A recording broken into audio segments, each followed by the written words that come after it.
White away from Ryan Arndt. He has it. Finds a teammate on the far side. Robbie Goldie tried to cut in. And here comes White the other way. Number 4, Seidenbaum.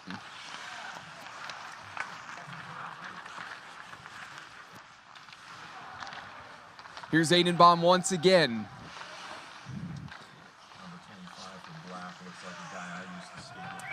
And that one saved and covered up. After mentioning Seidenbaum a couple times, interesting thing, he is not very tall. They call him a professional power lifter at the 5 foot and under division.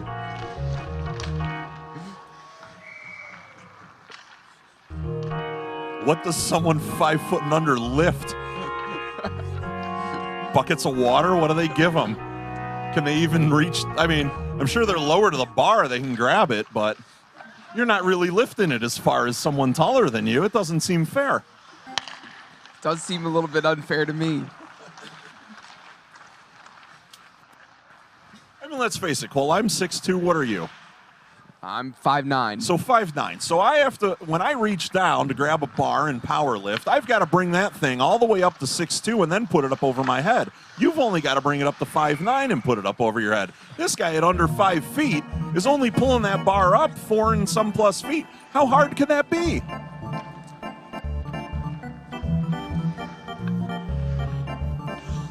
Face off here in the near side circle off to our left. Won by Black, and maybe an opportunity to come in transition. They have numbers. Teammate to the right at the back door, unable to find him. Instead, it looked like Mike Mistretta kept it himself, maybe a little bit too long. He had help. It's number 22, Matt Brewer, again was at that back post.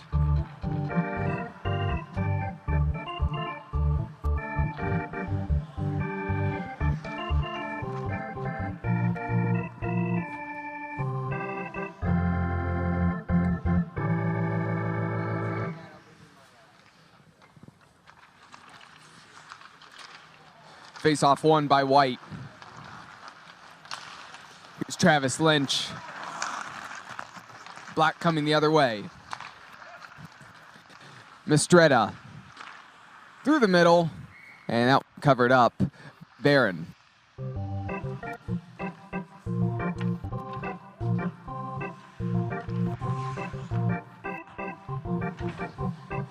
Very even game so far to this point. You can tell these two teams, both Whalers White and Whalers Black, can match each other quite well, as it has been such a back and forth game, as Mike mentioned earlier. Here in transition again, a 3v2 opportunity for White. The pass wide open there. It looks like goal moved a little bit. Maybe it's still in place. I'm not sure. Looks a little cockeyed to me, and yep, and then it gets moved back in place. Yeah, the goalie had to adjust it. He knew he clipped it and reset it once the play was past him. We're about halfway through this first half as well right now. Yeah, time is flying by and no goals yet to this point. Right about the blue line, switched across, turnover, and here comes White the other way.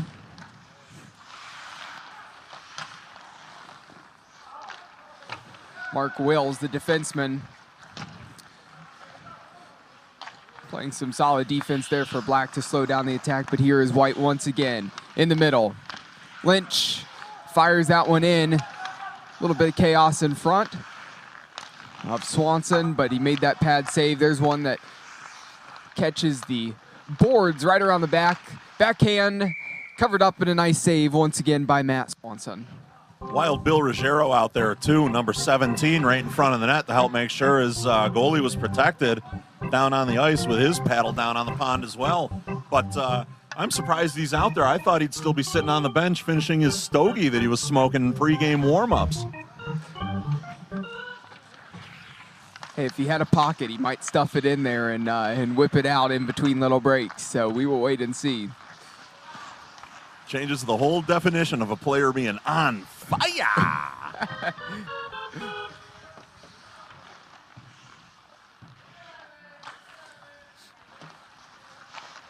Black in their defensive zone right now, trying to work it up the other direction, but White takes it back on the attack once again.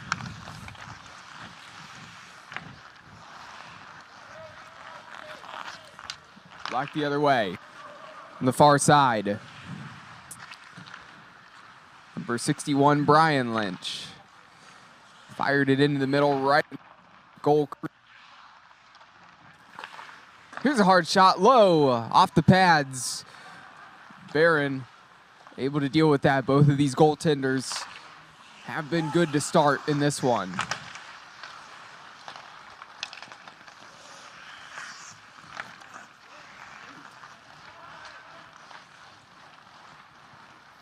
Picked up by Arndt. Playing it forward.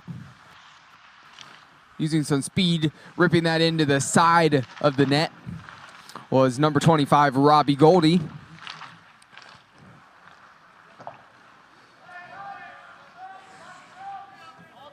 Scenes from the stands here at Clark Park. Looks like a set of wags again, but also a lot of little kids hanging around at this one. Brought the whole family out today to catch some ice time at Clark Park. Watch maybe dads out there playing.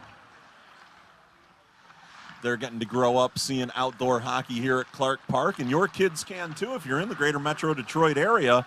Come and check it out. Great programs here, sponsored by the Detroit Red Wings Foundation and other teams. Camps running all the time, all year round. Not always hockey, but Clark Park is a wonderful place to learn the game. That it is, and we're seeing a good game here to this point, and now we finally have a goal. There's finally a goal in this game. It only took about 20 and a half minutes, and now White has a 1-0 advantage, and it seemed like it's been going Whalers White's way the last couple minutes. And we will await the announcement of who is credited with the goal.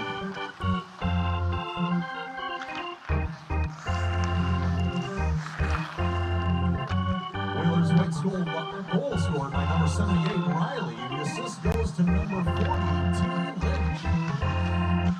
So number 78, Tom Riley, team captain, gets the goal, and Travis Lynch the assist. Snuck one in on the far side. Now Travis Lynch, who got the assist, he played at the University of Michigan.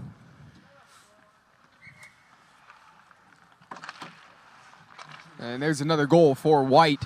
Now they have a 2-0 advantage.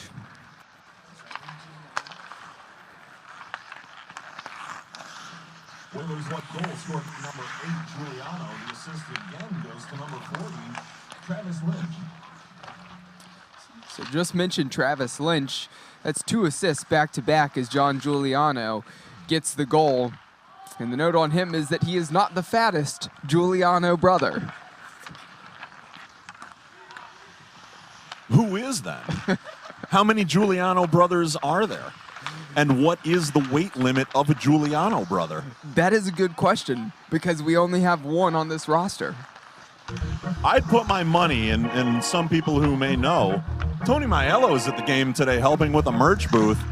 I bet Tony Maiello outweighs all of the Giulianos. Though Tony was looking svelte, it's possibly he could still win this competition as an outsider of the Giuliano family.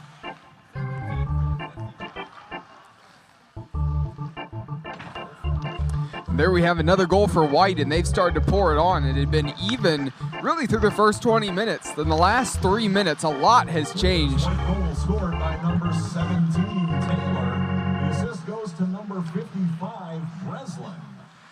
So Troy Taylor gets the goal, and number 55, Brian Breslin, with the assist.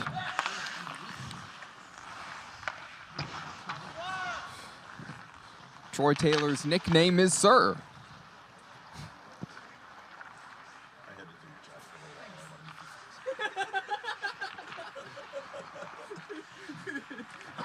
It's funny, Cole can tell you there were a lot of times when I was doing announcing for the soccer team too, I'd have to run the board sometimes. So 3-0 now in favor of the Whalers with 16 and a half minutes left to go. And it is the Whalers white team that has that lead. Here they are back on the attack once again. This is how it's been going as of late. Matt Swanson does make the save there. Slams the door shut on that attack. Still in the attacking zone for White, another opportunity. Shot in tight, slipping through Swanson's legs. I don't know how that got through. Slow roller, and it finds the back of the net as well. 4-0. That's a goal a minute in the last 4 minutes.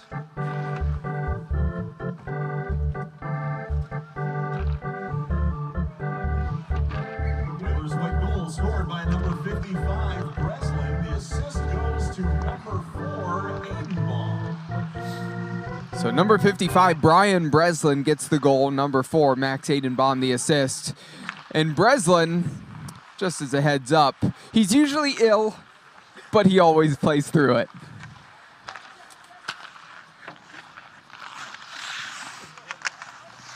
I have nothing for that, Cole. I'm impressed that he's out there ill. I wonder if he's ill right now. Could be the illest player they got. Well, they also made a note that he alleged to have been patient 0 for the COVID Delta variant. It is Detroit. I shouldn't say that. Although being a native Clevelander, there is a bit of a rivalry between the two cities for which city can be the absolute worst and biggest joke of major American cities. That shot off the crossbar. Another shot low. Swanson made the save. Staying on the ground, just trying to take up that angle, and he has a defender there who was able to actually make the stop, as that looked like it might slip through into the near post and result in another Whalers white goal. Here comes Black the other direction with number 6, Bobby Cross. Swanson's looking tired out there, and actually carrying all that goalie equipment for 40-minute halves has got to be wearing on him. But when he's going down, he's just not getting up as quick, and those couple of the last 2 goals actually just kind of trickled by him because he was still down and didn't really reach back or try to make another play on the puck as it just went by him. But Swanson did make that save there with the glove on the backhand coming from Travis Lynch, and I do want to congratulate Travis Lynch because it says he was recently potty trained by his girlfriend Reagan. Takes a special woman to potty train a grown man.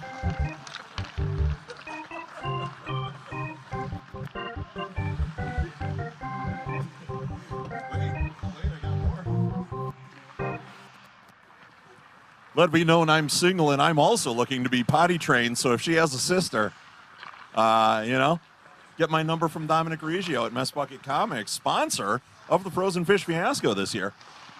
And again, want to thank Dominic Reggio for all he does with setting up this event. Again, a great event supporting Clark Park Coalition as we are playing this game here from Clark Park.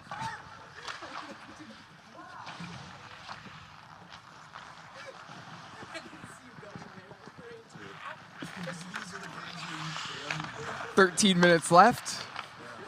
Still 4-0 in favor of Whalers white."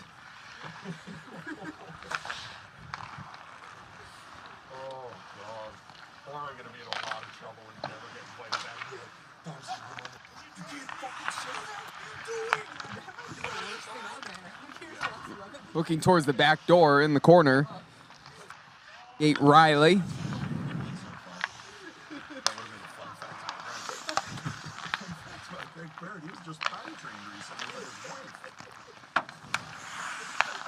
White just keeping possession of the puck here right now until Black comes away with it.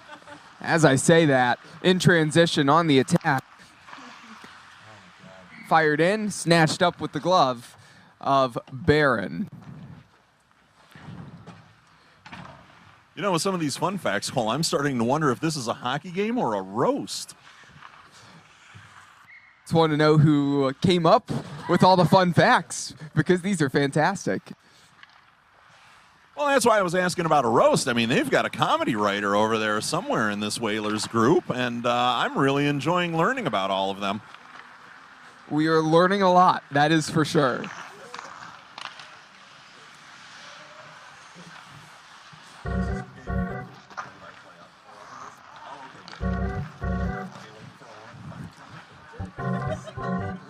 Whalers White laying this one off.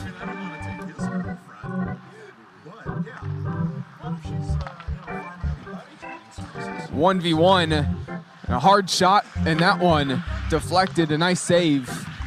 11 minutes left in the half.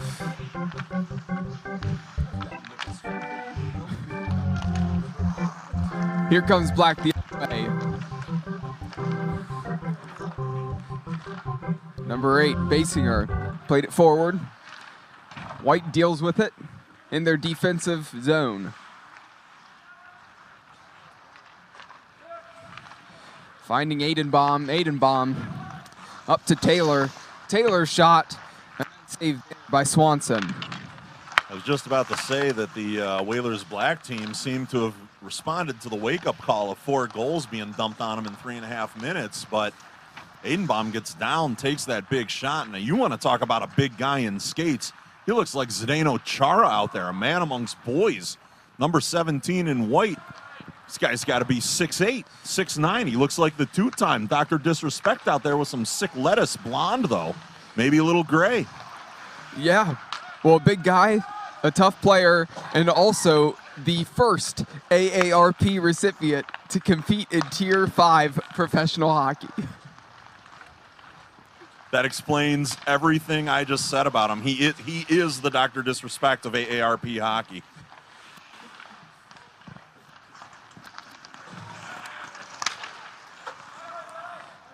This one cleared all the way down the ice, and that will be an icing.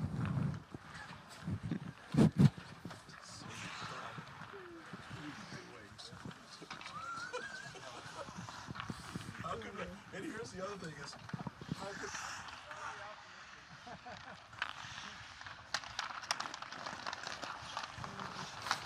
they're gonna have to be a serious life event.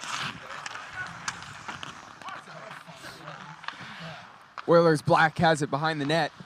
Again, looking to get out of their defensive zone. It's been tough for them here as of late. Again, talked about how even this game was back and forth through the first 20 minutes. Last 10 minutes, it's been all white, and that shot was saved.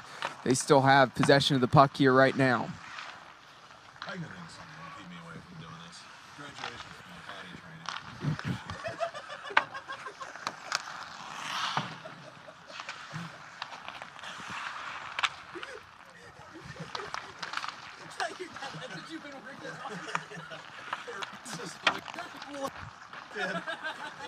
Here comes Black the other way, crossing the blue line on the attack. The shot hard. And saved directly into the chest of Barron.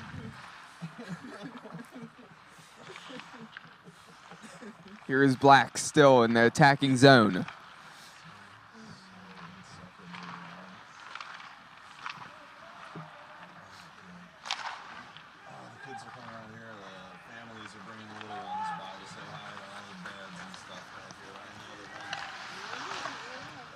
And a save covered up by Swanson.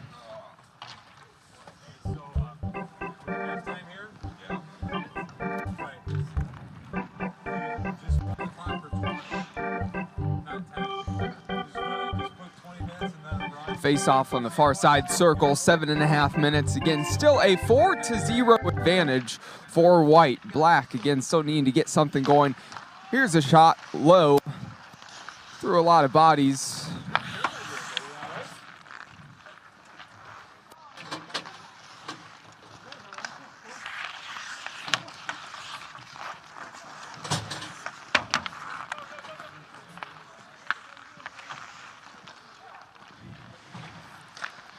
Again, White still has it.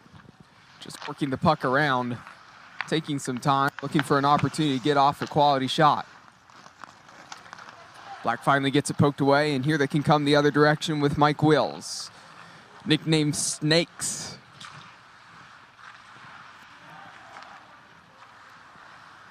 There's one I don't want to know about.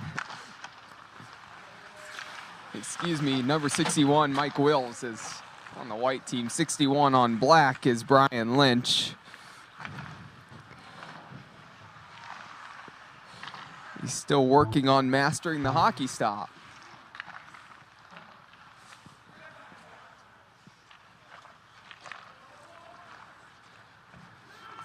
This one played forward for White. Into the attacking zone. Lays this one off. The shot low, and it's saved. Puck still loose, and Black coming the other direction. Here is Lynch. It was a nice thought by White there, too, to drop that one off, get his body in front of the goalie. He's a big guy, gets in there, sets the screen. And unfortunately, it didn't work out for him. But that chance is going to be there, especially with Swanson struggling right now, down 4 goals. Here is White in transition. And a little bit of contact there maybe disrupted that shot, as it looked like Nick Evenwood have a great opportunity 1v1 with Swanson, the goaltender.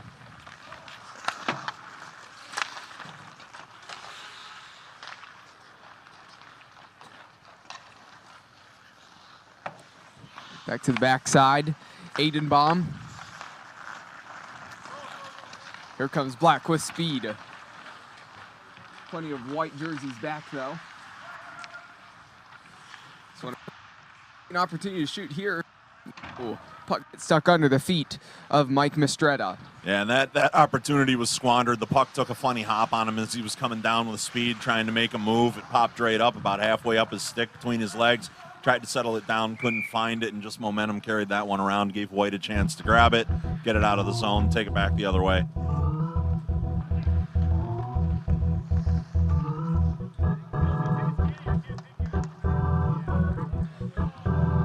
As we await the face-off, we now only have 4.5 minutes remaining in this half. A reminder that these are 2 40-minute halves between Whalers White and Whalers Black.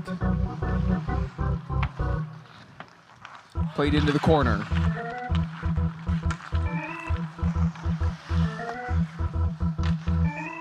Back to the backside, laying it into the middle. Just poked away before it got to Travis Lynch.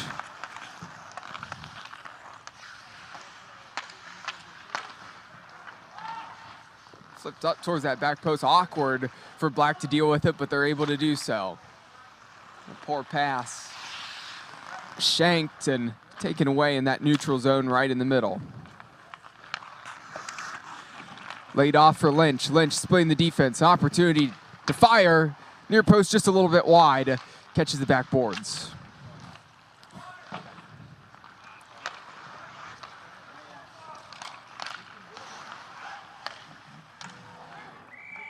There's a shot, and that one's covered up by Swanson. Again, looked like a pretty open shot, just needed to be placed to either side, but unable to get that one to go through. Giuliano was the one who fired there.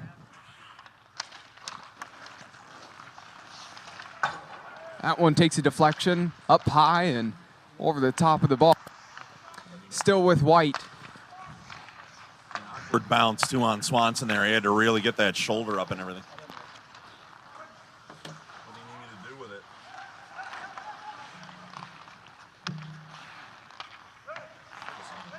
There's nothing to say right now. It's the announcer's mic. I wouldn't talk on it right now.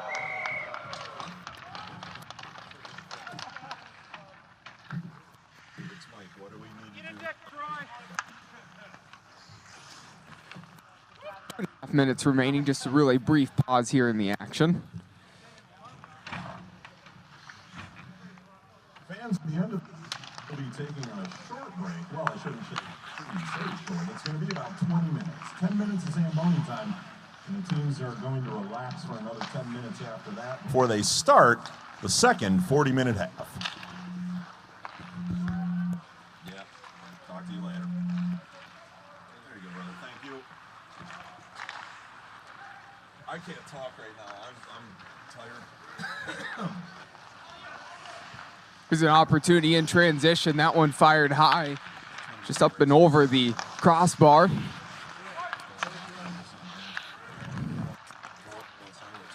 Crossing the blue line attack. It's been a while since it feels like Black's been on the attack, and there they get a goal. Finally opening up the scoring for Whalers Black. Now down 4-1.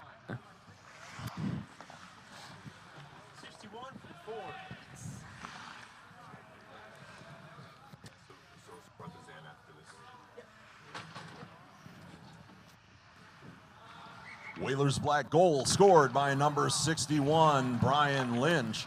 The assist goes to number 4, Wills. Number 4, Mark Wills with the assist, the goal to Brian Lynch of Whalers Black. By the way, just if you look closely, Wills, who got the assist, he might actually have some fresh dough bits in his beard from the morning shift at Sapino's. I know I'm not from here, but what the heck is a Sapino's? I think we're going to have to ask around and find out, Mike. It's got to be a bakery to have dough bits. I would Right? think so. Yeah, Unless he just goes in every morning and doesn't work there and eats their stuff. that could be true as well. Just a fiend for pastries. Shows up at Sapino's, starts chowing down. Everybody's like, "Sir, you're going to have to leave." And he just like, "No, I don't have enough dough bits in my beard yet." Despite all the dough bits, again, we're able to get down the ice quickly and pick up the assist. 10 seconds remaining here in the half. Still a scramble in front of the net. That one covered up, and that's going to do it here for this half. So we're going to go into the halftime break 4-1. That's the end of the first half, fans, where the score is Whalers White 4, Whalers Black 1.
At Amerisure, our goal is to deliver industry-leading products, technology, and a superior service experience to all of our agents and policyholders.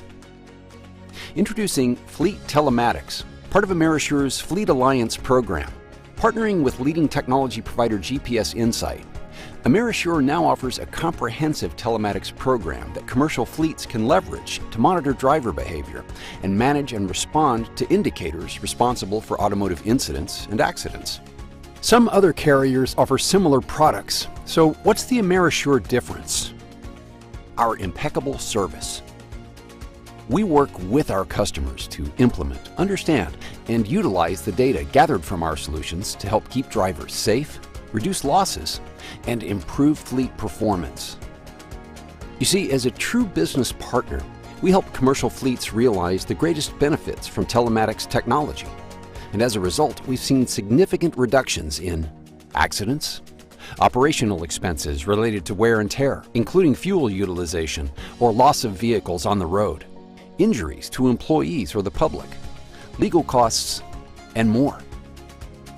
So, how do you enlist AmeriSure as your partner, enroll your fleet, improve performance, and impact the bottom line, all while taking advantage of a special cost-sharing program brought to you by AmeriSure and GPS Insight? Find an AmeriSure agent near you today by visiting amerisure.com/findanagency or contact us at riskmanagement@amerisure.com for more information.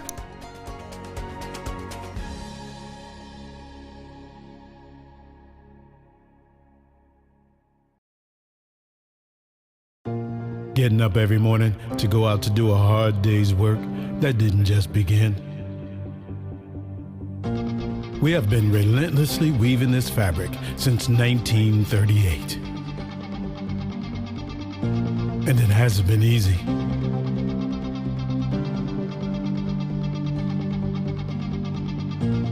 We have been an important spark in an engine that has powered generations.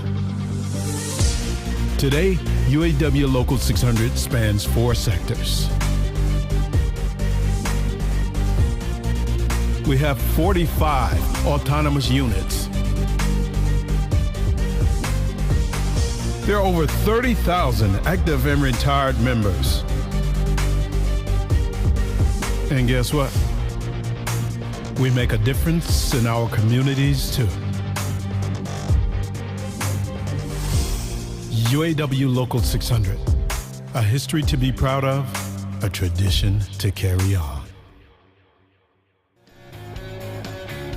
Since 2012, Mess Bucket Comics has been an independent comic book publisher bringing you a variety of genres, ranging from superheroes to pro wrestling to sports-themed graphic novels like the following. The Arcane Awakening is a graphic novel trilogy where God's army, the Ministry, and Lucifer's army, the Demonic Blight, battle each other one last time for Earth and humanity, winner take all. Mojo, a popular general of the Ministry, is a descendant of Jim Morrison and speaks in all lyrics by the Doors, while Ravager, a general of the Demonic Blight, is a cannibal demon that was inspired by the writer's ex-girlfriend. Donnybrook is a comic series about a semi-pro hockey league featuring real-life stories from former professional athletes. The fictional teams in the series are owned by 4-time Stanley Cup winner Darren McCarty, Major League Baseball all-star Brandon Inge, Hollywood actor from the Clerks movie franchise Brian O'Halloran, and pro wrestler Rowdy Roddy Piper. Rowdy Roddy Piper, the Kilted Avenger, is a 54-page graphic novel featuring WWE Hall of Famer Rowdy Roddy Piper as a talk show host by day and vigilante by night. Roddy fights off the evil Ruth S. Heel with the help of Hacksaw Jim Duggan, Mick Foley, Tony Schiavone, and many others. Finally, Darren McCarty, Life's a Grind, Enjoy My Truth, a 150-page graphic novel. Mess Bucket Comics dives into the highs and lows of Darren McCarty's exciting life story, as well as provide untold tales of the hockey legend. Get these books, exclusive signed merchandise, and up-to-date information at messbucketcomics.com, and follow us at Mess Bucket Comic on Facebook, Twitter, and Instagram.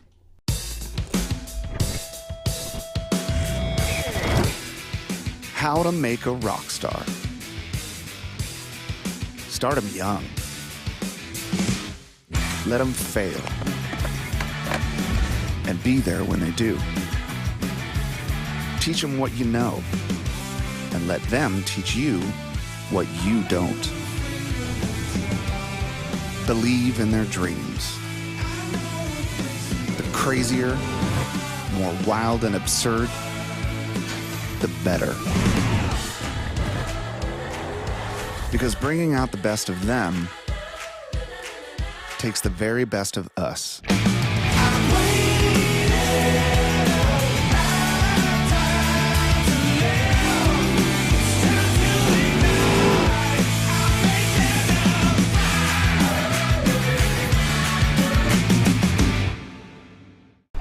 Miracle Flow, you know, lot of people claiming, oh, hockey here, this, hockey that.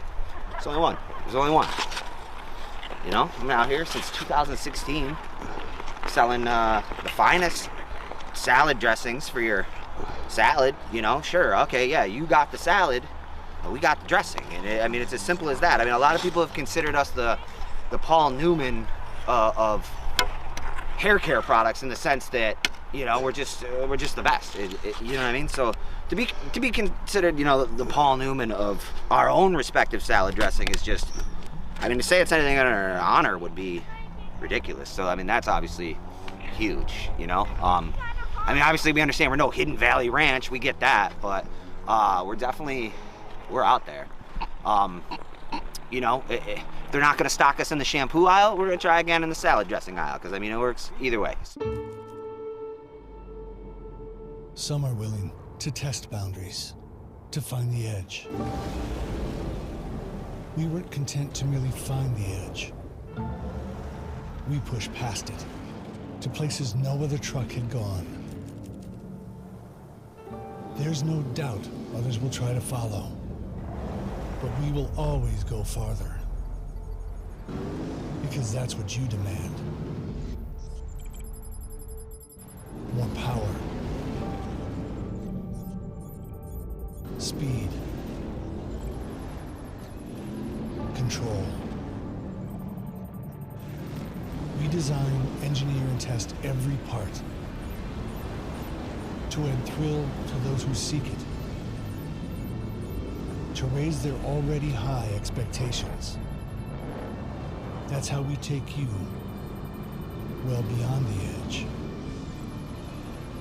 so you can do what's never been done before.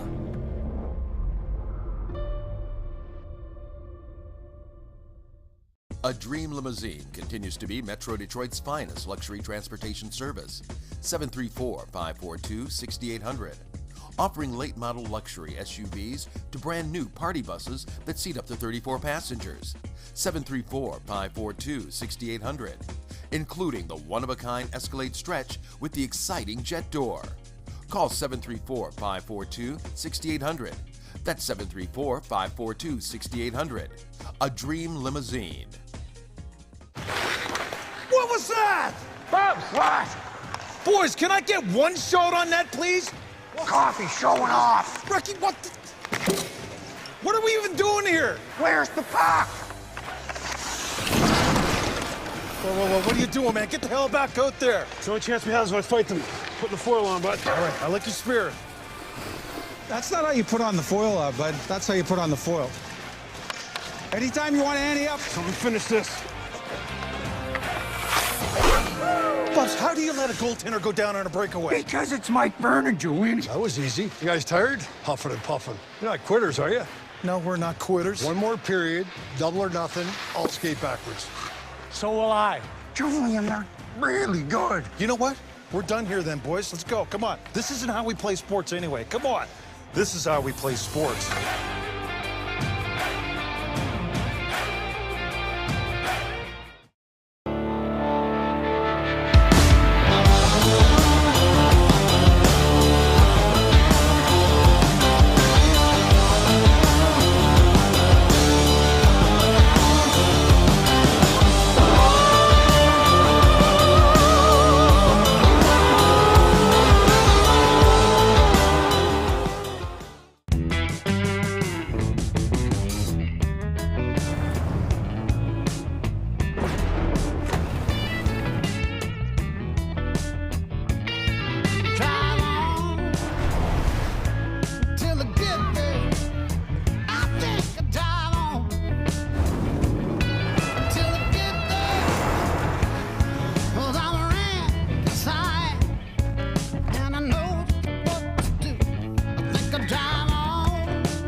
At Amerisure, our goal is to deliver industry-leading products, technology, and a superior service experience to all of our agents and policyholders.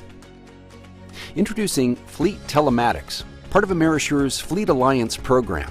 Partnering with leading technology provider GPS Insight, Amerisure now offers a comprehensive telematics program that commercial fleets can leverage to monitor driver behavior and manage and respond to indicators responsible for automotive incidents and accidents. Some other carriers offer similar products, so what's the Amerisure difference? Our impeccable service. We work with our customers to implement, understand, and utilize the data gathered from our solutions to help keep drivers safe, reduce losses, and improve fleet performance. You see, as a true business partner, we help commercial fleets realize the greatest benefits from telematics technology. And as a result, we've seen significant reductions in accidents, operational expenses related to wear and tear, including fuel utilization or loss of vehicles on the road, injuries to employees or the public, legal costs, and more. So, how do you enlist Amerisure as your partner, enroll your fleet, improve performance, and impact the bottom line, all while taking advantage of a special cost-sharing program brought to you by Amerisure and GPS Insight? Find an Amerisure agent near you today by visiting amerisure.com/find-an-agency or contact us at riskmanagement@amerisure.com for more information.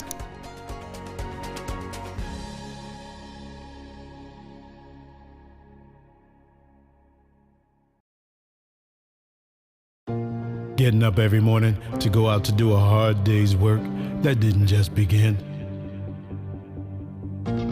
We have been relentlessly weaving this fabric since 1938. And it hasn't been easy.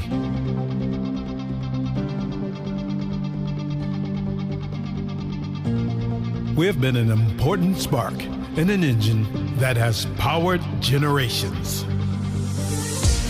Today, UAW Local 600 spans 4 sectors. We have 45 autonomous units. There are over 30,000 active and retired members. And guess what? We make a difference in our communities too. UAW Local 600, a history to be proud of, a tradition to carry on. Since 2012, Mess Bucket Comics has been an independent comic book publisher bringing you a variety of genres, ranging from superheroes to pro wrestling to sports-themed graphic novels like the following. The Arcane Awakening is a graphic novel trilogy where God's army, the Ministry, and Lucifer's army, the Demonic Blight, battle each other one last time for Earth and humanity, winner take all. Mojo, a popular general of the Ministry, is a descendant of Jim Morrison and speaks in all lyrics by the Doors, while Ravager, a general of the Demonic Blight, is a cannibal demon that was inspired by the writer's ex-girlfriend. Donnybrook is a comic series about a semi-pro hockey league featuring real-life stories from former professional athletes. The fictional teams in the series are owned by 4-time Stanley Cup winner Darren McCarty, Major League Baseball all-star Brandon Inge, Hollywood actor from the Clerks movie franchise Brian O'Halloran, and pro wrestler Rowdy Roddy Piper. Rowdy Roddy Piper, the Kilted Avenger, is a 54-page graphic novel featuring WWE Hall of Famer Rowdy Roddy Piper as a talk show host by day and vigilante by night. Roddy fights off the evil Ruth S. Heel with the help of Hacksaw Jim Duggan, Mick Foley, Tony Schiavone, and many others. Finally, Darren McCarty, Life's a Grind, Enjoy My Truth, a 150-page graphic novel. Mess Bucket Comics dives into the highs and lows of Darren McCarty's exciting life story, as well as provide untold tales of the hockey legend. Get these books, exclusive signed merchandise, and up-to-date information at messbucketcomics.com, and follow us at Mess Bucket Comic on Facebook, Twitter, and Instagram.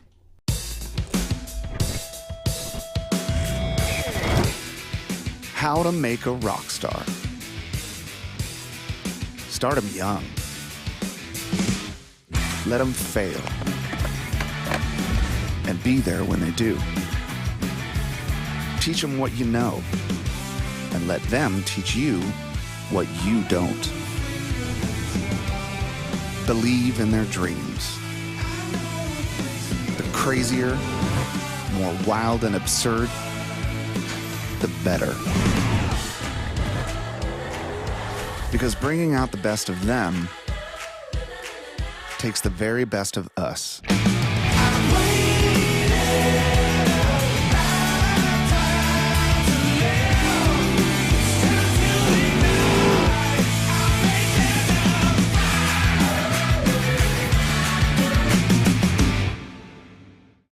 Miracle Flow, you know? A lot of people claiming, oh, hockey here, this, hockey that.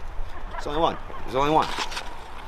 You know? I'm out here since 2016 selling the finest salad dressings for your salad, you know? Sure, okay, yeah, you got the salad, but we got the dressing. And I mean, it's as simple as that. I mean, a lot of people have considered us the Paul Newman of hair care products in the sense that, you know, we're just the best. You know what I mean? So to be considered, you know, the Paul Newman of our own respective salad dressing is just, I mean, to say it's anything in our honor would be ridiculous. So I mean, that's obviously huge, you know. I mean, obviously we understand we're no Hidden Valley Ranch, we get that, but we're out there.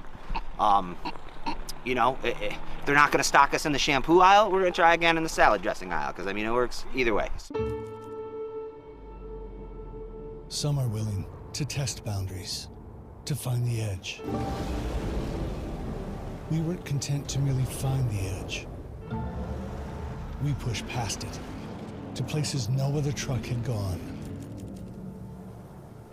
There's no doubt others will try to follow, but we will always go farther. Because that's what you demand. More power. Speed. Control. We design, engineer, and test every part to add thrill to those who seek it, to raise their already high expectations. That's how we take you well beyond the edge, so you can do what's never been done before.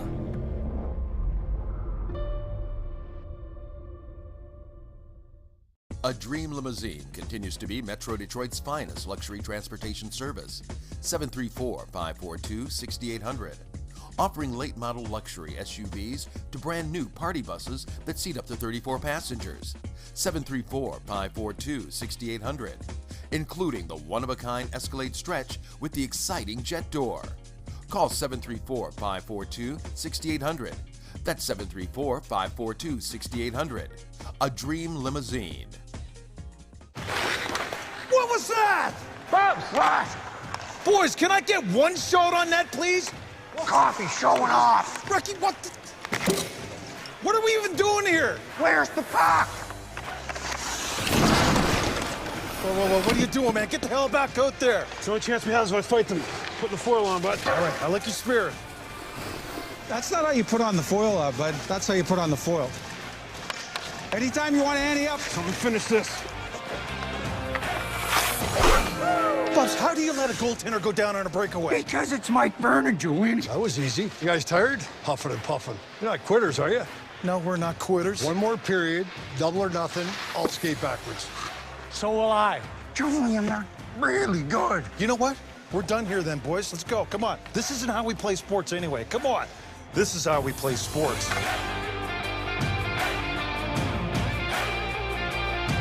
Whalers black team in just a moment. Teams will be coming back out of the locker rooms, taking the ice.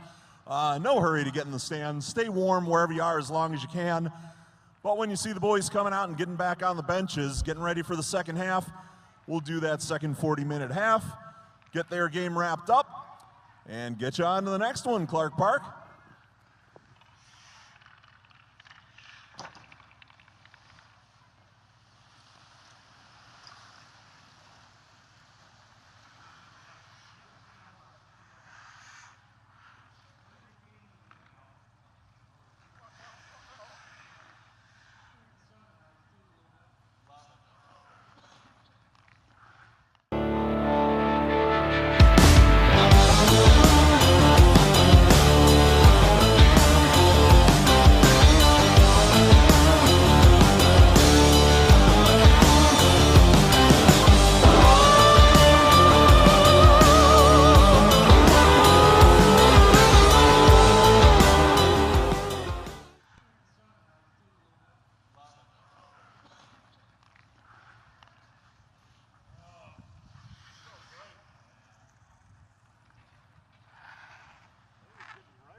And we're back following that intermission between Whalers White and Whalers Black. Got the Zamboni out here, touched up on the ice, and we're ready to go. All right, fans, once again, the Frozen Fish Fiasco is brought to you by our title sponsor, Ram Trucks. Visit your Metro Detroit Ram Truck dealer today. Today's live stream is brought to you by Mess Bucket Comics, a Detroit, Michigan-based independent comic book company. Learn more at messbucketcomics.com. And the second half is underway between the Whalers White and Whalers Black. Want to remind everybody that the Frozen Fish Fiasco is brought to you by our title sponsor, Ram Trucks. Visit your Metro Detroit Ram Truck dealer today. Today's live stream is brought to you by Mess Bucket Comics, a Detroit, Michigan-based independent comic book company. Learn more at messbucketcomics.com. Again, I'm Cole McDaniel, Vice President on Sports. Again, happy to be with you here for the second year of live streaming this event here at the Frozen Fish Fiasco, the 13th annual Frozen Fish Fiasco. Happy to be back outside at Clark Park. As we come out of the break and start the second half, reminder that it's two halves of 40 minutes between these two teams.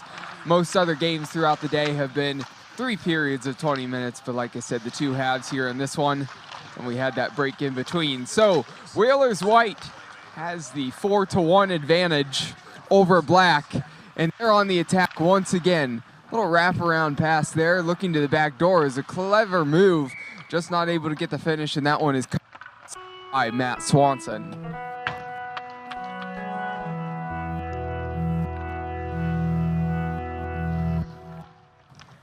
Face off in the far circle.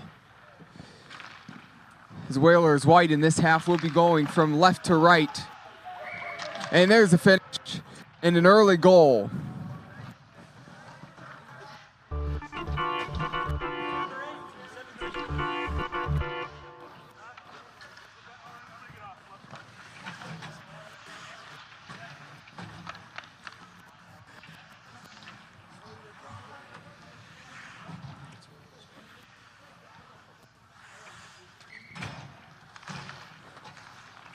Whalers White goal scored by number 8, Giuliano. The assist goes to number 17, Taylor.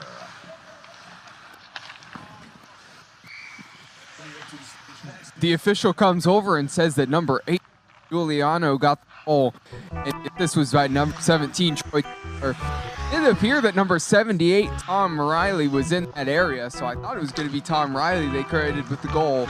Maybe a mistake there and got the 7 and 8 confused. Nonetheless, for White, and the score is now 5-1, 4-goal advantage, which is actually what we had not too long ago. Towards the end of the first period, it was 4-0 in favor of White, and then 1 goal for Black made just a 3-goal deficit, but now we're back to 4. Just 3 minutes played here so far in the second half. This one thrown into the center area right in front of there, and now Black still has it on the attacking end. Here on the near side boards, working their way inside, unable to get to go there was number 3, Lowell Scott. There's a hard shot fired by Nick Even.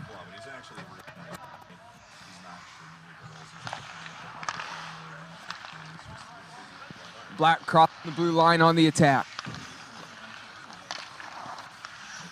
And there's the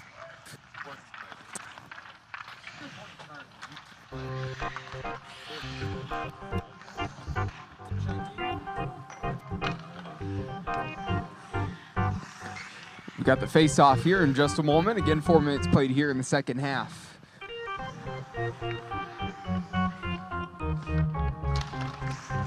Face-off won by Black.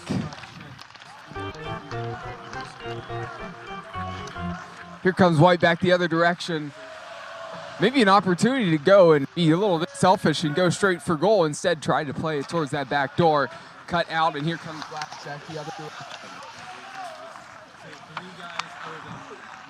direction. Sun is now down here at Clark Park as some clouds have rolled in. Gotten a little bit more chilly from what it was not too long ago. And I would assume the lights are going to be kicking on here for Game 5 and Game 6 today, as this is the second half of Game 4.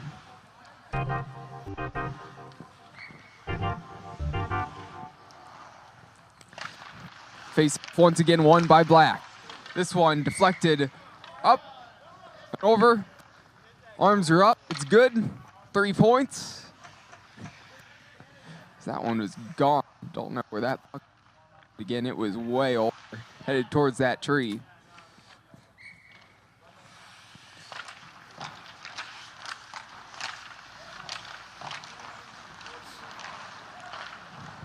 Here's White going the other way, getting out of their defensive end. Up along the boards. Fans, a little side note from the booth now. The Cedar Point Carp used to play the Whalers quite often, and AJ Stachecki and Dave Francis say 3 guys still owe them money. So if you're one of those 3 guys, you have until high noon tomorrow to pay up or leave town.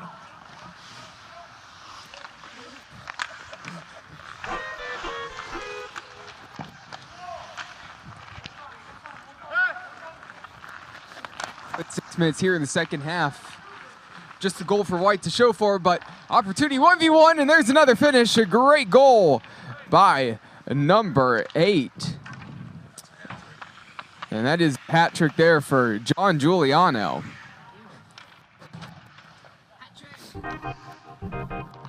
Whalers White hat trick scored by number 8, Giuliano. The assist goes to number 78, Riley.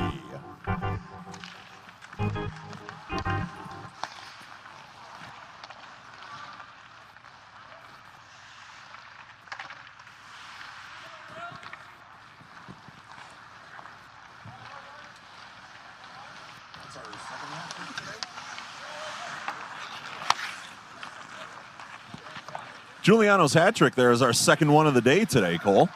Yep. One earlier in the day. Again, at that point, that hat trick led to a most valuable player of the game award, and so we'll wait and see. If this ends up turning out White with the win, it would be hard to dispute Giuliano winning that man of the match award. Yeah, absolutely. Man of the match, MVP. Coolest guy. Do we have any fun facts about Giuliano, or should we just make some up? I mean, they already said he's not fat as Giuliano. That's true. Halftime of today's game, but I don't know if anybody walked away with his home today. I didn't see any sale happen at halftime during the break. Well, maybe he picked up a couple of squatters while he's been here at the rink, and he'll get home to find somebody had moved in. Maybe. We did stay over close to the rink. We never know what happened in the locker room. Well, maybe he's one of the ones who did owe some money, and the house is what went. Yeah, if Stachecki and Francis don't get their money, they're just going to foreclose on his house.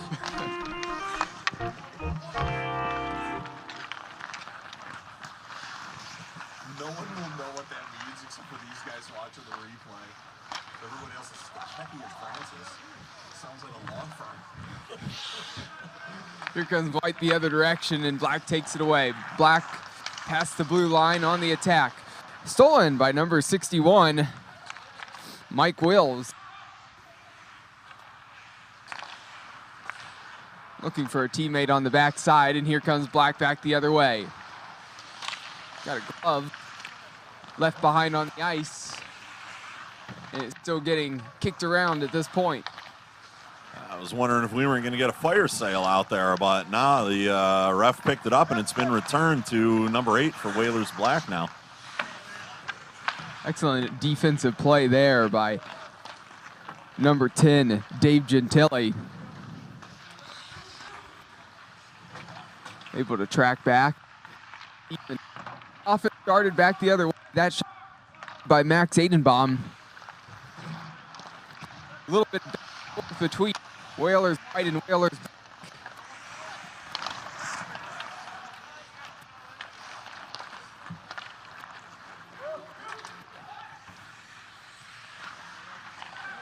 Open man in the middle. Found him. A shot and a nice save there by Swanson. Tom Riley was right there. Thought he might put that one home. With 30 minutes left, Cole, at what point do the Whalers Black start to take this score personally? Have to think soon. But here comes White once again. Man on the backside, laying it off, unselfish play. Good puck movement, just not able to get the closing finish there from Riley.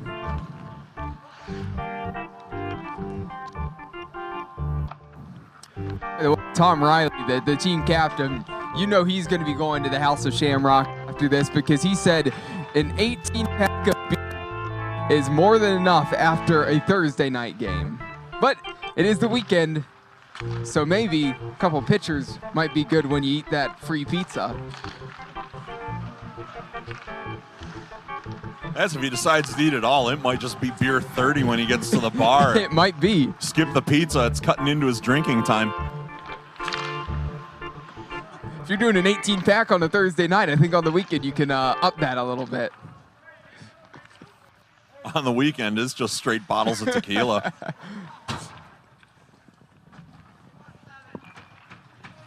If that's the case, we need to call it Tequila Tom from the last game. Hello, Tequila Tom. You can use a bottle, please. 29 minutes remaining here in the half.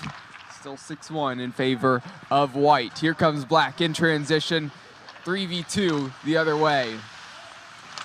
Poked away, nearly an opportunity to get a shot off there, and through a lot of contact. Robbie Goldie loses that one.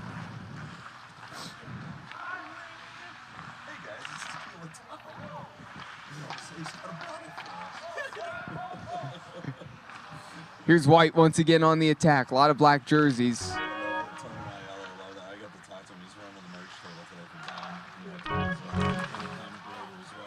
Some speed being shown by number 22, Matt Brewer.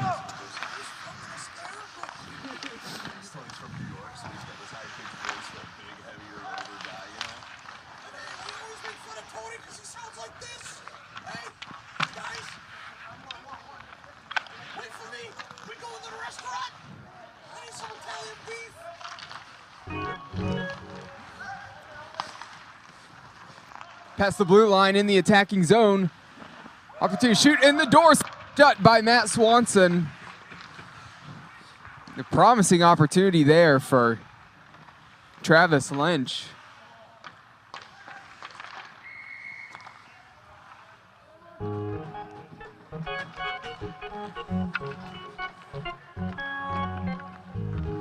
Couple changes for both of these teams. You tried Tony Maiello's Italian beef? If not, why not? Get your mouth wrapped around Tony Maiello's Italian beef.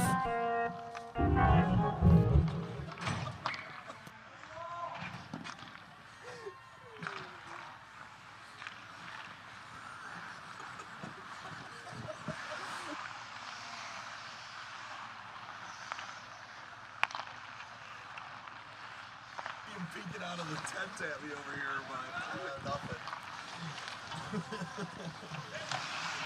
Puck in the corner. Black in the attacking zone. Here comes White the other way in transition. Opportunity squandered.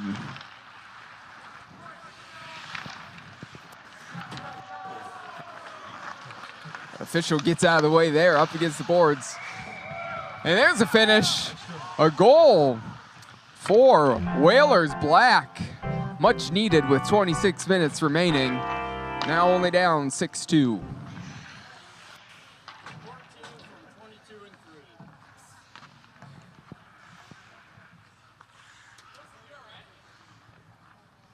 Whalers Black goal scored by number 14, Arndt.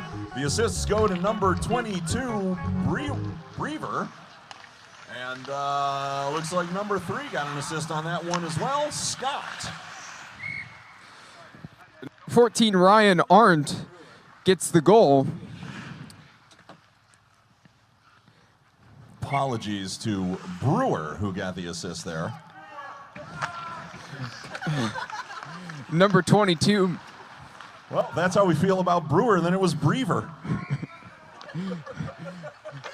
Number 22, Matt Milk Buns Brewer gets an assist, as well as number 3, Lowell Scott.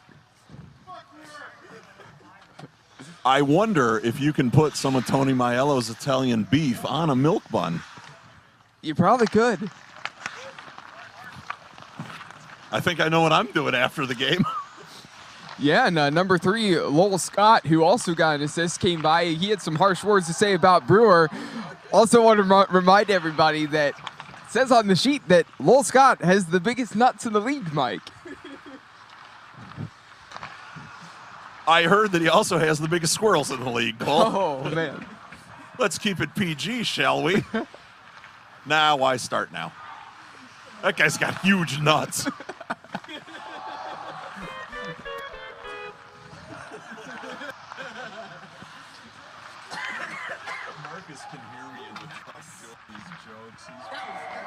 There's a nice finish there for White. And right after Black gets a goal back, White, another one. And they continue to tack onto that lead. Now a 5-goal advantage with less than 25 minutes remaining.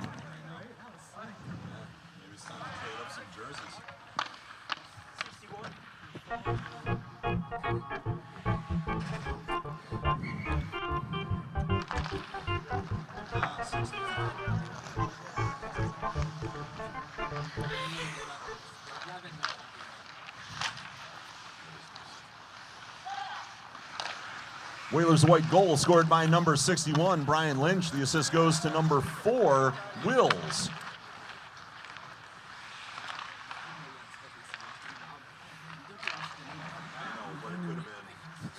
So the goal was by number 61, Mike Wills, who it said he never scored on a breakaway in his entire We're life. going to do a correction on that goal. 61 was actually Snakes on Whalers' white. We were looking at the wrong side of the score sheet, fans. And then number 4 was Aidenbaum. And number 11 is Evan. Number 61, Mike Wills, gets the goal. They said they never scored on a breakaway in his life. Well, you can give him that goal there. And then the assist coming from number 4, Max Aidenbaum, as well as number 11, who Nick Even actually played hockey with 9 of the 12 Apostles, Mike. All right, so a couple of things we got to go over. First, that he never scored on a breakaway. Dollars to donuts, he's never scored. And I don't mean just in hockey. That guy doesn't seem to have anything going for him. Number 2, playing with 9 of the 12 Apostles. What were the other 3 doing? Do they even play hockey? I'm not sure. Are you trying to collect Apostles? Because you technically couldn't get all 12 of 12 if the other 3 don't play hockey. That is true. That is true. Maybe the other 3 were being potty trained at the time. That is quite possible with this team.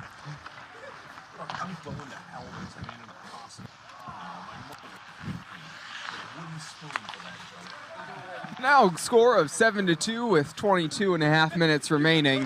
White still up on the attack, looking to add on to their advantage. A clever pass there, nearly slips through to the backside. And here comes Black back the other direction. Number 6, Bobby Cross.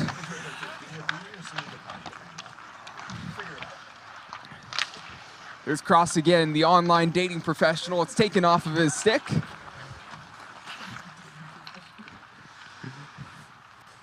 Now there's a guy I believe has scored. You know how easy it is to pick up chicks on dating sites? Barely have to try.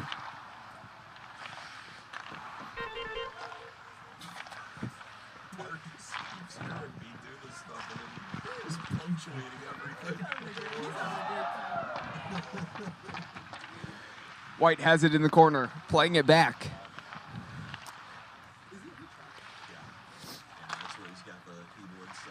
Looking for Wilson, it's cut out on the way to him, and here comes Black back the other direction. This one flipped forward by Cross, cut out by White, into the attacking zone, on the attack once again. Opportunity to lay it off and hit that shot, and Lynch fires directly into Matt Swanson.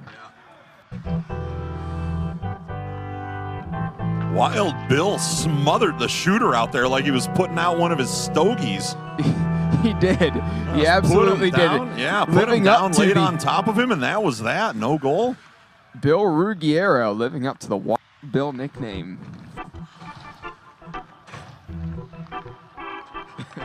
Also, by the way, just they say he once licked an opponent in a preseason game, which ignited a bench clearing brawl.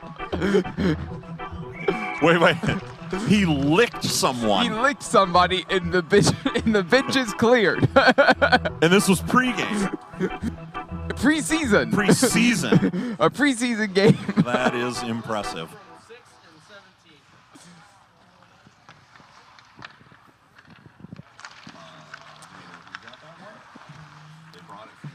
Yeah. The goal for the White Whalers team.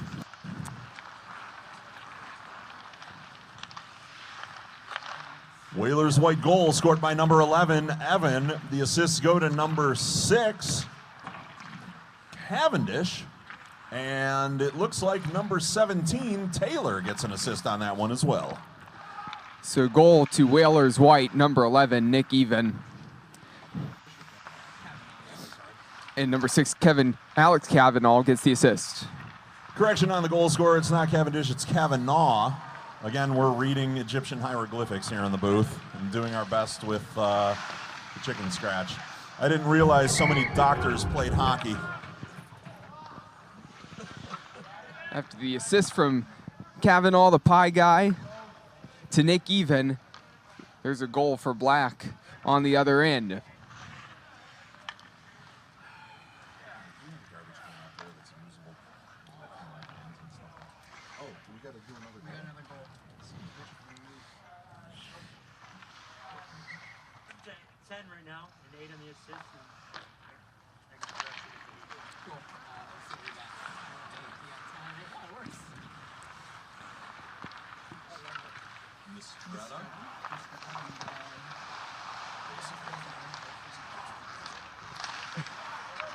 Whalers' black goal scored by number 10, Mistretta.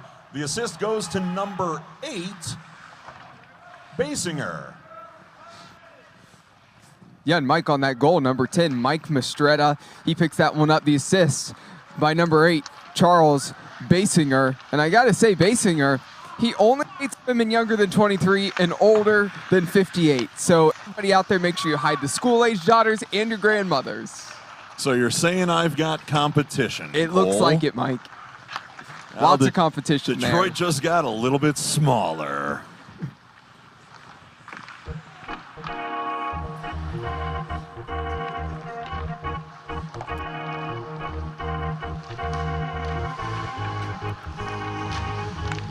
You know, if Basinger is one of the guys who owes money, the hunting grounds are still mine for the rest of the weekend. He's going to have to leave town tomorrow at noon. That is true. All these women better watch out then, Mike.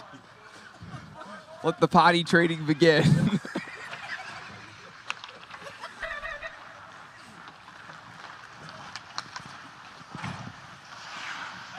I think the way that 58-year-old and older women handle potty trainings with Depends undergarments, so set me up with those 23-year-old trainers.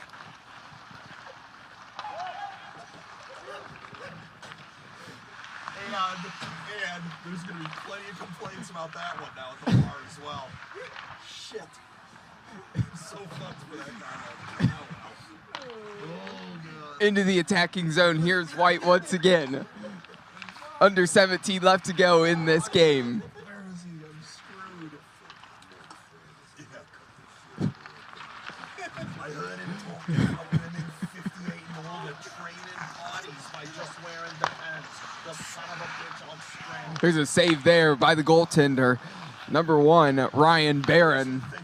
Here comes Black with the puck as they pick it up in their defensive end. Down by 5 with 60 minutes left to go here in the 4th game of this year's Frozen Fish Fiasco. Outshot blocked, and here comes White in transition the other way. Opportunity to go 2v2 if they can get it done. Here's Lynch, slides it through, and that one is covered up by Swanson.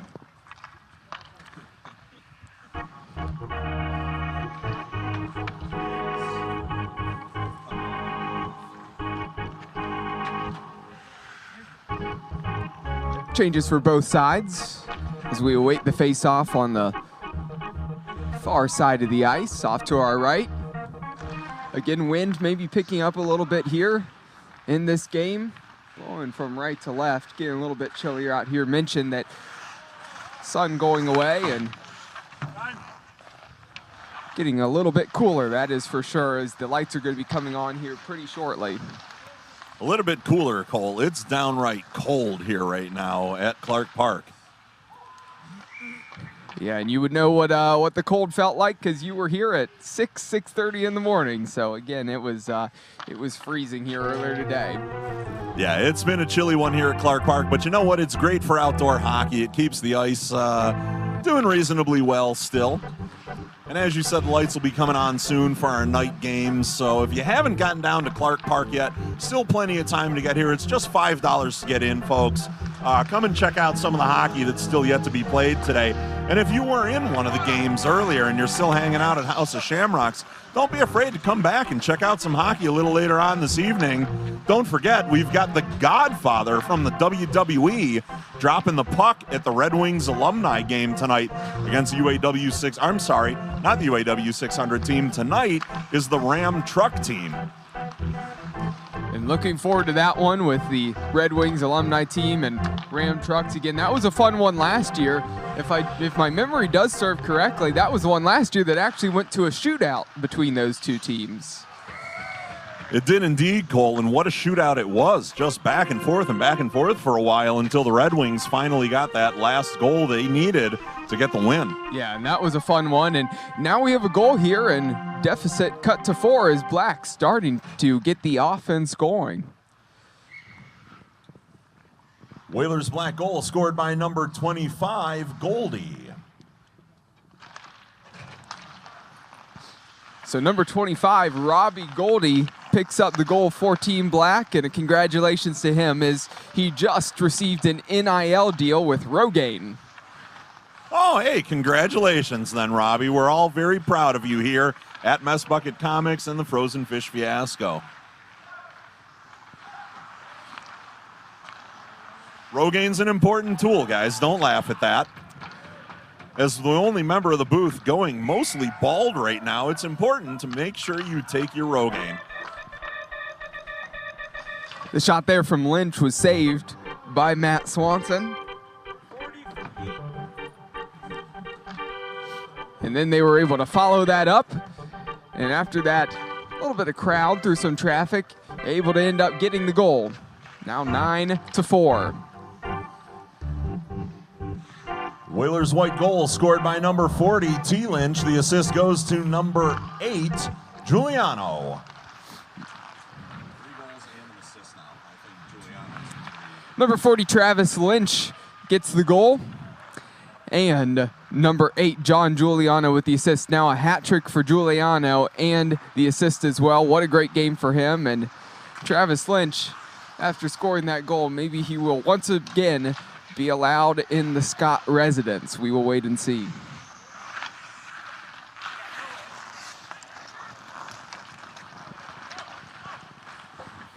Here comes White once again. Lynch past the blue line to the back door and slots that one home. What a nice finish there. Clinical play, making it look easy.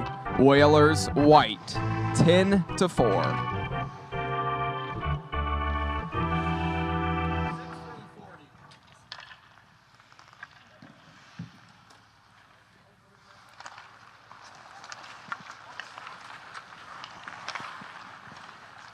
Whalers white goal scored by number 6, Kavanaugh. The assist goes to number 40, Travis Lynch.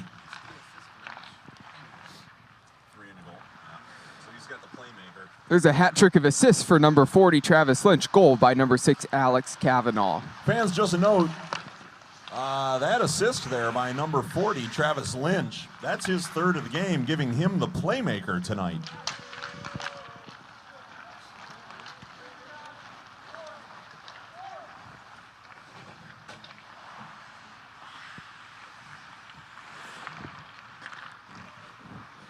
And White starting to pour it on here. It looks like another opportunity to maybe score.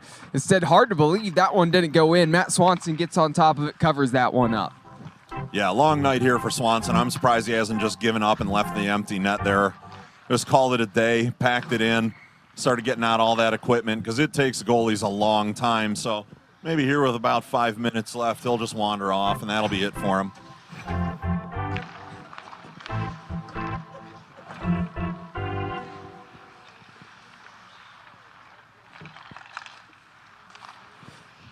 Here's White still on the attack, getting that one put in a dangerous area. Swanson kind of just shepherds it over to the side. His teammate helps get that one away. Some big contact there. No trip, no call.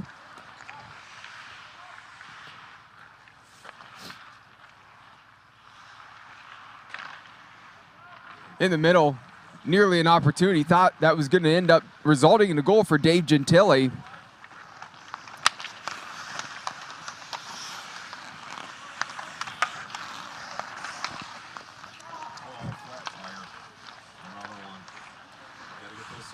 Deeper, boys.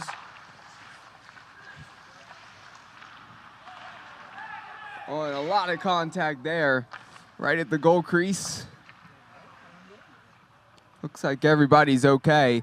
Taking that hard fall was number 11, Nick Even. And though the puck found its way into the net, the refs wave it off because of the contact in the crease. So Swanson gets away with one there, but the faceoff is going to be at his end now.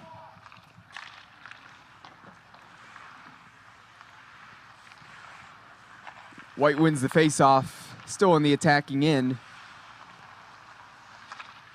Aidenbaum turns it over there. Here comes Black in transition. And knew the offside warning was going to be coming, so let White have that backed off. Now going to apply the pressure.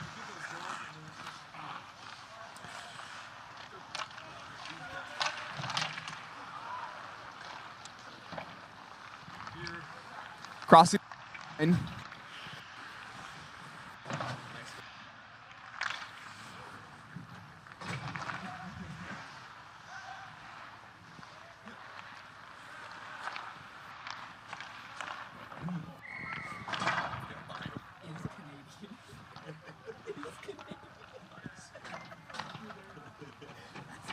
Still 10-4. Just under 8.5 minutes remaining in this one between Whalers White and Whalers Black. Again, you're watching and listening on the Frozen Fish Fiasco YouTube channel as well as Facebook. Whalers White goal scored by number 40, Travis Lynch. The assist goes to number 78, Riley. Number 78, Tom Riley, gets an assist once again. Number 40, Travis Lynch with the goal. Now Travis Lynch has 2 goals and 3 assists. Still, a hat trick's pretty impressive. If he gets a hat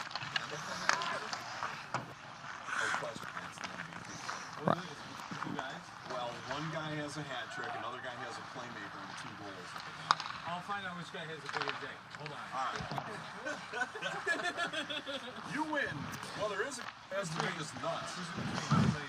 40 is Travis Lynch. He's got 3 assists and 2 goals. So we still have 7 minutes remaining in this game, and right now Travis Lynch and John Giuliano leading in the player of the game conversation. Giuliano has 3 goals.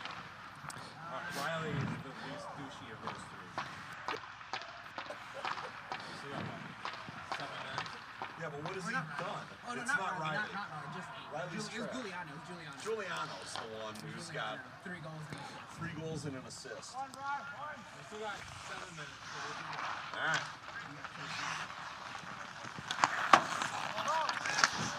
So a little bit of a discussion here in the box again about whether Travis Lynch or John Giuliano going to end up with the Player of the Game award. I mean, great stats here so far. Giuliano, again, has a hat trick at this point and an assist. Travis Lynch has a playmaker, 3 assists, 2 goals, and he was potty trained recently. So a lot of things are going his way. Listen, if I'm picking right now, it's the latter, let's say, because that's quite an impressive resume.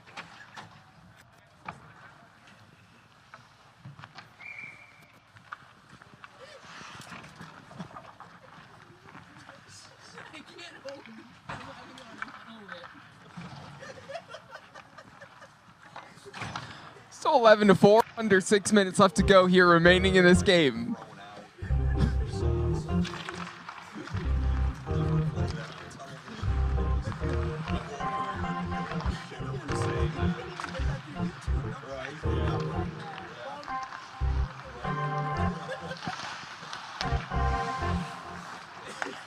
Hey, in the truck, get ready to edit this before Cole and I talk. talk about it, but he's a Mexican.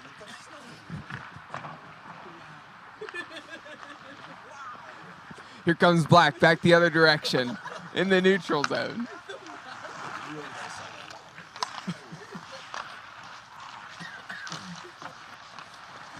One opportunity to lay back to a teammate, and the shot there knocked away. Looked like a huge opportunity for Mark Wills.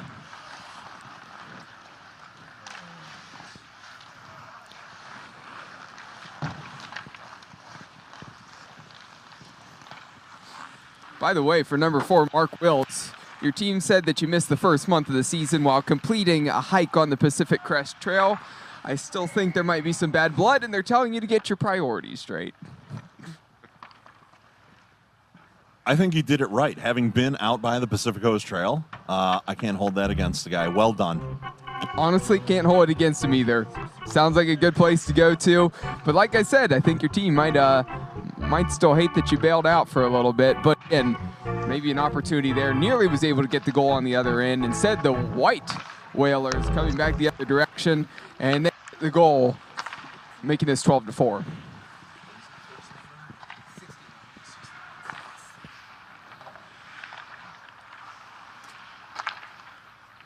Whalers white goal scored by number 61, Snakes. The assist goes to number 17, Taylor. Number 1, Mike Wills gets the goal, and 17, Troy Taylor with the assist.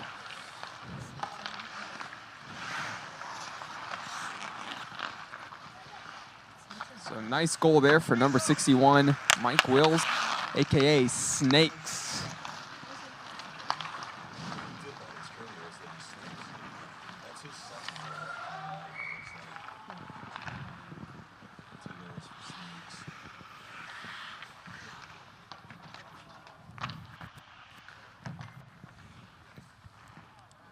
Clock continuing to tick down, and right now the clock not the friend of Whalers Black at the moment as they find themselves down 8. White has really controlled this one throughout the afternoon headed into this evening.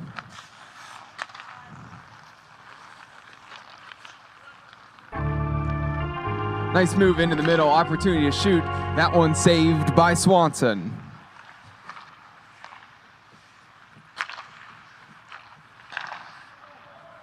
More activity right in front of the goal there, and I have to say Swanson has been super busy. You mentioned the use of Icy Hot, and I think he's going to have to end up doing that here this evening after all the saves he's been trying to deal with and make, and a lot of things have still found the back of the net despite his best efforts. Just over 2 minutes remaining here in the game. White still on the attack once again. Shot in a beautiful finish there by number 2, Brandon Wilson.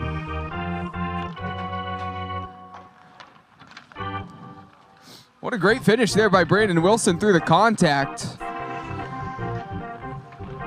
And we're waiting the confirmation on who had the assist. Whalers white goal scored by number 2, Wilson. The assist goes to number 17, Taylor. Troy Taylor with another assist on that Brandon Wilson goal. Wilson runs the Wilson Foundation. Apologize for missing it on the last goal, but that is the 4th assist for Taylor, giving him a playmaker for Whalers white as well. So Brandon Wilson, who scored the goal, he runs the Wilson Foundation for at-risk members of low-level beer league teams.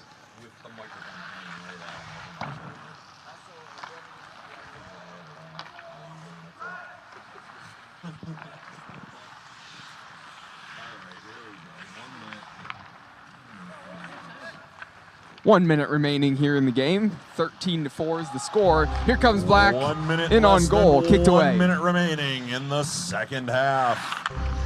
Ryan Barron slams the door shut. He hasn't been too busy here as of late, but a shockingly athletic man who possesses a physique one could only earn through years of no exercise. To be fair, it sounds a lot like my physique.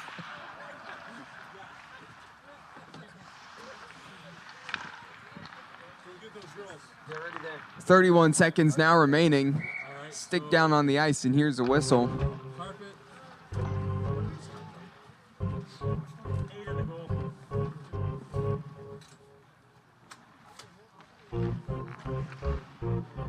And there's a goal for Whalers White, making it 14-4. Would be a 10-goal win.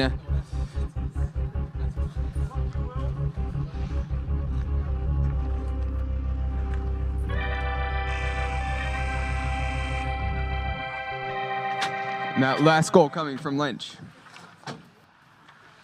Last goal was scored by number 8, Giuliano, for the Whalers White to close this one out, thankfully, after 14-4. Just a moment, we'll have our MVP presentation. Swanson, way to hang in there through that shellacking. We appreciate you, man. Excuse me, the last goal there was by number 8, John Giuliano, his 4th on the day. Again, lots of great performances, a couple playmakers, hat tricks for this team. Again, a plethora of goals, just a pounding there, especially in that third period. 14-4 is that final score, and that concludes the 4th game here, the Frozen Fish Fiasco. After the post-game festivities here, presenting player of the game and some of the other awards, we'll be back here with the 5th game for the Frozen Fish Fiasco.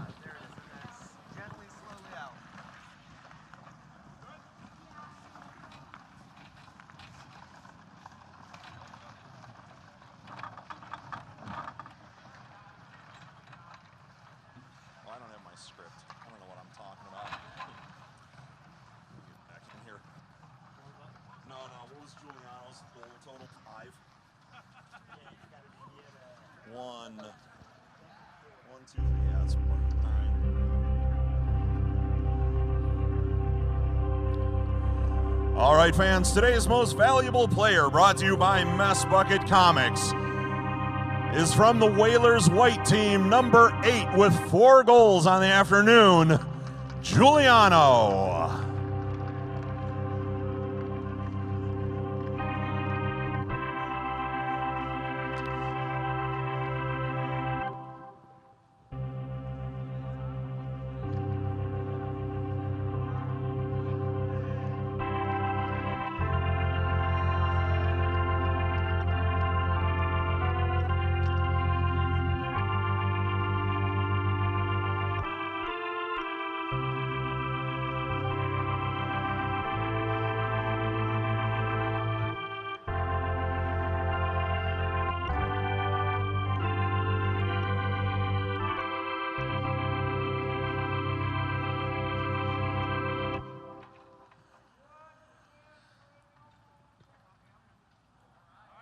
Don't forget, players get free pizza, and everyone can watch replays of this game at House of Shamrocks in 60 minutes, just 15 minutes up the road. Guys, enjoy the replay. There's plenty of stuff that you couldn't hear on the play-by-play and color commentary that we think you'll really enjoy from this one.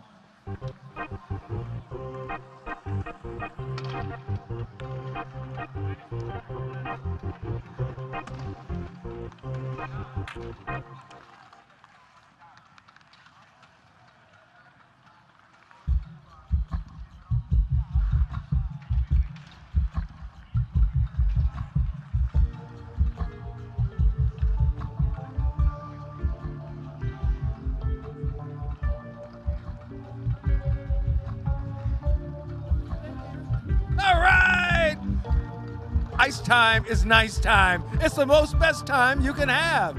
All you need to do is come on down and view the Frozen Fish Fiasco with us. It almost rhymed.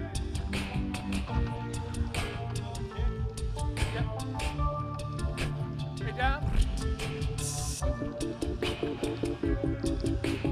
We need someone from the black team to stay out here on the ice. Losers got to kick the can, so we could get a representative from the Whalers black team to stick around and come out and kick the garbage can. Go for a record.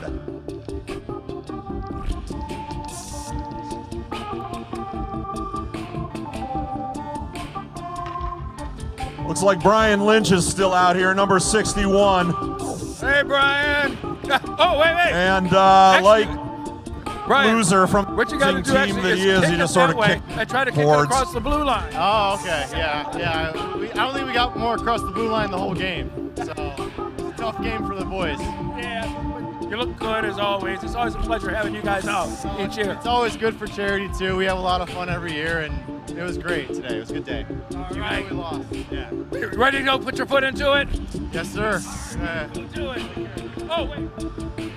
Oh, wait, he's going to give it another shot. Here he goes. There's a kick to be proud of, Lynch. You even knocked the beer can loose. Yeah, well you knocked done. the beer can out of it, too. All right, for Brian. Way to go. That one makes it to the top of the circles, just like our last contestant. It's not just a hockey game. It's just a whole entertainment type of situation. Always fun here. Right, Dom? There you go. We'll be back with more Frozen Fish Fiasco in just a moment. And coming up on the Frozen Fish Fiasco, we've got Tony's Red versus Tony's Black in just a few.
At Amerisure, our goal is to deliver industry-leading products, technology, and a superior service experience to all of our agents and policyholders.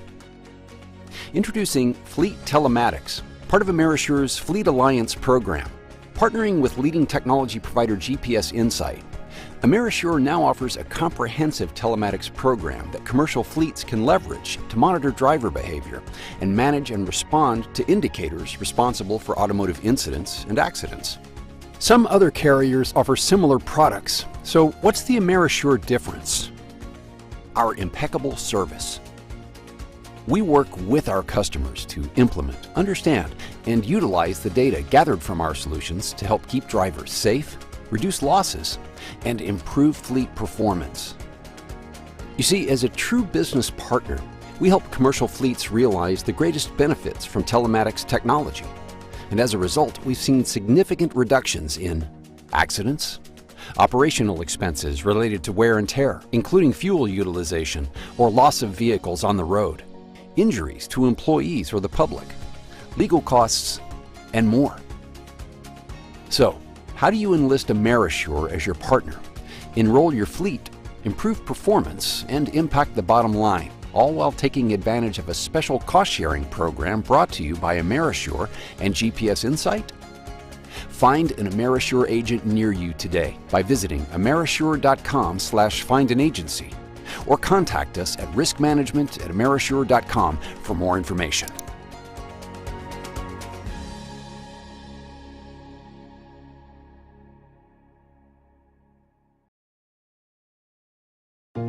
Getting up every morning to go out to do a hard day's work, that didn't just begin. We have been relentlessly weaving this fabric since 1938. And it hasn't been easy.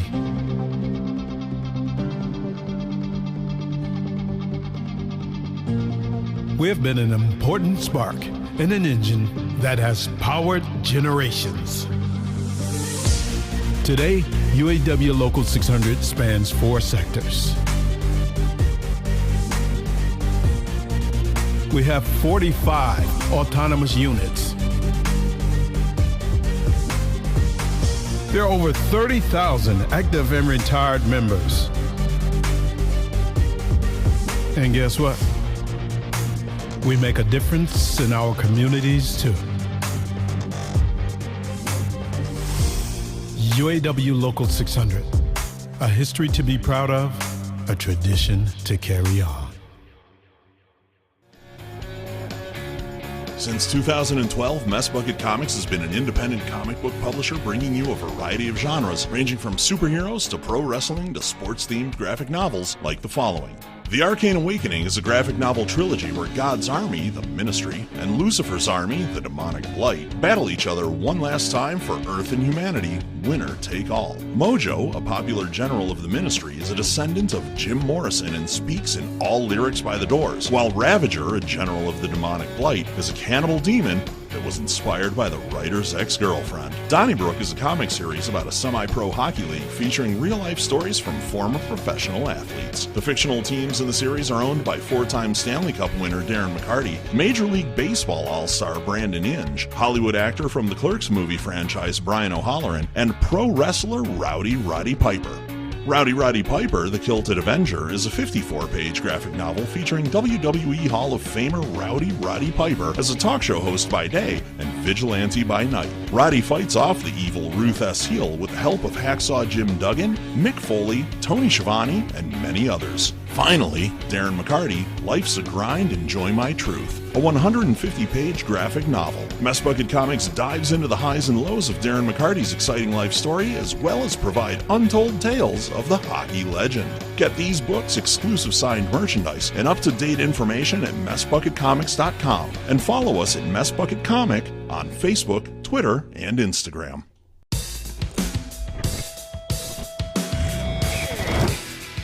How to make a rock star. Start them young. Let them fail. And be there when they do. Teach them what you know. And let them teach you what you don't. Believe in their dreams. The crazier, more wild and absurd, the better. Because bringing out the best of them takes the very best of us.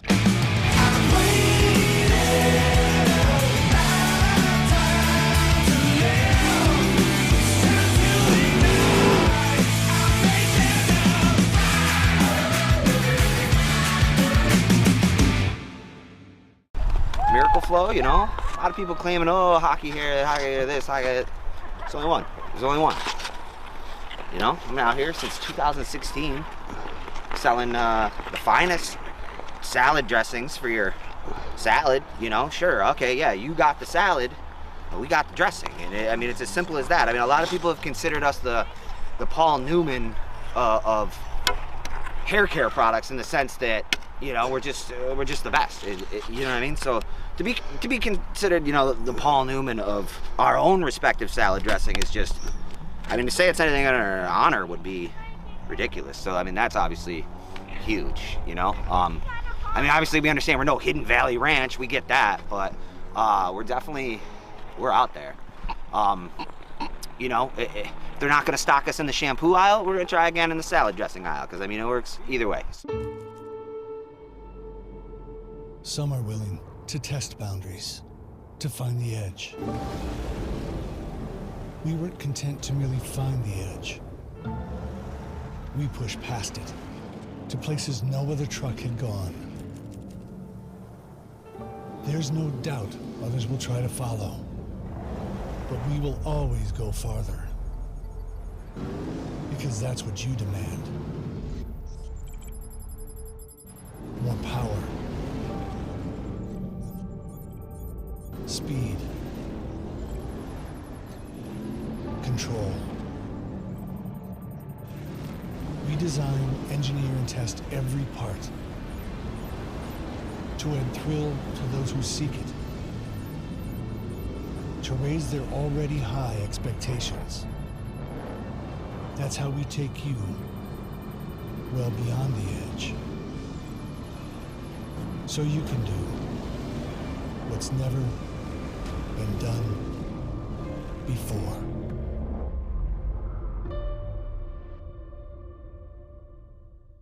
A Dream Limousine continues to be Metro Detroit's finest luxury transportation service. 734-542-6800. Offering late model luxury SUVs to brand new party buses that seat up to 34 passengers. 734-542-6800. Including the one-of-a-kind Escalade Stretch with the exciting jet door. Call 734-542-6800. That's 734-542-6800. A Dream Limousine. What was that? What? Boys, can I get one shot on that, please? Coffee showing off. Rocky, what are we even doing here? Where's the puck?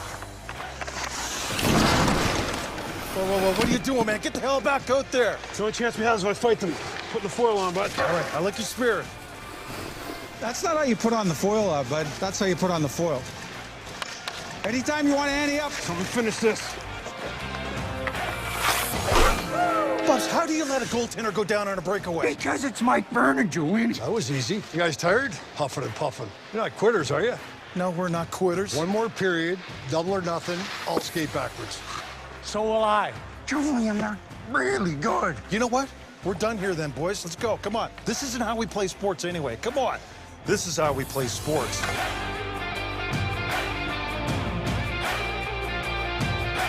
Frozen Fish Fiasco is brought to you by our title sponsor, Ram Trucks. Visit your Metro Detroit Ram Truck dealer today.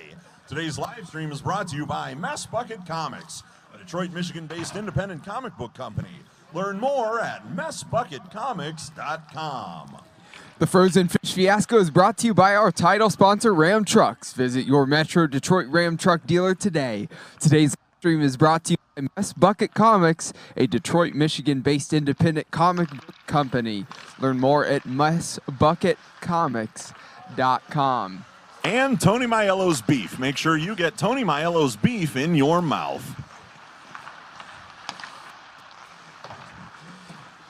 And the fifth game here, the Frozen Fish Fiasco on Saturday between Tony's Blue and Tony's Red. We'll take a look at these lineups here in just a moment. It will be the red team going from right to left on your screen, blue left to right. And here is blue on the attack at the moment. Now we're going to do two 40-minute halves. Again, there will be a break at halftime as they'll bring the Zamboni out, take care of the ice. Might see a goaltender change at some point here during the middle of the half, so but everything's going to run through like two 40-minute halves. And similar to the last game we just had. And we'll quickly take a look here at Tony's Blue in just a moment. Again, I'm Cole McDaniel, Vice President of Keon Sports. Happy to be here with you here on the live stream on the Frozen Fish Fiasco YouTube channel as well as Facebook. Tony's Blues lineup: number 11, Andrew Georgeny; number 23, Mike Westerman; number 4, Eric Beaupre; number 8, Matt Bloomberg; number 10, Charlie Bell; number 96, Brian Holappa; number 63, Nick Rogers; number 30, Paul Petrus; number 9, Kevin Davis; number 7, Brian Fry; and number 5, Joe Mathis. Now for the lineup for Tony's Red. Their team consists of number 7, Troy Friedman; number 21, Stephen Hibbard; number 9, Alex Ehrer; number 78, Sean Parent; number 13, Bobby Morales; number 11, Jeff Einheiser; number 63, Zach Rondot; number 96, Phil Hertrick; number 97, Sean Riopel; and the goaltender, Michael Tacchio. Here comes Blue crossing the blue line on the attack, and that one just getting away from him. Stretching out that stick was Matt Bloomberg, unable to track that one down. Here is Bloomberg, though, puts it up against the boards. Down in the corner. Red's going to come away with it, looking to clear. But Blue keeping it in the attacking zone. And this one just going to slip back past the blue line, and time to reset. Andrew Georgeny looking for a teammate on the far side. That pass a little bit ahead. It's intercepted and stolen by number 9, Irer. Blue takes it back.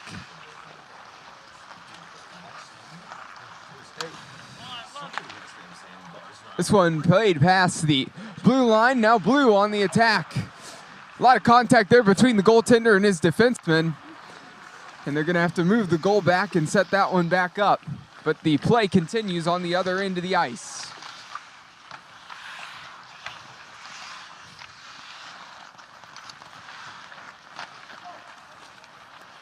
And here in the booth, I'm sucking down Xanax. And would like to say that Mike Travis, again, not only our PA announcer here, also doing a little bit of color commentary with me today, and always love his insightful input in every single game. Thanks for that, Cole, because I don't know how I'm still holding it together right now.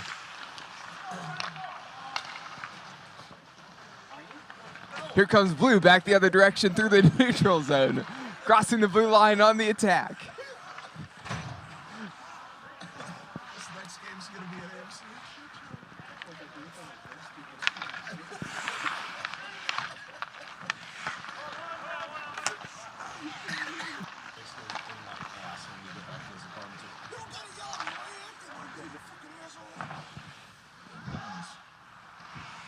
Here comes Red back the other direction. Oh no, it's taken in the corner.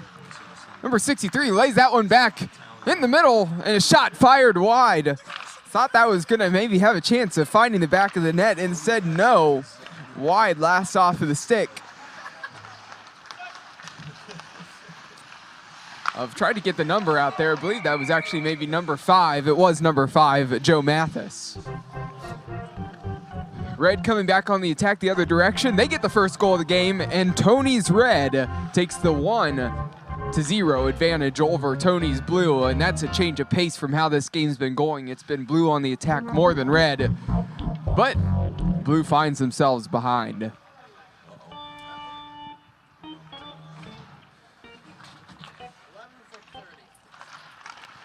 Goal for Tony's Red coming from number 11, Jeff Einheiser. Assist by number 30. Tony's Red goal scored by number 11, Jeff Einheiser. The assist goes to number 30. That looks like, well, appears to be Michael Taccio. There we go, thank you. And that assists the goaltender, Michael Taccio.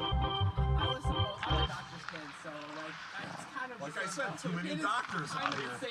You son of a bitch, you kept quiet, just tell me. Then I can pick on you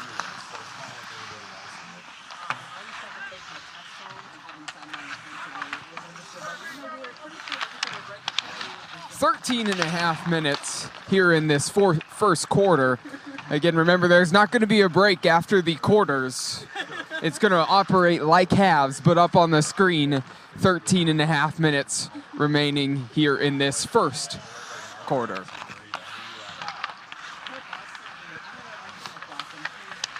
Red down in the corner here. Plays it back into the middle, intercepted by number 63, Nick Rogers. Rogers now over in the corner.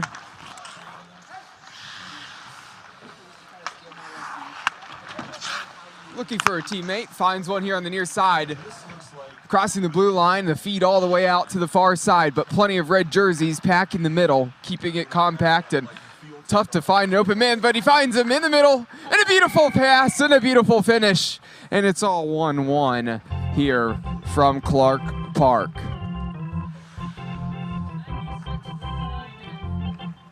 Blues goal by number 96, Brian Halapa. Tony's Blue goal scored by number 96, Brian Halapa. The assists go to number 9, Kevin Dawes, and Kevin Davis, and number 4, Eric. Oh, Eric, I wish I could read your last name on this sheet, but I really can't. So congrats on your assist, Eric. Assist to number 4, Eric Beaupre, and assist to number 9, Kevin Davis.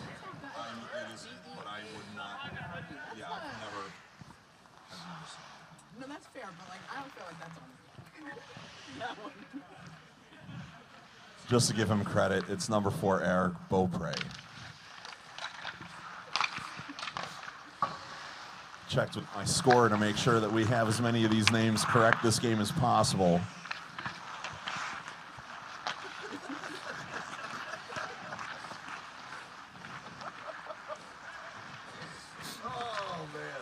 So Eric Beaupre, who gets credited with the assist, is listed as the second best hockey player in his family behind his brother Alex.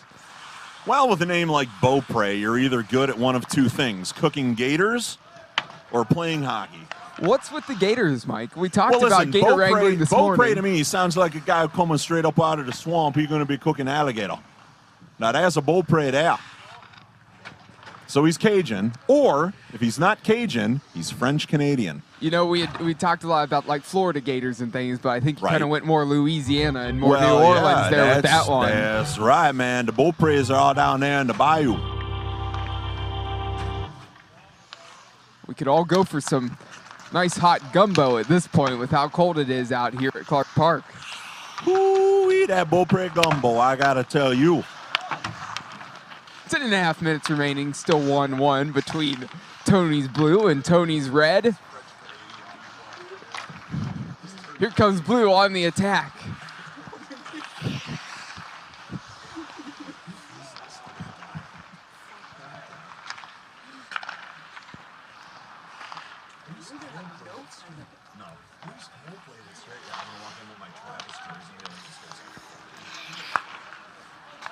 Up through the middle, past the blue line, on the attack, in on the goaltender, and a nice save there by Taccio. Really looked like an opportunity there for Matt Bloomberg to get the goal and open this one up for Blue. And again, Cole, this game a lot like the last one. A lot of talent out here on the ice, a lot of very skilled players, good skaters. This game's moving quick. Despite the 40-minute time limit here, broken up into 4 20-minute quarters, essentially, though we are still technically playing 2 40-minute halves.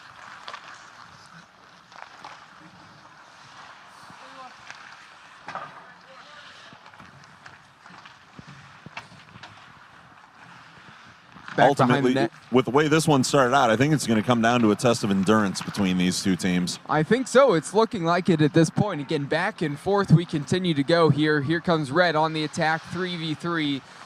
And now they're going to get some numbers as they made a couple of defensive changes, and that was smart, the timing of that right there. Here comes Blue back the other direction. And a simple turnover there. See if Red can do anything with it in the attacking zone. There's the shot and a save there. Good look from number 63, Zach Rondot. And speed skating, a nice move trying to drag that across was Westerman. It was poked away, and here comes Red once again, back and forth. We just continue to go in transition.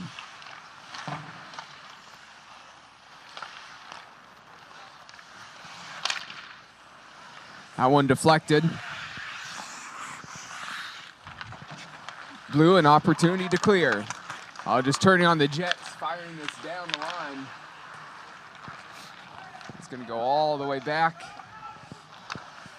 to the backboards. And a sloppy turnover there, maybe an opportunity for Red, but closing that one down. No room to shoot. Unable to find a teammate.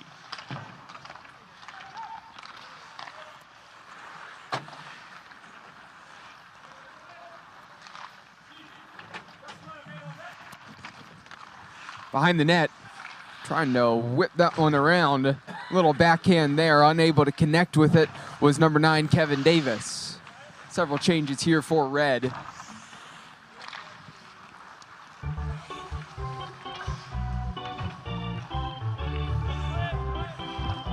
Under 7.5 to go here in this first quarter. And who can break the deadlock of 1-1? We will wait and see. Good steal there, showing some speed, number 96, Hertrick. Pulling it back, has a teammate if he can find him. Instead gets stuck and buried in the corner there and loses it. Here's number 10, Charlie Bell. Bell on the attack, And that one covered up and saved.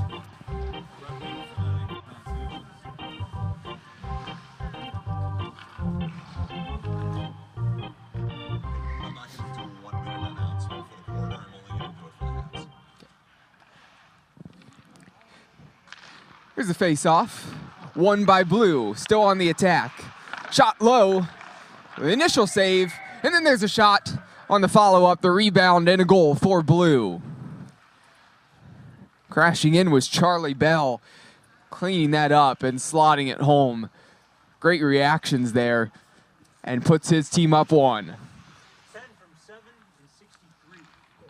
Assist goes to number 7, Brian Fry, as well as number 63, Nick Rogers. Tony's Blue goal scored by number 10, Charlie Bell. The assists go to number 7, Brian Fury, and number 63, Nick Rogers. So Charlie Bell, the goal scorer, he once met Joan Rivers. So meeting Joan Rivers in a goal at the Frozen Fish Fiasco, 2 very memorable things there for Bell. That's his bio, as he met Joan Rivers? Yes. Under what circumstances? I need to know now. Did he go to her talk show? Was he on one of the... he could have been sitting in for Bradley Cooper as well at an awards show where That's he true. met Joan. We had Bradley Cooper here We did earlier. this morning. Here's a shot in and on goal, and a nice save there by Taccio. Excellent reactions, and Red on the break coming the other way, crossing the blue line on the attack. Shot fired in low. That one parried to the side by the goaltender Petrus. Yeah, Taccio took a nice stab at a couple of those pucks floating around right in front of him with the glove and the blocker, kept the puck out of the net. That one came back just behind the blue line, trying to get away with it, and a wry smile from Mike Westerman. Officials caught him there, and we're going to have a face-off. No opportunity for a shot there, one-on-one with the goaltender. Again, official here on the near side, and want to credit them. Long day for them. They're spending all day, all weekend with us, and they've done a good job here in keeping everything under control, and again, great job officiating. That's all day today and all day tomorrow for these guys. So not only are they doing, 6 games today, we've got another 4 or 5 tomorrow, I think. Got 6 tomorrow. 6 tomorrow yes. as well. Wow. So, yeah, these guys are 12 games in 2 days. That's a lot of skating, fans. Puck out to the far side. Red comes away with it. On the left, fires that one on frame. The initial save was good, and the rebound and a goal, making it 2-2. So back-to-back rebound goals for either team. That one coming with just 3.5 minutes remaining here in the first quarter. 7 from 78.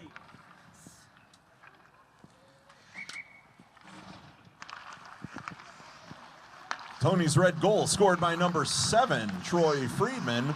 The assist goes to number 78, Sean Parent. Number 78, Sean Parent, gets the assist, and number 7, Troy Friedman, with the goal.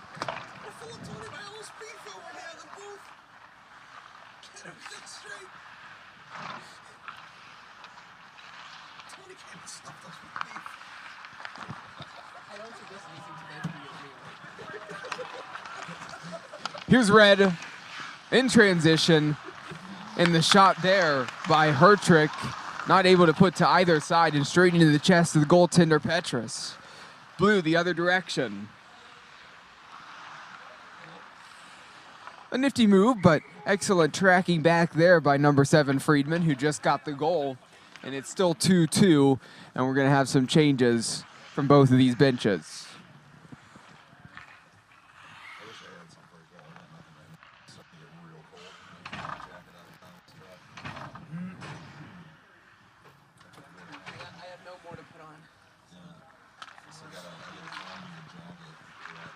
Something to point out that Sean Parent, who was just credited with this, is apparently Eskimo brothers with Georgine. Wait, with who? Is it someone on the team? Yeah, I believe it is. I believe it's Andrew Georgiany, number 11 on blue. Oh, well, that is quite an accomplishment. I mean, two guys hanging out in the same igloo.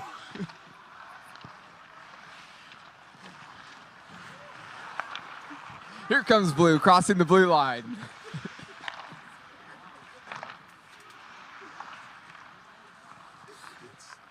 Is it 8 o'clock yet at the bar when these guys come off the ice? Could this actually be playing at the House of Playgrounds? Will all the kids be gone? The answer is yes, it's fine to say. If the answer is no, Mom, what are Eskimo brothers? Right. Yeah. Blue in the corner, on the attack, in the middle. And it looked like that one nearly slipped through to the near side, but instead getting the pad down on that was Michael Taccio. Another nice save by the goaltender with only a minute remaining here in the first quarter. Yeah, to this point in the game, Taccio's reflexes have really impressed, man. He's just finding that puck everywhere it is on the ice right now and stabbing it away from himself or making sure those pads are down on top of it anytime Tony's blue comes down and tries to score on him. Well, and I believe that's one where on Taccio's stick side, you thought that might have ended up in a goal, but somehow got the pad down. Yeah, I certainly did. I thought that one got by him. I thought we were going to see the refs point at the net, but nope, that puck squirted right out from under those pads back in front of him and was handed over to the referees for the face-off deep in their end. This one going to be launched all the way down to the other end of the ice with 4 seconds remaining. Maybe an opportunity for Red to get a shot off as the net was open and completely empty, and it just slips wide. And this quarter wraps up 2-2. We'll quickly transition to the second quarter, and then we'll take our break at half. So want to remind everybody again, 2-2, end of this quarter. It has been back and forth between Tony's Blue and Tony's Red here for the 13th annual Frozen Fish Fiasco. Again, the Frozen Fish Fiasco to benefit the Clark Park Coalition. All funds coming from this event going right back towards helping everybody here at Clark Park, again, maintain this outdoor rink. Again, so all the programs and activities can keep going on for the kids here. Again, just a great opportunity to help this out. And if you want to be a part of the Frozen Fish Fiasco next year, you want to play in this event, you want to come out and witness it. Again, something that will continue as, just a great event here that continues to just seem to grow and grow. And we hope to see a lot of people out next year. But before we talk about next year, again, tomorrow, a full slate as well, full slate of games. And here coming up a little bit later, we have the Red Wings team going up against Ram Trucks. And the second quarter, again ending this first half, is beginning now, and 20 minutes back up on the clock, still 2-2. Yeah, there was some talk initially about both red and the blue teams switching things up, possibly getting their goalies shifted out, but it looks like the same guys that started the game are back out there now in net for both teams. I don't blame them for wanting to keep both goaltenders still in net at this point. Both have pretty solid, and I have to give Taccio a lot of credit for the red team. Again, he's been standing on his head a bit at times. It seems like Blues had a bit of pressure. Red nearly at the end, though, to make it 3-2. Just missed that open net with 3 seconds to go. Here's Red on the attack once again. Maybe an opportunity to find a teammate there in the middle. Instead, pulling it back and wrapping around is Sean Riopel.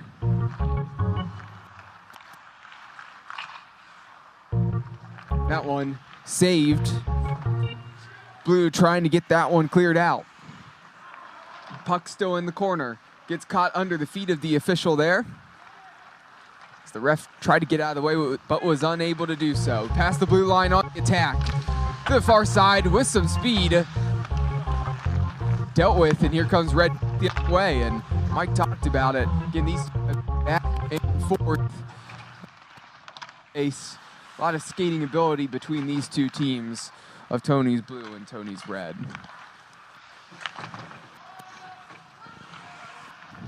A minute and a half played here so far in the second quarter, and both Red and Blue.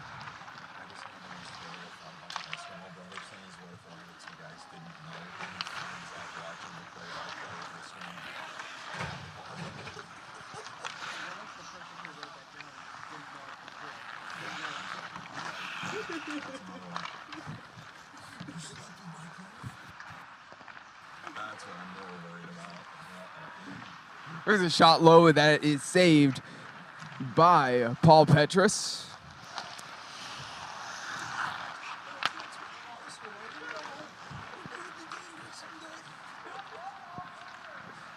That shot's low, off the pads. Petrus with another great save. Here comes Blue once again. Laying it back. Back to the far side. And contested there in the middle, and here comes Red into the attacking end.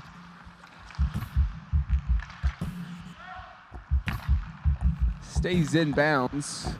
Didn't go over the time. Again, we've seen that a couple times on that far side. This one launched all the way down for an icing. And we'll wait as puck comes all the way back to the other end, and we will wait for the face-off in just a moment.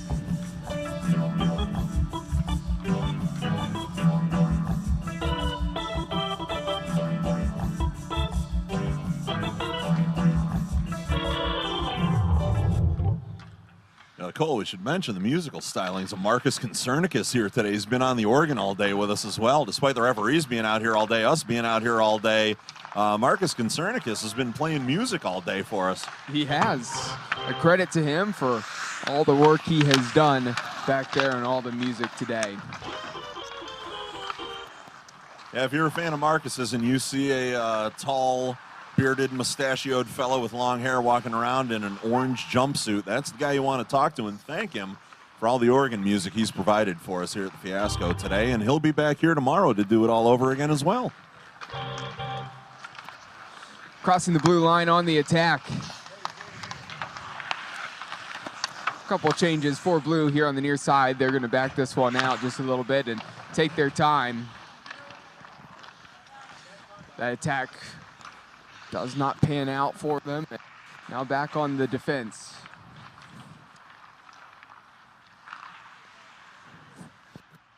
Got it over the blue line. That one fired in there. Deflected and hit the boards behind the net. Here's Hibbert. Backhand. And looks like that one's covered up by Petrus. That was a rifle shot in from the boards, too. That's a hard one to track for a goalie through all those bodies. And it just got through all of them right on net. Still 2-2. 15 minutes remaining here in this half. Again, at halftime, we'll take a break as the Zamboni will come out and take care of the ice. And we'll be back right after that. A little bit of break for halftime. Again, we'll have then the two 20-minute quarters that will conclude this one before we get to the Red Wings alumni Ram Trucks game, the final one here this evening. Blue loses it. Oh, an opportunity. It looked wide open at the back post and fired high by Alec. Again, glove side. Here's another save. Another save. And well done by Paul Petrus. We talked about goaltender number 30, Michael Taccio, on the other end for Red, who's been standing on his head. But Paul Petrus, he's been the busy goaltender here for Blue in the last 5 minutes. Both of their styles are very different, where Taccio's got that really lightning quick reflex thing. You know, down here on Blue, we've got a very technical goalie, man. Just good positioning, good form, good everything as a goalie. Gets down quickly, gets right back up so that he's ready for any rebounds coming back in on him. And both are fun to watch. If you're a fan of goalies, this is a game to be here for, because both of these guys, again, have very different styles, but are both extremely effective.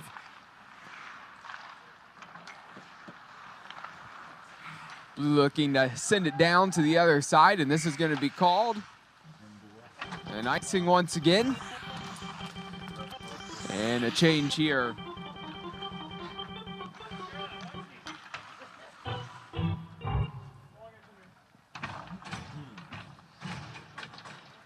Awaiting the face-off between two number 63s, Nick Rogers and Zach Rondot. One by Rogers in blue,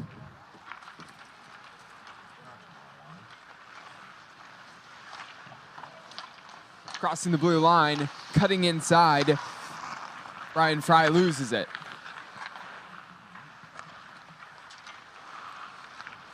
Looking for Fry. Puck a little bit faster than him, getting forward. A hard pass back in the middle, I think hoping it would deflect off of somebody and go on net. Does not. And here comes Red the other way. And a nice glove save snagged by Petrus. That was going high and wide, but didn't want to take the risk. Yeah, if that one's going to get in your airspace, you pull it down and don't let it go deep into the corner so that it can come around to somebody else who's going to take a shot at you from the points. Better just stop it when you get the chance. Don't mind the face-off in his own end. He seems to be able to cover most of the things that have been coming his way. Now that both guys have had a taste of the speed of the game and a couple of shots on them, they seem to have settled in very nicely. Here comes Red. Nifty move. The hard shot, and Petrus gets to it and covers that one up. Again, just splitting the legs there, as that was number 7, Troy Friedman, who has a goal to his name. Again, just a little Meg right between the legs and firing hard, but again, Petrus there to meet it. Here's another shot that's coming hard and high, and that one is going to be just a little bit wide. Again, Petrus snagged that one. He's been really clinical with the glove. Yeah, it's another one of those ones that got into his airspace. He gets a glove up, brings it down, makes the save. An absolute beauty. Don't give him a chance to get another shot at you. Stop it when you can. Red tracking back and collecting that, number 11, Einheiser. Einheiser making some moves, showing off the speed with the skates, and has his team on the attack here right now. That one takes a big hop. You know Einheiser's a hockey player there because he's got those blue sweats with the black tape on underneath his pants. No hockey socks for him, at least it doesn't look that way. No, those are hockey socks. My apologies to Einheiser, but Einheiser, buddy, I don't care how much you like him. That's a horrible color blue, buddy. We got to get you some new socks, brother. Well, his jersey's also peeling. The numbers of his number 11 are about halfway off at this point. We'll see if they make it through the rest of this game. He might be number 1 or no number on the back by the end of this one. Einheiser might have been the first Tony's player and just continues to wear the uniform he started in. 10 minutes remaining here in the half. Still 2-2 between Tony's blue and Tony's red. Here's blue on the attack. It's mostly been red going the other direction as of late. Can blue make something happen? That was another easy one for Taccio down here in red. You know, that one came right through. Nobody was really screening him. Came right up on his shoulder, and all he had to do was just kind of tip his shoulder up, stay in front of it, watch it come all the way in, quick reflexes, drop down in front of him. His team was able to get it out of the zone. A nice move through the middle, trying to get that shot off, and just poked away from Matt Bloomberg from behind. It looked like he was going to have an opportunity. Tracking back on defense, Brian Halapa plays it over to his fellow defenseman on the far side. Here comes Rogers. Rogers laying it back for a teammate, and Red gathers it right in front of that goal crease.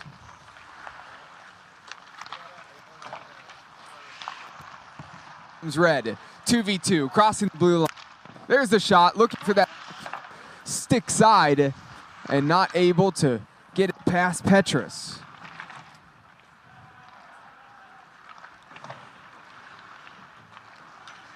Halapa forward for a teammate. Blue loses it to red. Here in the middle, a nice move is Jeff Einheiser. Looked like he was going to have an open shot. That one was deflected up and over. It actually caught the roof of the building back there. You saw it knock the snow down. Oh, it did, yeah, look at that. Pretty. You can see the divot up there on the roof where the puck hit. I think that's what that is. Is that where it was? I think so. I'm pretty impressed that it got all the way up there to the roof. That was a nice deflection to put it up that high into the air and all the way back that far behind the net. That must have been a pretty hard shot coming in. Here passing the blue line on the attack once again is Tony's blue. Halapa trying to move, slotting it into the middle. Hits the skate of Taccio in the right direction. Again, these teams are just flying back and forth, it feels like. There's another hard rip from Einheiser. Blocked once again. And another nice play that we've seen a few times today. The guy who comes in first with the puck drops it off for a teammate coming in behind him and gets his body in front of the goalie to create the screen, letting that second guy get the shot in on net, hoping he can get it by him.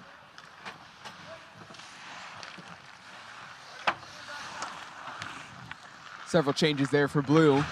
In the corner, number 23, Westerman. This one poked away from Brian Fry. Coming back to gather it, Mathis. Beaupre behind the net. Across the middle, that one nearly catches that back post. I believe that's Beaupre.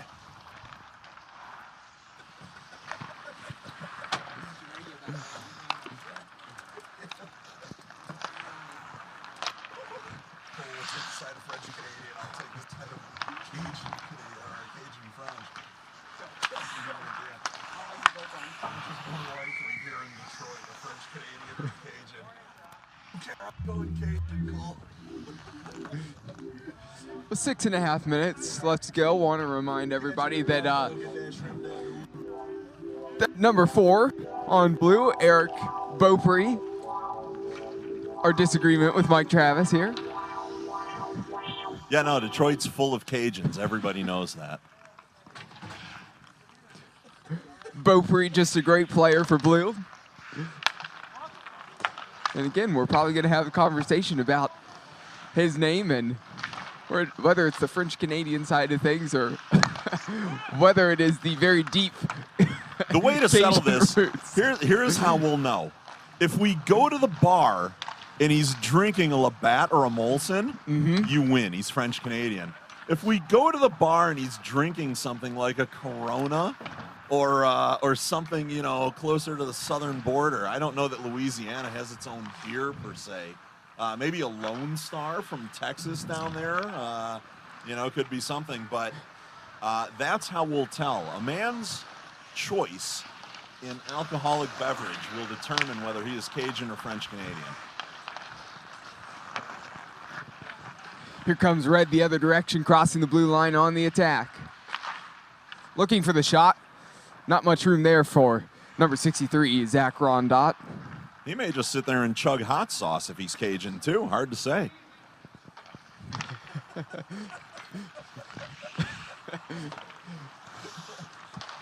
That's what the poll is going to be. That's what we're going to vote on here. Beaupre or Beaupre? Yeah, maybe our friends in the truck can get that poll up on screen right now. And as we're arguing the subtleties in someone's last name, Tony's Blue finds the back of the net. And as Tony Blue gets that goal, they now take a 3-2 advantage. And have to say, Red was coming the other direction many, many times, just couldn't get a goal. Credit of Petrus and his goaltending. That third goal going the way of Blue, and they find themselves up 1 here with 4.5 minutes remaining in the first half of the 5th game on Saturday of the Frozen Fish Fiasco. Tony's Blue goal scored by number 9, Kevin Davis. The assist goes to number 10, Charlie Bell. Number 9, Kevin Davis with the goal, and Charlie Bell, number 10, he gets the assist. It's so hard not to do the Vinny Bell call on Charlie Bell. I want to so.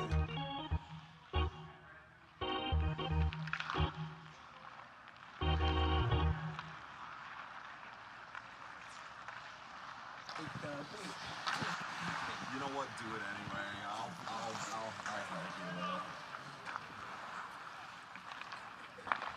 help you with it.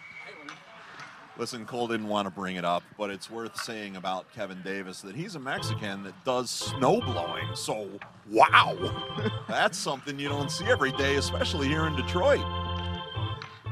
Yeah, you kind of have to when you're in Detroit with this kind of weather. So, yeah, the choice. Well, that's true. Mexican, Indian, I don't care where you're from in this world. You're going to be snow blowing up here in Detroit, especially after that storm came through. Now, Detroit didn't get hit quite as badly as other parts of the country, but they certainly saw about 5 to 6 inches. And it has created a nice backdrop for the event today. It has, coming from Northeast Ohio there in the Cleveland area. Again, had a good 13 or 14 inches. Snowstorm definitely hit Ohio a lot harder. And, talk about, we have things called the snow levels, snow emergency levels. It's not really as much of a thing up here that the Michigan people won't understand. Well, not this weekend anyway, but certainly I've seen parts of Michigan get dumped on, and the only means of transportation is the snowmobile you've got in your garage. Oh, yeah. And, truthfully, we could have used Kevin Davis down there in Cleveland earlier this week.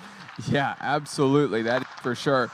No, both states get hit with some pretty similar weather, and again, a lot of snow. A little different, though, on how those snow emergency things are all set up. That is for sure. But Michigan avoiding that storm is for sure. Again, trying to bring this one down as the puck was floating up there in the air.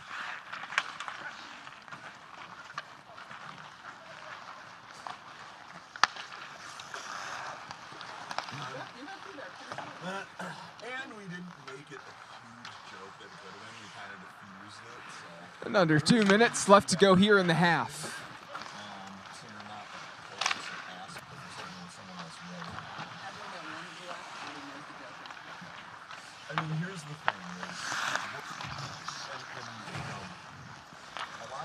Here on the far side, there's a shot, and that one saved by Michael Taccio.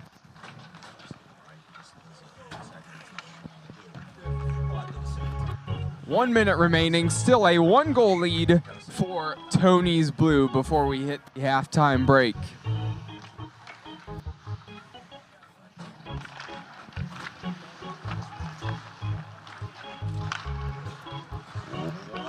Less than 1 minute remaining in the half.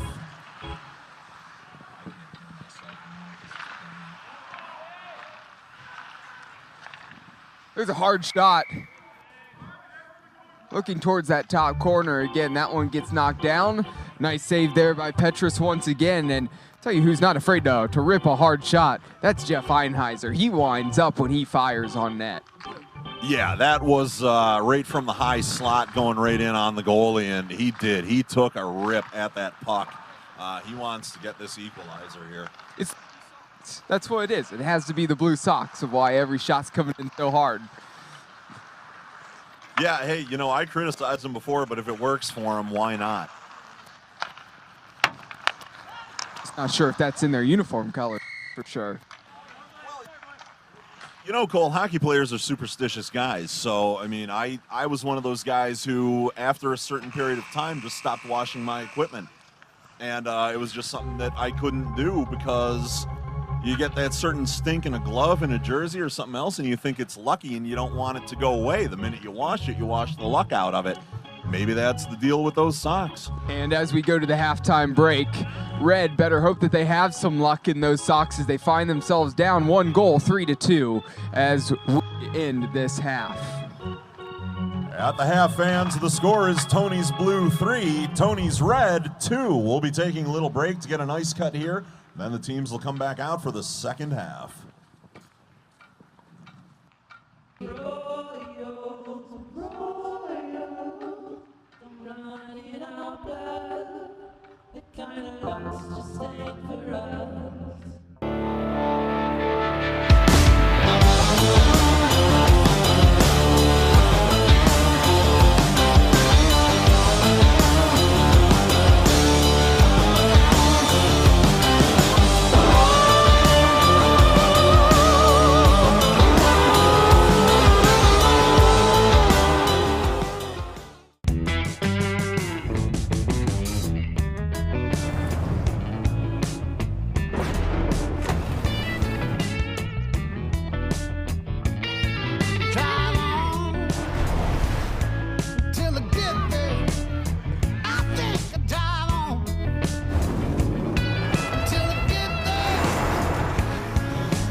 At Amerisure, our goal is to deliver industry-leading products, technology, and a superior service experience to all of our agents and policyholders.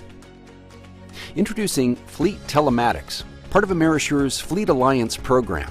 Partnering with leading technology provider GPS Insight, Amerisure now offers a comprehensive telematics program that commercial fleets can leverage to monitor driver behavior and manage and respond to indicators responsible for automotive incidents and accidents.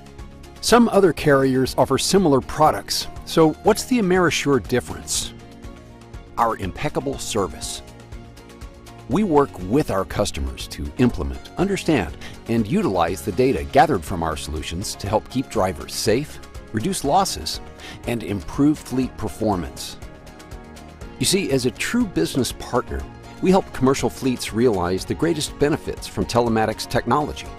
And as a result, we've seen significant reductions in accidents, operational expenses related to wear and tear, including fuel utilization or loss of vehicles on the road, injuries to employees or the public, legal costs, and more. So, how do you enlist Amerisure as your partner, enroll your fleet, improve performance, and impact the bottom line, all while taking advantage of a special cost-sharing program brought to you by Amerisure and GPS Insight? Find an Amerisure agent near you today by visiting amerisure.com/find-an-agency or contact us at riskmanagement@amerisure.com for more information.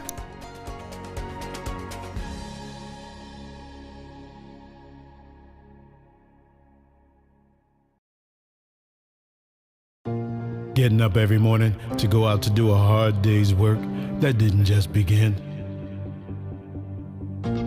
We have been relentlessly weaving this fabric since 1938. And it hasn't been easy.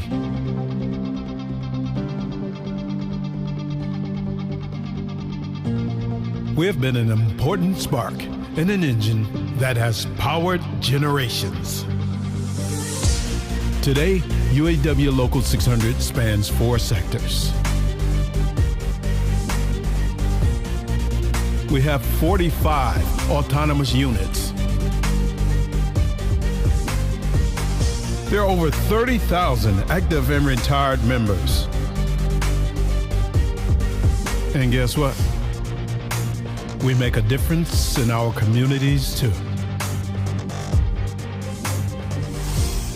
UAW Local 600, a history to be proud of, a tradition to carry on. Since 2012, Mess Bucket Comics has been an independent comic book publisher bringing you a variety of genres, ranging from superheroes to pro wrestling to sports-themed graphic novels like the following.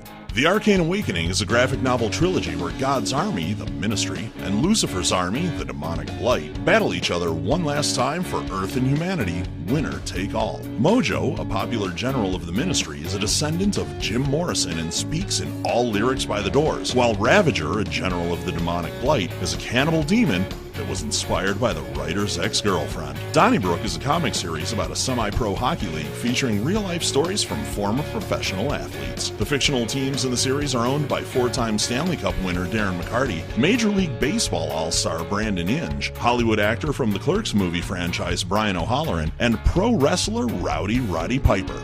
Rowdy Roddy Piper, the Kilted Avenger, is a 54-page graphic novel featuring WWE Hall of Famer Rowdy Roddy Piper as a talk show host by day and vigilante by night. Roddy fights off the evil Ruth S. Heel with the help of Hacksaw Jim Duggan, Mick Foley, Tony Schiavone, and many others. Finally, Darren McCarty, Life's a Grind, Enjoy My Truth, a 150-page graphic novel. Mess Bucket Comics dives into the highs and lows of Darren McCarty's exciting life story, as well as provide untold tales of the hockey legend. Get these books, exclusive signed merchandise, and up-to-date information at messbucketcomics.com, and follow us at Mess Bucket Comic on Facebook, Twitter, and Instagram.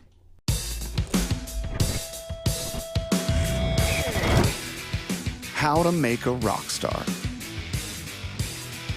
Start them young. Let them fail.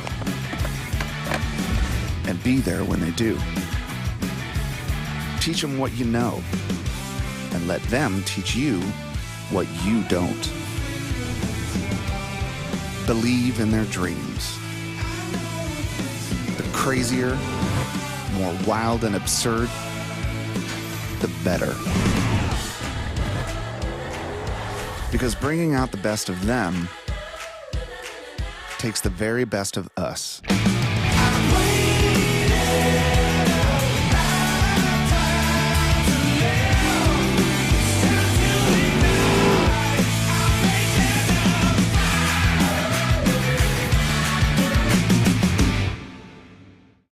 Miracle Flow, you know? A lot of people claiming, oh, hockey here, hockey this, hockey that.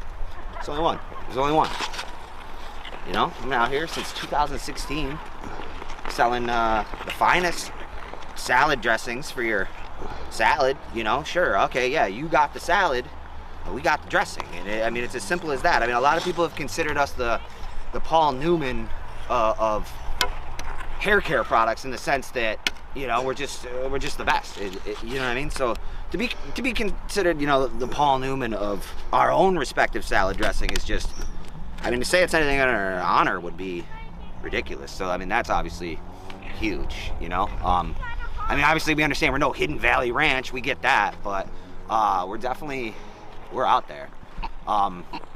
You know, if they're not going to stock us in the shampoo aisle, we're going to try again in the salad dressing aisle, because I mean, it works either way.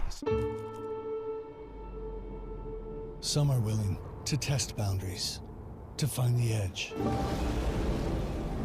We weren't content to merely find the edge. We pushed past it, to places no other truck had gone. There's no doubt others will try to follow, but we will always go farther. Because that's what you demand. More power. Speed. Control. We design, engineer, and test every part to add thrill to those who seek it, to raise their already high expectations. That's how we take you well beyond the edge, so you can do what's never been done before.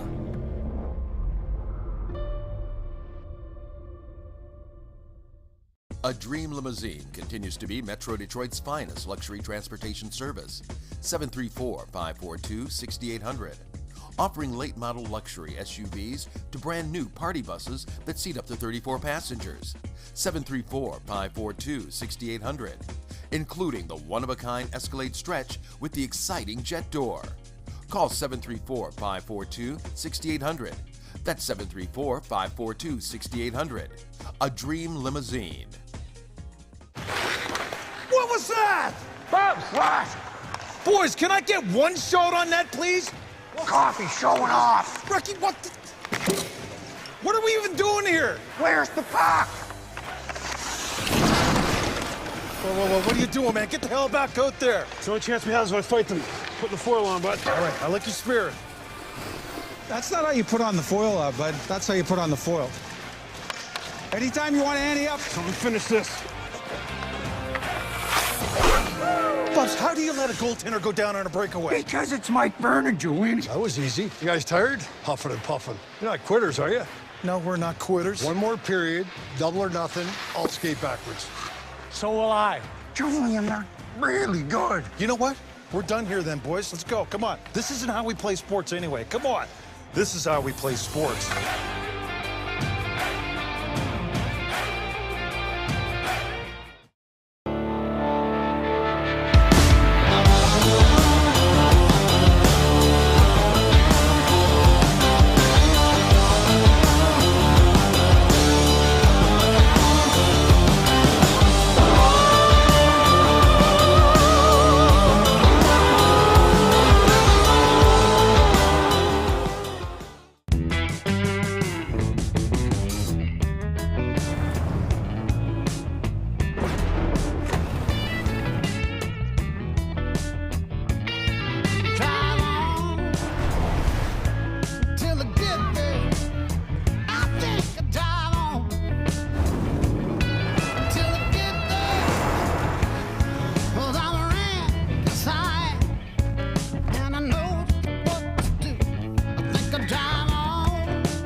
At Amerisure, our goal is to deliver industry-leading products, technology, and a superior service experience to all of our agents and policyholders. Introducing Fleet Telematics, part of Amerisure's Fleet Alliance program. Partnering with leading technology provider GPS Insight, Amerisure now offers a comprehensive telematics program that commercial fleets can leverage to monitor driver behavior and manage and respond to indicators responsible for automotive incidents and accidents. Some other carriers offer similar products, so what's the Amerisure difference? Our impeccable service.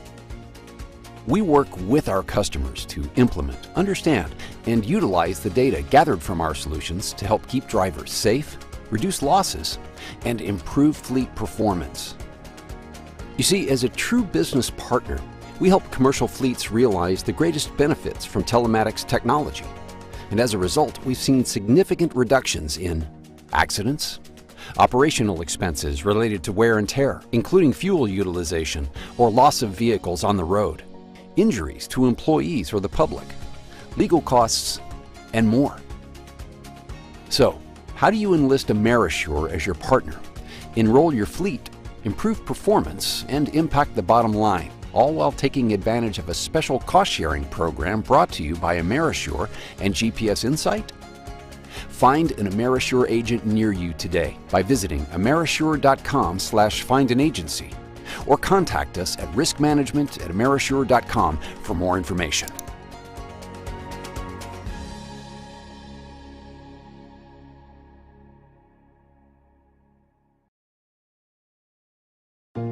Getting up every morning to go out to do a hard day's work, that didn't just begin. We have been relentlessly weaving this fabric since 1938. And it hasn't been easy.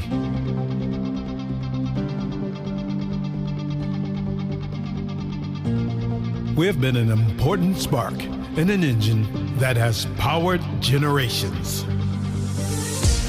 Today, UAW Local 600 spans 4 sectors. We have 45 autonomous units. There are over 30,000 active and retired members. And guess what? We make a difference in our communities too. UAW Local 600, a history to be proud of, a tradition to carry on. Since 2012, Mess Bucket Comics has been an independent comic book publisher bringing you a variety of genres, ranging from superheroes to pro wrestling to sports-themed graphic novels like the following. The Arcane Awakening is a graphic novel trilogy where God's army, the Ministry, and Lucifer's army, the Demonic Blight, battle each other one last time for Earth and humanity, winner take all. Mojo, a popular general of the Ministry, is a descendant of Jim Morrison and speaks in all lyrics by the Doors, while Ravager, a general of the Demonic Blight, is a cannibal demon that was inspired by the writer's ex-girlfriend. Donnybrook is a comic series about a semi-pro hockey league featuring real-life stories from former professional athletes. The fictional teams in the series are owned by 4-time Stanley Cup winner Darren McCarty, Major League Baseball all-star Brandon Inge, Hollywood actor from the Clerks movie franchise Brian O'Halloran, and pro wrestler Rowdy Roddy Piper. Rowdy Roddy Piper, the Kilted Avenger, is a 54-page graphic novel featuring WWE Hall of Famer Rowdy Roddy Piper as a talk show host by day and vigilante by night. Roddy fights off the evil Ruth S. Heel with the help of Hacksaw Jim Duggan, Mick Foley, Tony Schiavone, and many others. Finally, Darren McCarty, Life's a Grind, Enjoy My Truth, a 150-page graphic novel. Mess Bucket Comics dives into the highs and lows of Darren McCarty's exciting life story, as well as provide untold tales of the hockey legend. Get these books, exclusive signed merchandise, and up-to-date information at messbucketcomics.com, and follow us at Mess Bucket Comic on Facebook, Twitter, and Instagram.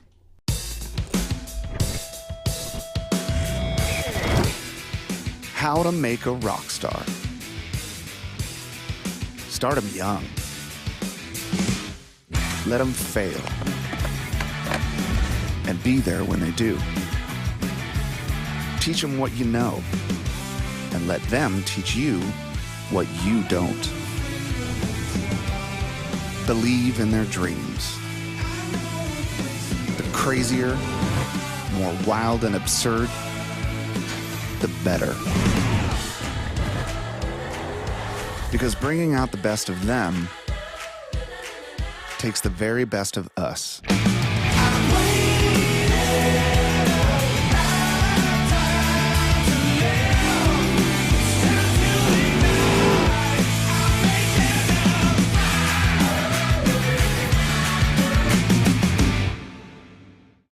Miracle Flow, you know? A lot of people claiming, oh, hockey here, this, hockey that. There's only one. There's only one.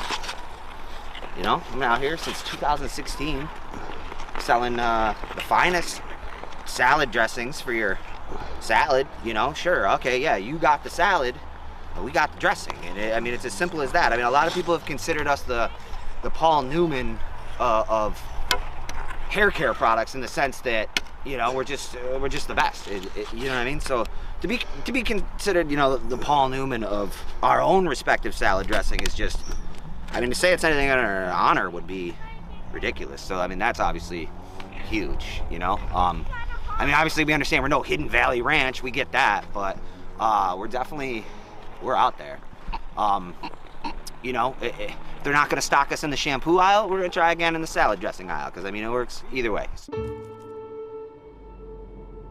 Some are willing to test boundaries, to find the edge. We weren't content to merely find the edge. We pushed past it, to places no other truck had gone.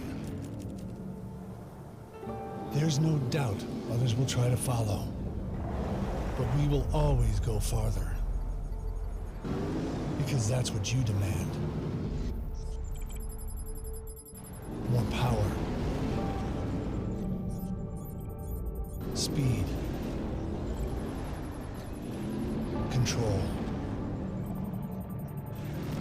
We design, engineer, and test every part to add thrill to those who seek it, to raise their already high expectations. That's how we take you well beyond the edge, so you can do what's never been done before.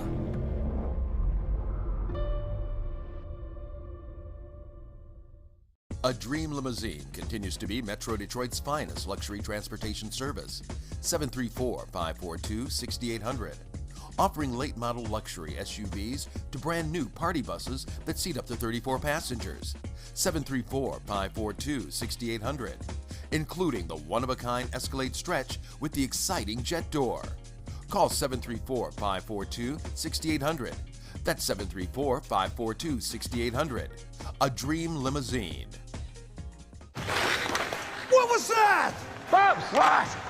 Boys, can I get one shot on that, please? Coffee showing off. Ricky, what the... What are we even doing here? Where's the puck? Whoa, what are you doing, man? Get the hell back out there. It's the only chance we have is if I fight them. Putting the foil on, bud. All right, I like your spirit. That's not how you put on the foil, bud. That's how you put on the foil. Anytime you want to ante up. So we finish this. Bubs, how do you let a goaltender go down on a breakaway? Because it's Mike Vernon, Julian. That was easy. You guys tired? Huffing and puffing. You're not quitters, are you? No, we're not quitters. One more period, double or nothing, I'll skate backwards. So will I. Julian, they're really good. You know what? We're done here then, boys. Let's go. Come on. This isn't how we play sports anyway. Come on. This is how we play sports.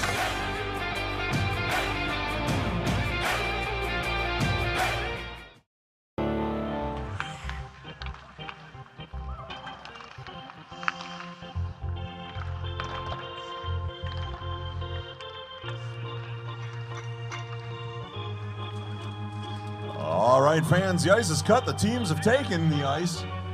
We'll be underway with the second half of this game in just a moment.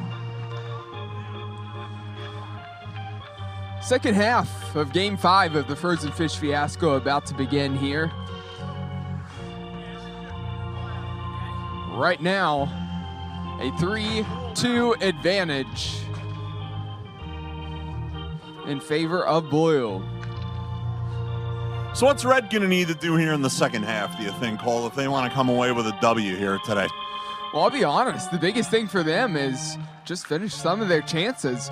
Actually, in that latter part of the second quarter into that first half, they had more opportunities than Blue did. It just so happened to be a situation where Paul Petrus, back in goal, was making a ton of saves, and some of those shots from Red weren't able to find the back of the net, and they're just going to have to find a way to maybe get him out of position, maybe find somebody on the back door and get an easy one, because those shots from straight on, he's dealt with everything. Yeah, he certainly has. Those reflexes from Taccio down here for Red have, they've been keeping Red in the game, and I know it's only a goal deficit, but they're going to need him to continue standing on his head back there. And for Blue to slow down, but here coming out early in the second half, looks like both teams are matching each other speed for speed all of a sudden.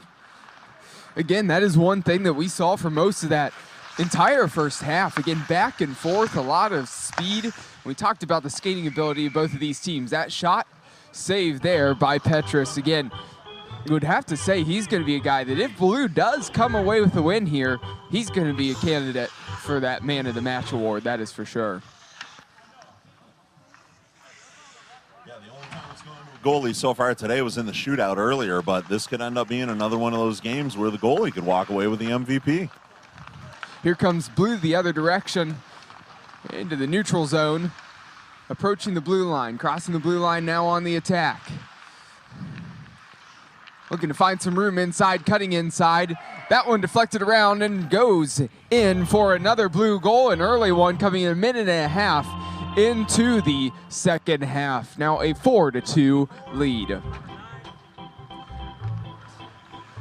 Goal by number 4, Eric Beaupre.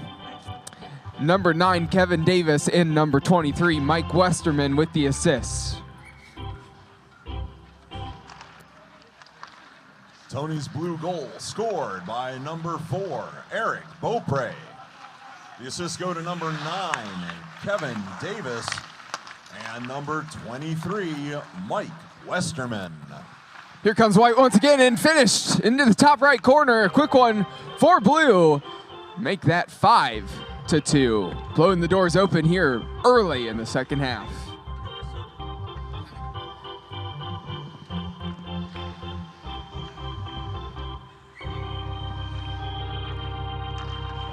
Tony's Blue goal scored by number 8, Matt Bloomberg. The assist goes to number 7, Brian Fury. Number 7, Brian Fry with the assist. Number 8, Matt Bloomberg with the goal.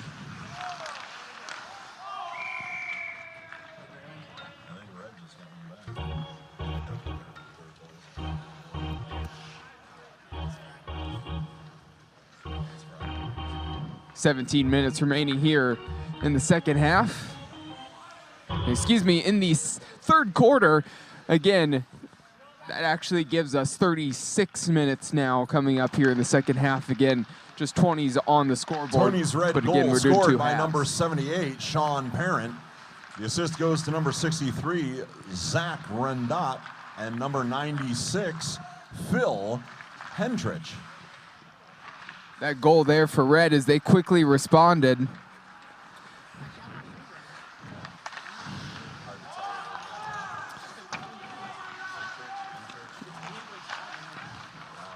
Looks like that goal came from number 78, Sean Parent, and number 96, Phil Hertrick, with the assist.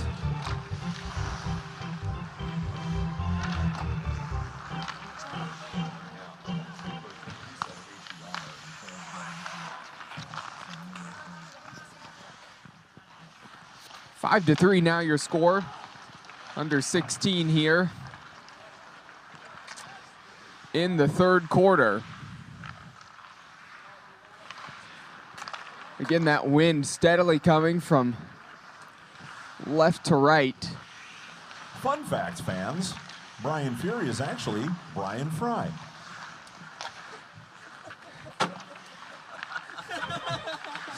Again, that wind blowing from right to left here across the ice. Again, making it a lot chillier here as it is Now officially hitting that darker part of the night. We went through the full day of a lot of hockey action. Now the lights are on for the conclusion of this game and then the final game here this evening. Again, that shine coming off of the ice now. And again, ice still seems to be holding up quite well for these guys down here.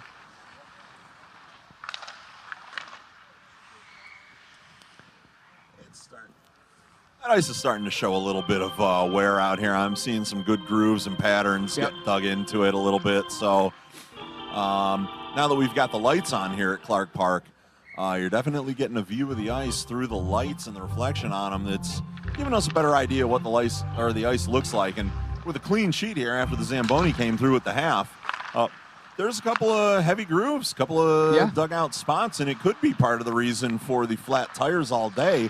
Just something we couldn't see earlier in the light of day. But now with the reflection, yeah, there are a couple of issues with the ice. Nothing serious, nothing these guys haven't played on before. But certainly could be an excuse that someone else might use for why they came up with a flat tire earlier in the contests today. Right, and like Mike said, nothing major, but it's bound to happen when you've played 5 games to this point and you're going into the 6th one. I mean, you are going to see that as much as you can tend to the ice. The biggest thing is just going to be tomorrow and making sure it gets maintained for the continued games tomorrow as well. Yeah, and with the temperatures dropping tonight as they are currently, it's certainly gotten colder here in the announcer's booth. I will say that, you know, the expectation is that we'll have another nice cool day. It should be a good day of hockey here in Detroit again at Clark Park. But we'll see. You know, you resurface the ice enough times, you can get a nice flat sheet. But you're always going to see those grooves out there. As I said, I'm just noticing a couple of ones that look a little deeper than some of the others. And, you know, the other thing is you get along the board sometimes. Zamboni doesn't get right up to the board. You get a little bit of a ridge built up there. They can always take your feet right out from under you in your skates. An excellent opportunity. Looked like it was going to be a chance for Brian Fry to put that one on net. Got away from him and squandered that opportunity there.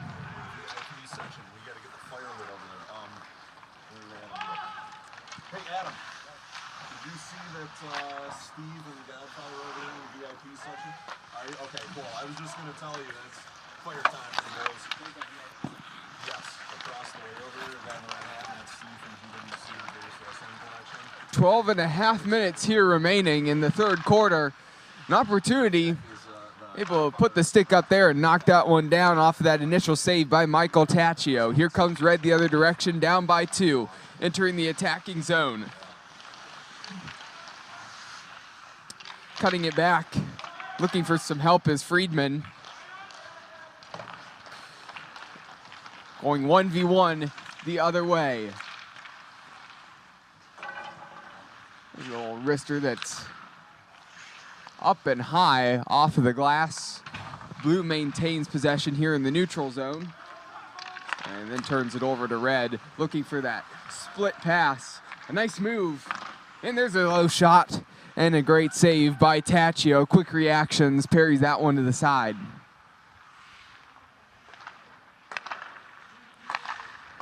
It's a hard one low, driven in, a little bit of a weird hop coming by way of Andrew Georgny, and Taccio deals with that once again, but Blue not done yet. Into the attacking zone once again. Laying it over to the near side, Georgny. Through the middle, and Red back the other way. Quickly in transition, laying this one back for a teammate. Here's Friedman. Winds up, a hard shot, and a great save by Petrus. And he's a tough guy to beat back there in goal. Well, it's funny to watch these guys. You know, they know each other so well, and get a couple of guys down there in front of the net. They're just joshing with one another, poking with the sticks, prodding each other, giving each other a couple little slaps and everything after every play. And that's just fun to see. That's part of what the Clark Park and Frozen Fish Fiasco experience is all about. Most of these guys are friends. They all know each other. They've been playing together or in different leagues around one another for years. And especially like with the Whalers now and Tony's here as well. You know, when you split the teams into the colors, these guys all know one another. Nobody's trying to hurt anybody else. Everybody wants to get home to their families. And, you know, it's just fun to see them down there having their fun. It's still competitive. Don't get me wrong. These guys are skating like the wind, but and they still want to win, Mike. Oh, absolutely. Who wouldn't? You know, there's pride on the line with the other guys on the team. But yeah, they're certainly going for it. They're not holding back. But when they have those moments, you know, in the stoppages, you'll see it if you're watching closely.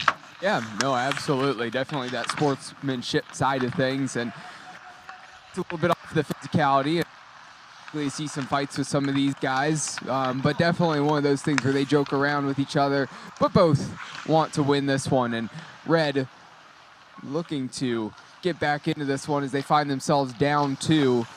9.5 minutes remaining in the third quarter. Again, we'll have another 20 minutes with a fourth quarter coming up as well. So really 29 minutes left of game action. This one intercepted, maybe an opportunity to get out on the break and transition out to the far wing. From the left wing, making a run at it. And Red defensively tracks back and deals with that quite well when it looked like number 9, Kevin Davis, could have been off and running.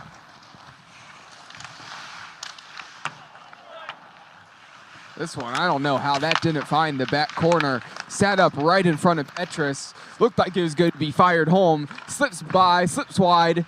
Then in transition, 1v1 with the goaltender the other way.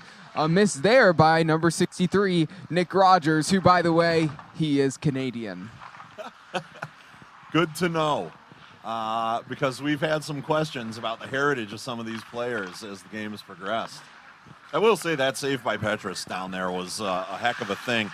As you said, it was hard to tell where the puck had gone. We may have thought it gotten by him here in the booth, but as that thing crossed the goal mouth, Petrus was just well positioned to stop it from getting into the net behind him, and it squirted out into the corner. So good for him.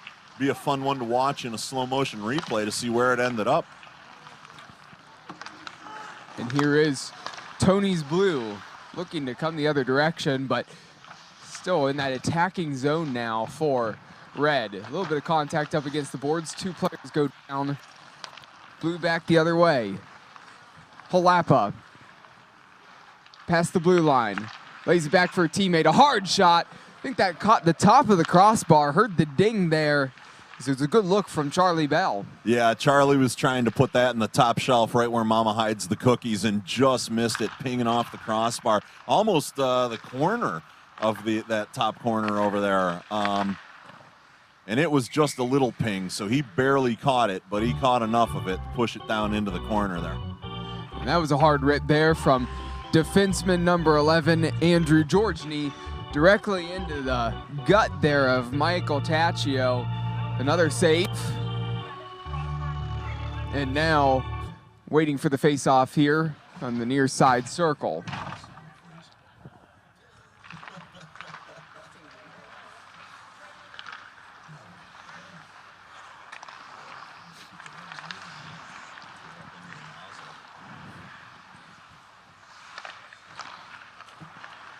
Here comes Blue once again, right in front of net. Backhand there, up towards the face mask of Taccio. He makes once again another save. Under 7 minutes to go here in the quarter. Still a 2-goal Blue advantage, but knocking on the door. Keep getting shots off and keep testing the goaltender, Michael Taccio.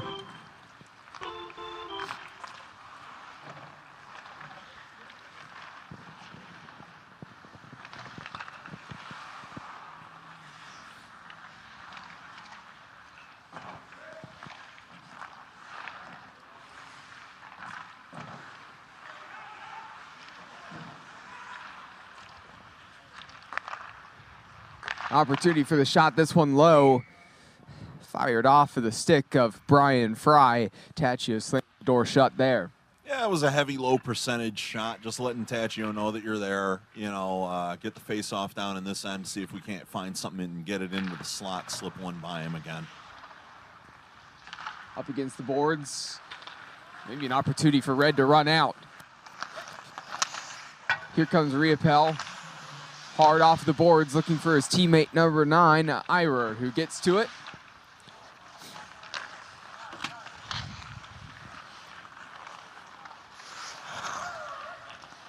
Nifty little move there. Blue making their way forward. That's a nice run from number 23, Mike Westerman, unable to do anything with it, and here comes Red back the other way. Blue picks it off in the neutral zone, and, you know, their puck movement has been really clean, really smooth, a little technical, you know, kind of like Petrus back there in net. That last series where they were coming down the ice, just a couple of quick passes, had them right into the offensive zone, no problem, and Red had to contend with what they were bringing. Yeah, I think that's been the key. We've seen a little bit of that from both sides, but I think at this point, Blue, especially here in this third quarter, they have had the majority of the clean passing on that offensive side. It has helped them out to split some defenders, take them out of the play, and just make it easy on the attack.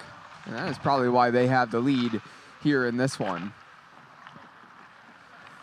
Taken away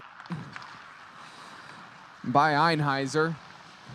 Up on the far side is Parent. Parent behind the net.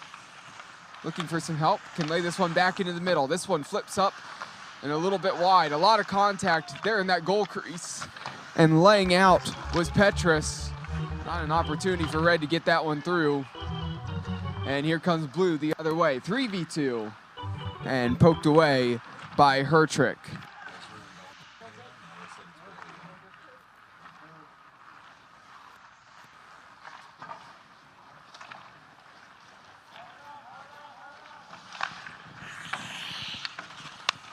Played across the boards, now to the far side of the ice.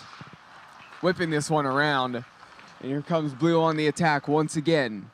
Can they lay it into the middle and find a teammate? Opportunity to play this one back. And if he wants to fire, he can. Off the stick of Taccio, still in the attacking zone. In close on goal. Control gets a little bit away there and kind of halts that offensive attack there for Blue. All the way back to Petrus, and he is to come out and get it. And then his defenseman to be able to head up the other direction. Turning on the right hand. Laying this right in front of net. Tough angle there from the near side. Side for Taccio there. Oh, and the back door was open. That stick that was on the ground, that stick blocked that puck. So it wasn't able to find number 21, Hibbert, on the back door. Still a 2-goal lead for Blue, 2.5 minutes left, third quarter.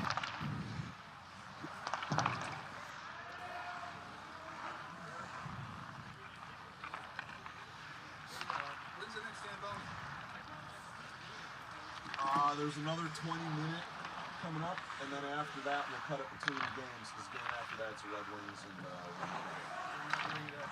not after this, but then another 20 minutes, then yes, we're gonna, yeah. Here comes Red back in transition. The Blue line in the corner. Ira loses that one. Still in possession of Hibbert. Hibbert across. Morales.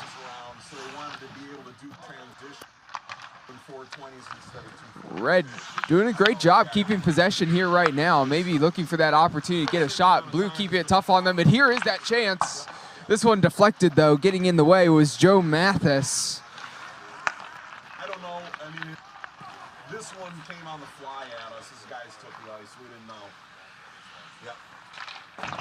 I have to say, on that other end, Joe Mathis, who got in the way and blocked that shot, his nickname is the Thumb, and called the first player in the league. I don't know. Good defensive play there as he stepped in the way and got the block.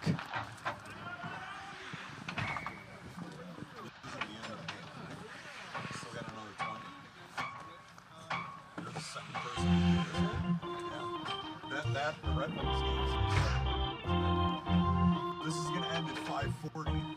To 3 scores. It's ticking down. 40 seconds remaining here in the quarter. Close. We're going to get within 5-10 minutes at last game time, but this starts over. I mean, it's going to be here in 28 seconds now. So they're going to get another 21 minutes. So. Red trying to get out of their defensive quarter. But at the end of the next period. That defensive zone, again, just trying to get out. Blue making it tough. Here in the neutral zone, up to the up to the blue line. And red, the ones on the attack, that one covered up there by Paul Petrus. And that's going to do it for the quarter. To make a quick change now to the fourth quarter, we go to conclude the 5th game here on Saturday of the Frozen Fish Fiasco. Fans, as you enter the 3rd, and since we're doing 4 20-minute periods, we're going to have one more coming at you here before we get the ice cut and bring the Ram Truck team out to face the Detroit Red Wings alumni team.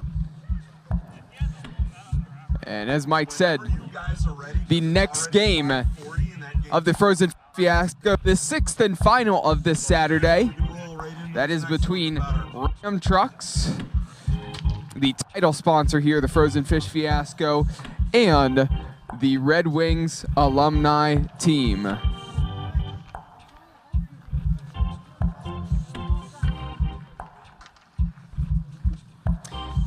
And both teams between Tony's Blue and Tony's Red coming back out here for the 4th and final quarter.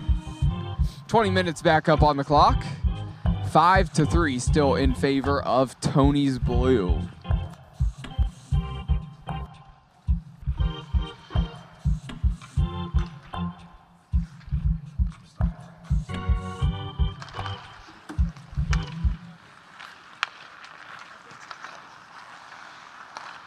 Well, 20 minutes left here, Cole, to decide this one. Red's still down by 2 goals, so we'll see how they answer here. They've got 20 minutes to figure it out and try to get the equalizer and then take a lead here. Well, with the way these two teams have played, I'd have to think some of these guys are starting to wear down at this point, as it has been back and forth. Entire game, it feels like has been a lot of that. And between that and the temperatures dropping on us here now as well, it's just going to get rougher for the boys out there skating. You know, you sweat a lot when you play ice hockey, right, but in these temperatures, you don't want to be sweating out there the way they are. No, it's impossible to. And if you do, pretty quickly. But there's a nice finish by Matt Bloomberg to that bottom left-hand corner. Now a 3 advantage Blue. Tony's Blue goal scored by number 8, Matt Bloomberg. The assist goes to number 10, Charlie Bell. Matt Bloomberg's goal, assisted by Charlie Bell.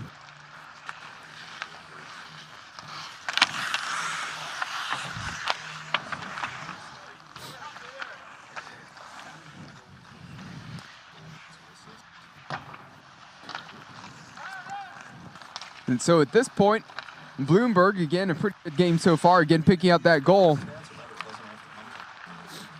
Mike's going to find this one interesting here in just a moment, as Matt Bloomberg apparently works out at Curves. I'm actually not even remotely surprised. Where else are you going to meet the kind of quality women that Bloomberg's looking for without going to Curves?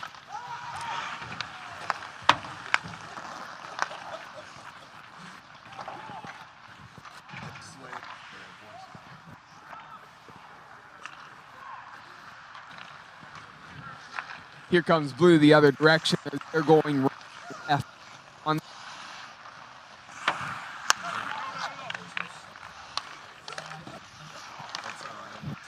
Here's a shot, and that one is saved by Red, looking to go the other way.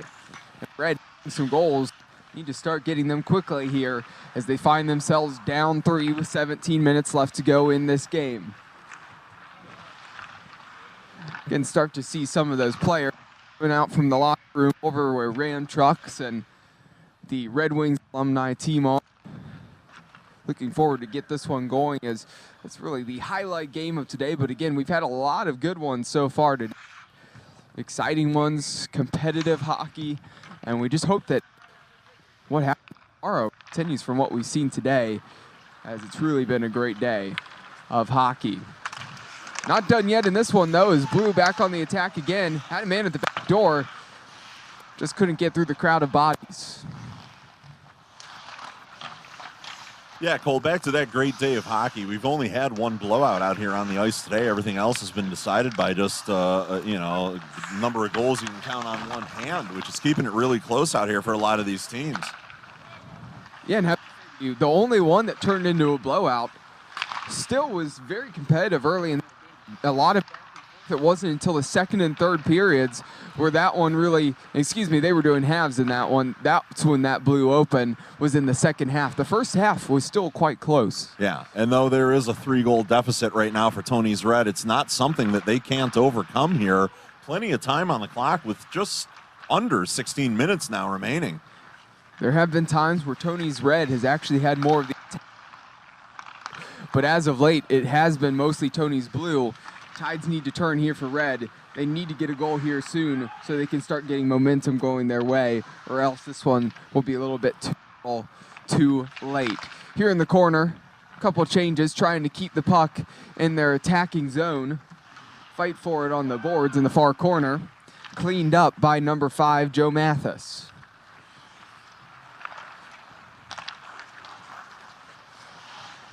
Blue on the attack, laying it back into the middle. Cut out head. Applying pressure is Brian Fry.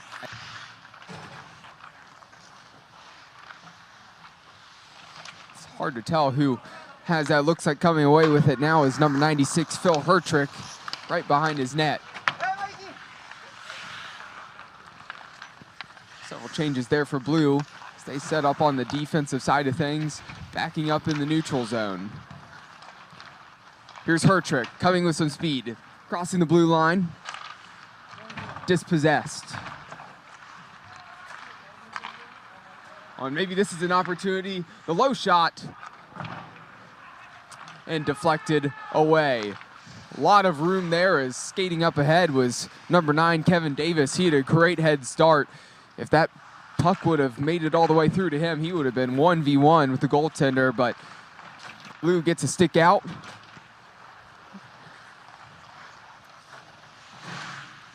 Red had gotten the stick out, stopped that counter. Now Blue coming back the other direction once again. And a hard shot, looking to slide it through on the, looks like stick side there of, unable to find the back of the net there. 3, under 14 to go left in this game. Again, you're watching and listening here on the YouTube channel of the Frozen Fish Fiasco. Make sure to like and subscribe to catch all the action for all the games, not only today, but tomorrow as well, and for future Frozen Fish Fiasco events to come, as well as on the Facebook page, where you can also check the video coverage. And don't forget, Frozen Fish Fiasco is also very active on Instagram. You can find photos from today's game there as well.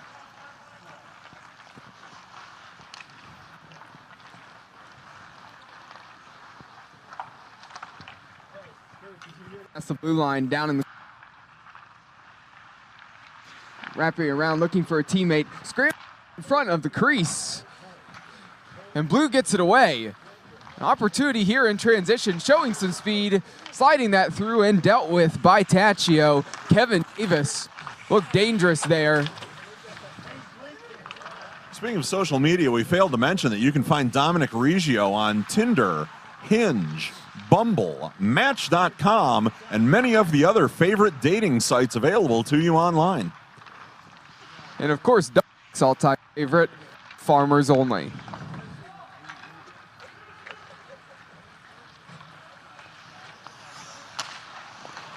Indeed, nothing says sexy to Dominic Reggio like a woman in her tractor.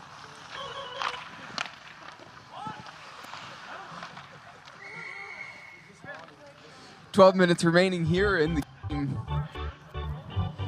And that puck covered up, and we have a face-off coming here in just a moment. And again, that clock is continuing to tick down, not the end of Tony's Red at this point.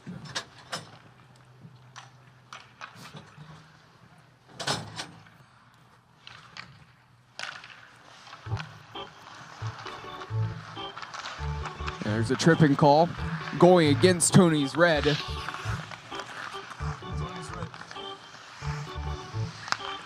Tony's red penalty to number 96, Phil Hentrich, 2 minutes for tripping. Number 96, Phil Hertrick. Called for the tripping penalty. And the power play is up now. It's going to be a slightly extended power play for Blue. Got an extra 30 seconds. You know, I'm going to tell you, Cole, this late in a 40-minute half, essentially, these guys don't mind the extra time to hang out in the box. No, I don't think so either, especially when you're down by 3 goals here at this point as well. And honestly, as the clock continues to tick down, looking a little bit more of a slim chance here for Red, especially as that one wide open on the rebound and put in for another goal. And now the power play goal for Blue puts Red now down by 4. It also lets Hentrich up and out of the box, so he's heading back to the bench right now, and the penalty is killed as a result of the goal. Well, our scoreboard operator can breathe a sigh of relief because that came with a minute left in that power play, and we only did that about 30 seconds late here. So again, it still would have been within that same time frame.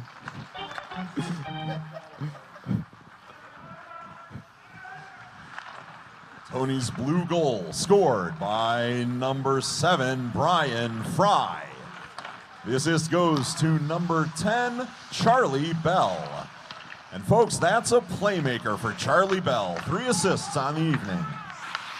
Charlie Bell picks up his 3rd assist on the night, the playmaker, and number 7, Brian Fry, with the goal.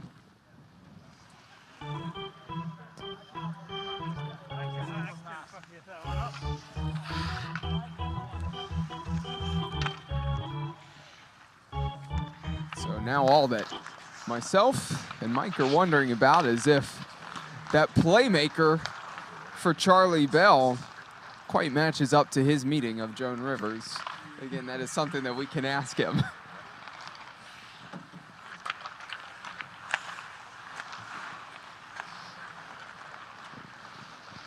Crossing the blue line on the attack.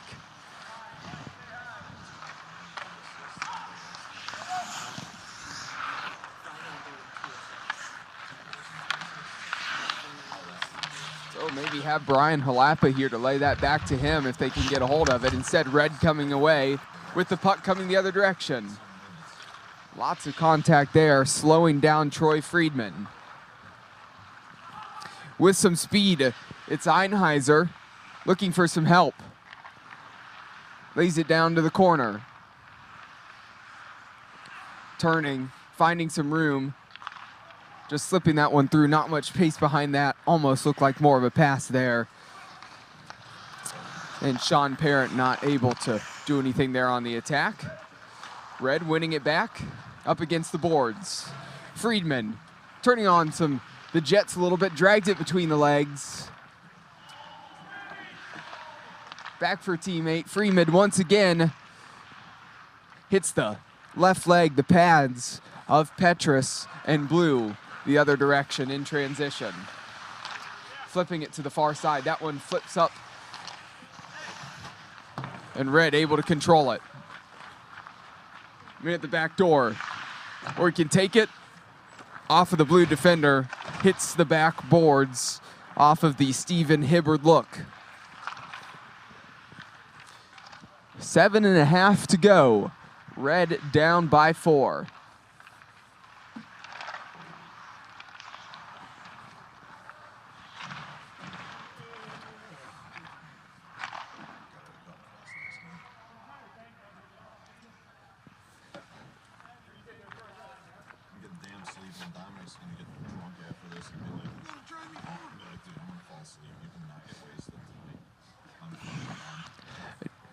You know, honestly, one of the toughest things here about these types of games where you guys are very familiar with each other, they get split up into 2 different colors, as it's a whole another year before you can come back and try to get revenge, and you have to live down the whole, hey, I was on Tony's Blue, you were on Tony's Red, we got that win at the Frozen Fish Fiasco. Again, Blue just continuing to add on what was a close game getting a little bit less competitive. Yeah, this one seems to be out of the range of red right now, but I may be speaking too soon. Tachi let that one get right between his 5-hole. 6.5 minutes left in this one. 8-2 is the score.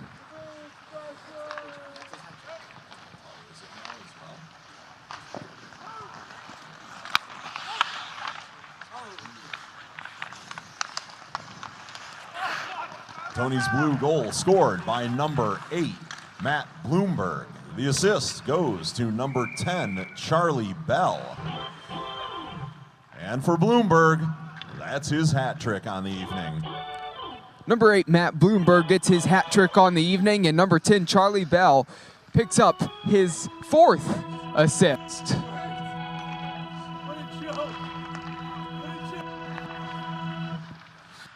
Going right back the other direction, and there is a goal. Red. It's now 8-4.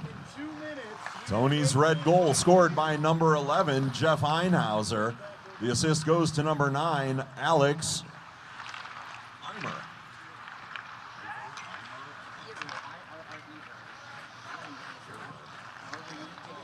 Number 9, Alex Eimer with the assist.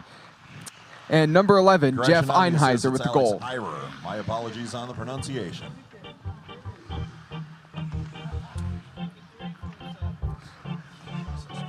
There's another goal going back the other direction, and this time blue gets it. So we've had 3 goals within the last minute and a half of play.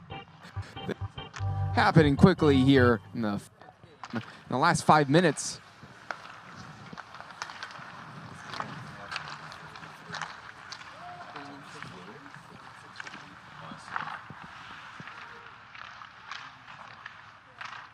Tony's blue goal scored by number 63, Nick Rogers. The assist goes to number 7, Brian Fry.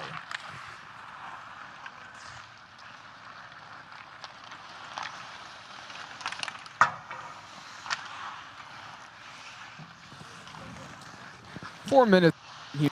Score of 9-4. That goal for Tony's blue coming by way of Nick Rogers. The assist by Brian Fry.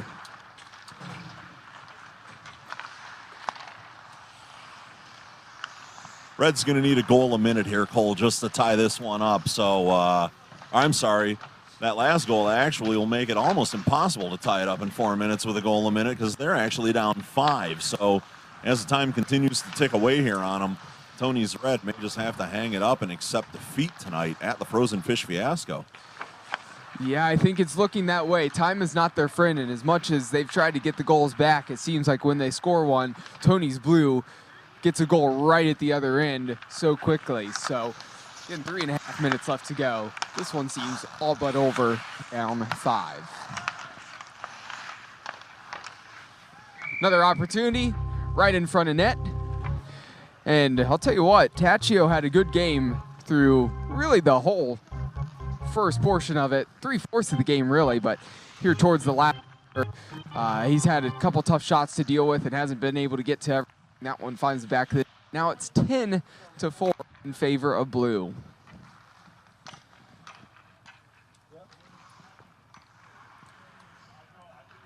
Tony's blue goal scored by number 23, Mike Westerman. The assist goes to number 4, Eric Beaupre, and number 9, Kevin Davis. Eric Beaupre and Kevin Davis with the assists, and a goal for number 23, Mike Westerman.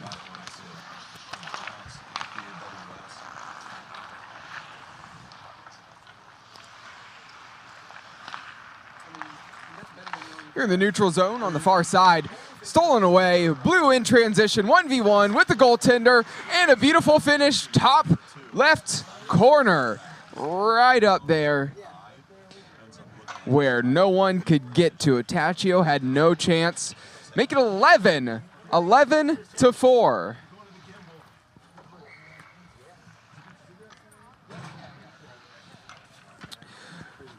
Goal by Tony's Tony's blue goal scored by number 8, Matt Bloomberg, unassisted. That goal by Matt Bloomberg, 1v1. Already had the hat trick, give him 4 now on the night.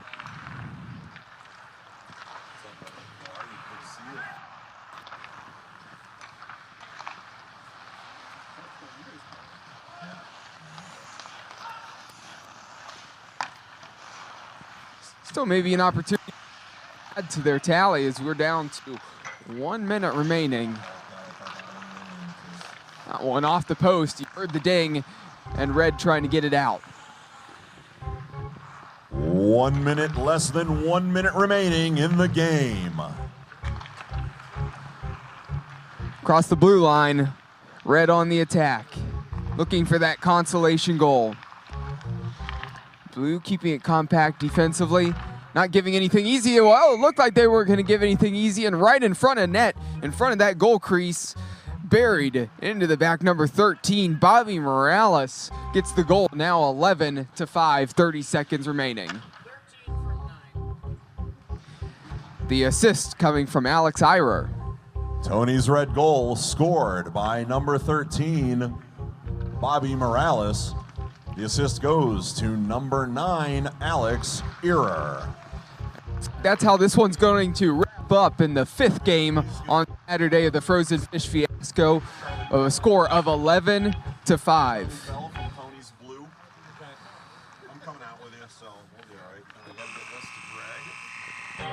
That will wrap it up. And here come the post-game festivities and the awards.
All right, everybody, at this time, we'd like to announce today's most valuable player, brought to you by Mess Bucket Comics. Going to number 8 from Tony's Blue, Charlie Bell. Charlie Bell from Tony's Blue. That's our MVP. Charlie had a goal and 4 assists tonight for 5 points on the evening.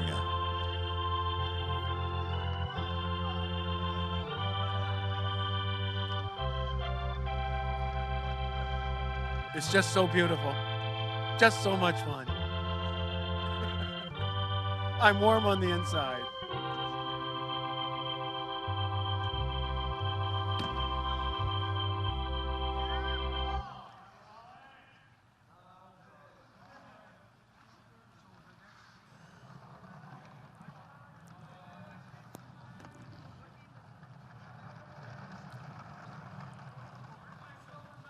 Don't forget, players get free pizza, and everyone can watch replays of this game at House of Shamrocks in 60 minutes, just 15 minutes up the road. A lot of fun here.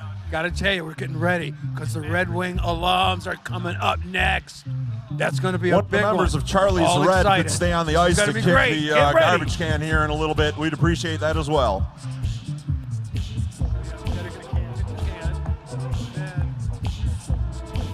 All right, we're about ready now. They got a guy over here to kick the can in a good way.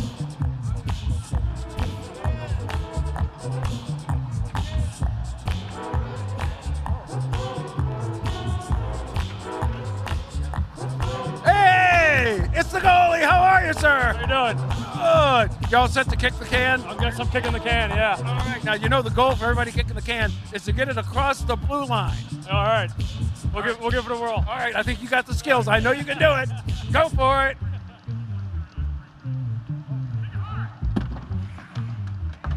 Oh my God, he got it across the blue line and also got it to hit the mark thing. Good for him. Who else could? You're the first person to do that. You need to get a medal. Get this man a medal. That's right. Get him a medal. It's great. Look who we got here. How you doing? Welcome. Yourself. Fabulous. Now you're the MVP. Tell us your name. No. I am not the MVP. I'm just the captain, the GM, the winner. You know. The guy who signs all their checks. Yeah. Yeah, right. The other guys. Charlie Bell won MVP. 1 goal, 4 assists. Big game for him. So real happy for the boys. They said it couldn't be done. Troy was back-to-back champion. You know, hasn't lost since 2017. They said it couldn't be done, but we absolutely just embarrassed them. It wasn't even close. 11-5. We gave them a couple pity goals at the end. They should all really be embarrassing themselves. Sean Parent, Troy Friedman, Steven Hibbard, Bobby Morales. They're just absolute jokes over there on the red team, and couldn't be more thrilled for the boys. Can't wait to get back to House of Shamrocks and drink a few beers. That sounds good. Thank you, sir. That is fantastic. Like we said, much more hockey coming up right here at the Frozen Fish Fiasco. I'm not doing. Coming up next, our main event of the evening. Ram Trucks taking on the Detroit Red Wing alumni team on the ice at Clark Park.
At Amerisure, our goal is to deliver industry-leading products, technology, and a superior service experience to all of our agents and policyholders.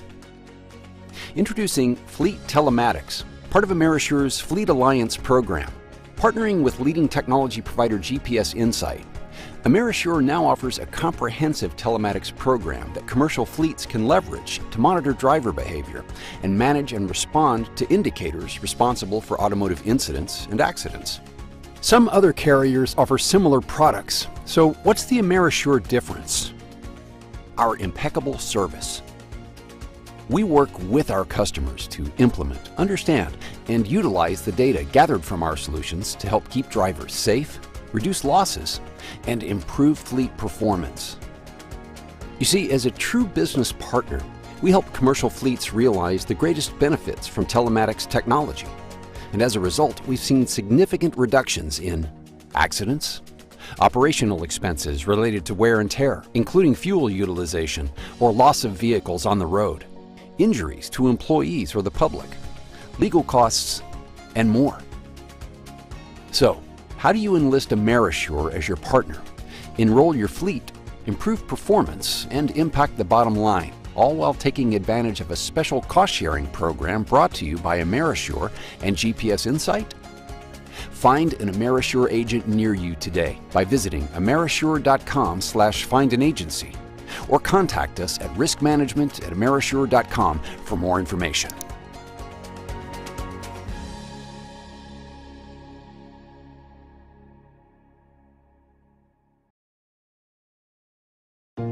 Getting up every morning to go out to do a hard day's work that didn't just begin. We have been relentlessly weaving this fabric since 1938. And it hasn't been easy.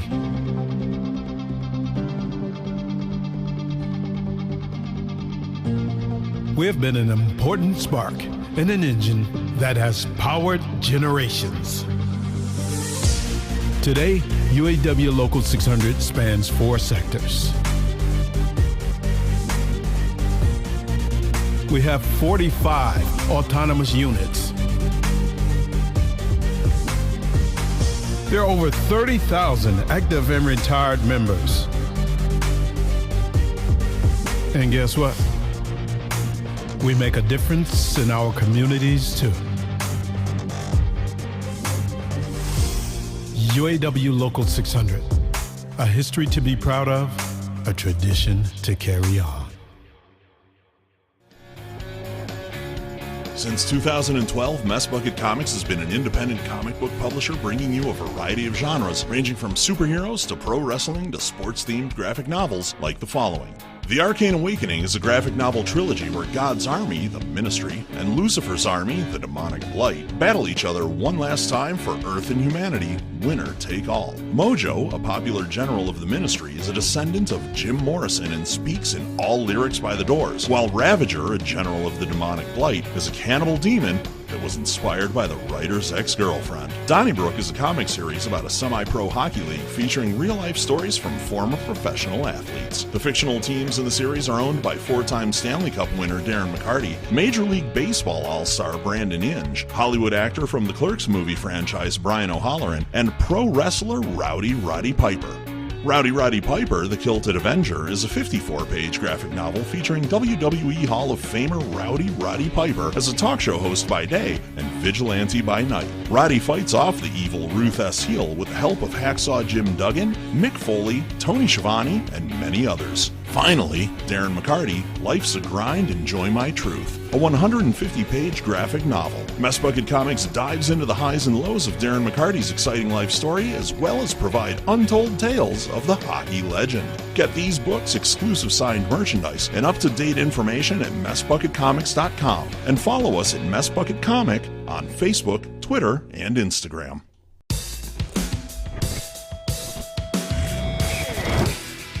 How to make a rock star. Start them young. Let them fail. And be there when they do. Teach them what you know. And let them teach you what you don't. Believe in their dreams. The crazier, more wild and absurd, the better. Because bringing out the best of them takes the very best of us.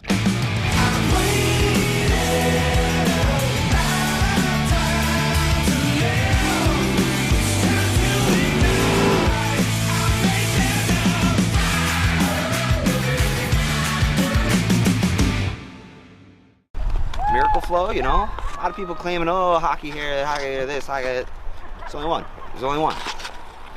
You know, I'm out here since 2016 selling the finest salad dressings for your salad, you know? Sure, okay, yeah, you got the salad, but we got the dressing. And I mean, it's as simple as that. I mean, a lot of people have considered us the Paul Newman of hair care products, in the sense that, you know, we're just the best. You know what I mean? So to be considered, you know, the Paul Newman of our own respective salad dressing is just, I mean, to say it's anything in our honor would be ridiculous. So I mean, that's obviously huge, you know. I mean, obviously we understand we're no Hidden Valley Ranch, we get that, but we're out there.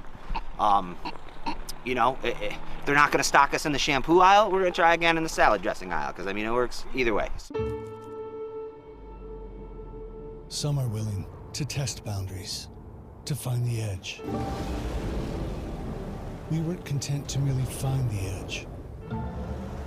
We pushed past it to places no other truck had gone. There's no doubt others will try to follow, but we will always go farther. Because that's what you demand. More power. Speed. Control. We design, engineer, and test every part to add thrill to those who seek it, to raise their already high expectations. That's how we take you well beyond the edge, so you can do what's never been done before.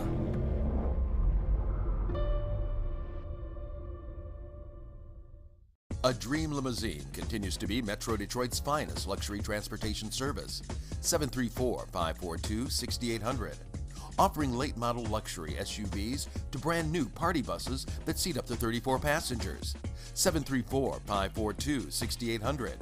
Including the one-of-a-kind Escalade Stretch with the exciting jet door. Call 734-542-6800. That's 734-542-6800. A Dream Limousine. What was that? Bubs, what? Boys, can I get one shot on that, please? Coffee showing off. Ricky, what the... What are we even doing here? Where's the puck? Whoa, what are you doing, man? Get the hell back out there. It's the only chance we have is if I fight them. Put the foil on, bud. All right, I like your spirit. That's not how you put on the foil, bud. That's how you put on the foil. Anytime you want to ante up. So we finish this. Bubs, how do you let a goaltender go down on a breakaway? Because it's Mike Bernard, you win. That was easy. You guys tired? Huffing and puffing. You're not quitters, are you? No, we're not quitters. One more period, double or nothing, I'll skate backwards. So will I. Julian, they're really good. You know what? We're done here then, boys. Let's go. Come on. This isn't how we play sports anyway. Come on. This is how we play sports.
Ladies and gentlemen, today's anthem singer is brought to us by the GWC, the greatest wrestling collection. Coming down the red carpet at this time is the official national anthem singer for the Detroit Red Wings. Ladies and gentlemen of the Frozen Fish Fiasco, let's hear it for Monica Notaro.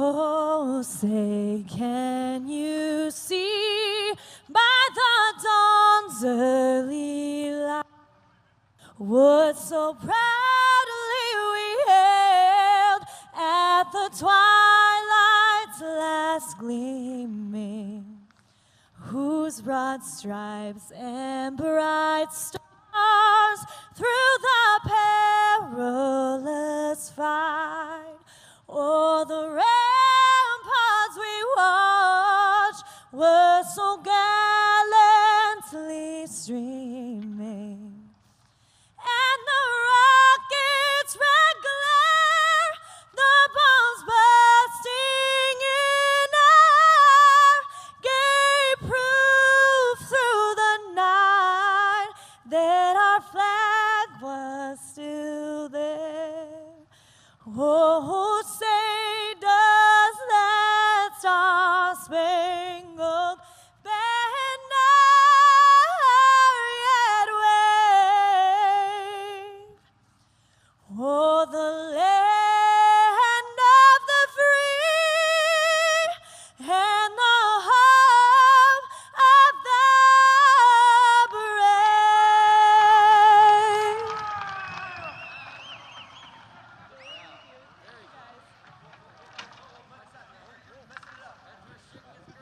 Yep. I know. I heard. Watch yourself, Monica. We're good. Okay.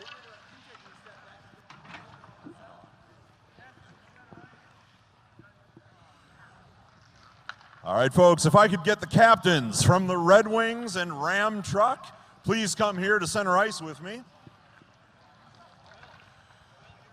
And Frozen Fish Fiasco, at this time, we'd like to welcome a very special guest to drop the puck this evening. He's accompanied and brought to us by Steve of Greatest Wrestling Collection. He's a former WWE Intercontinental Champion and WWE Tag Team Champion. He wants you to know that pimpin' ain't easy, and it is my great honor to invite you all to come aboard the smoke train, and let's hear it for the WWE Hall of Famer, The Godfather.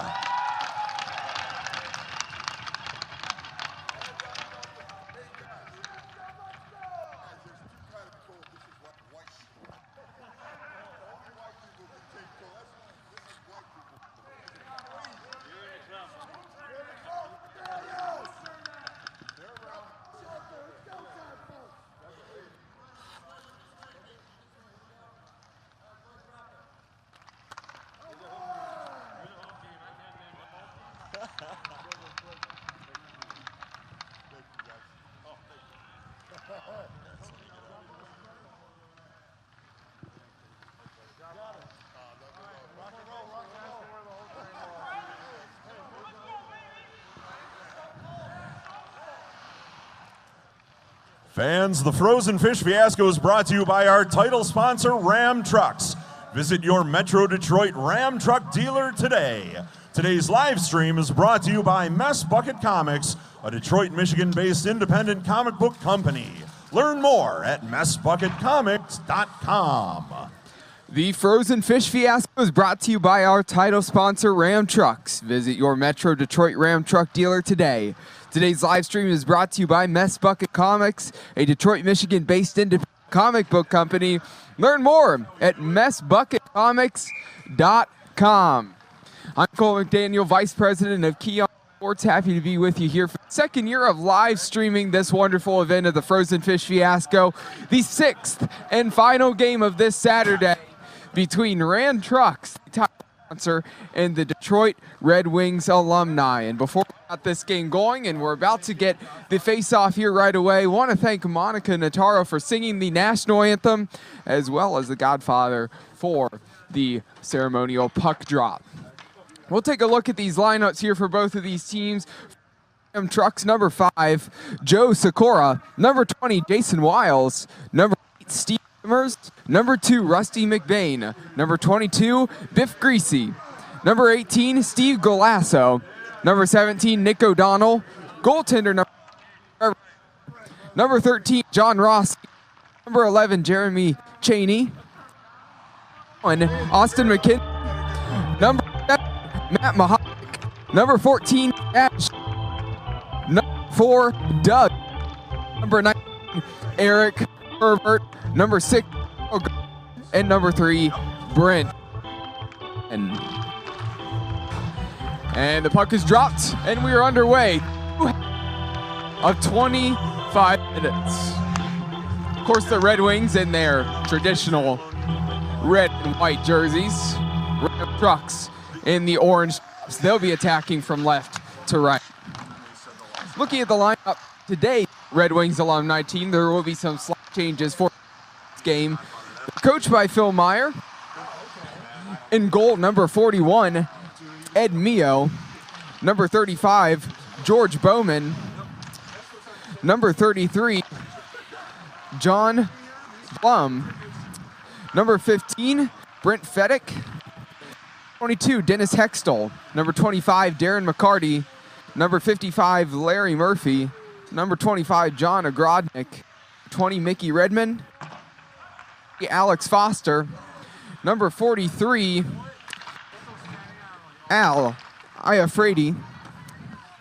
Number 5, I believe, Lorne Knopf. Then we have number 29, Dean Cole. Number 38, Craig Nineheis. Number 24, Eric Nystrom. And number 45, Paul Weber.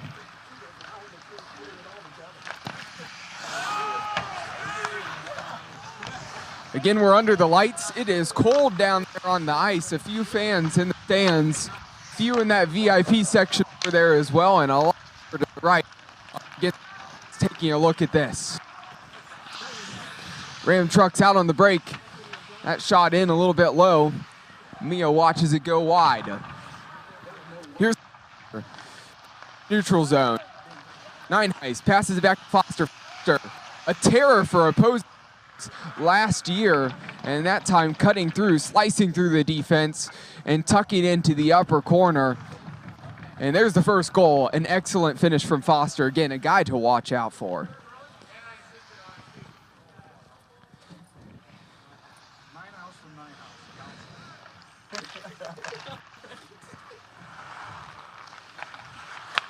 Red Wings goal scored by Ninehouse. The assist goes to Ninehouse.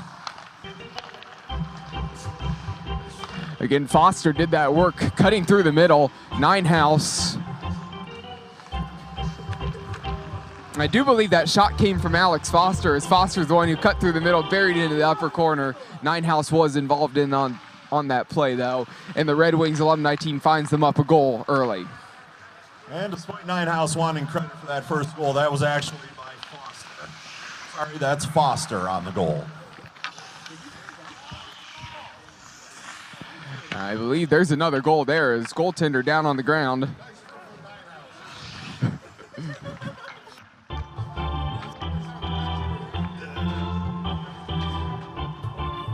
And that one, Ninehouse does get credit for the assist. I believe that came off of the stick of Nystrom, who's going to be credited with the goal.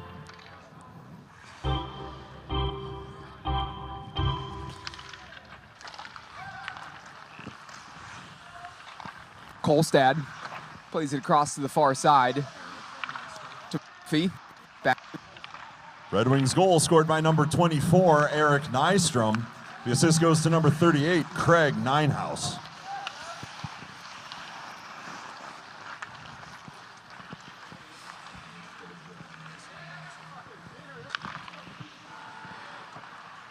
And of course, a reminder that Mike Travis, the PA announcer, also a little bit of a color commentator here. And Mike, I have to say, Ninehouse already putting his name in for early contender for man of this match. He wants credit for everything today. Yeah, he does, and he might just get it the way the referees are coming over here and reporting the scoring to us as well.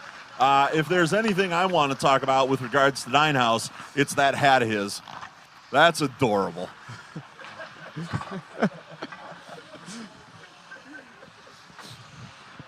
I gotta say, the person who has the right idea out here, though, is Mickey Redmond. That big fuzzy black hat of his, again, keeping that head warm. That is for sure. Yeah, that's just classic Mickey, old school Mickey out there. And we're seeing a couple of different kinds of hats out there. It's hard to tell if there's a bucket up underneath them, but a lot of the old timers didn't really have to wear helmets during their careers, and they're not wearing them out here tonight in this friendly between the Red Wings and Ram Truck. 5 minutes played so far here in the half. Again, the Red Wings find themselves up 2-0. Ram Truck trying to go on the counter. Approaching the blue line, making a move and cutting to the outside.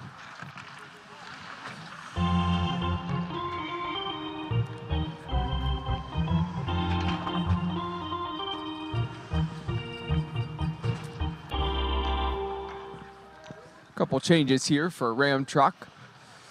Again, we saw them last year when we saw Ram Truck play. They had the black jerseys with the blue on them. This year with orange jerseys.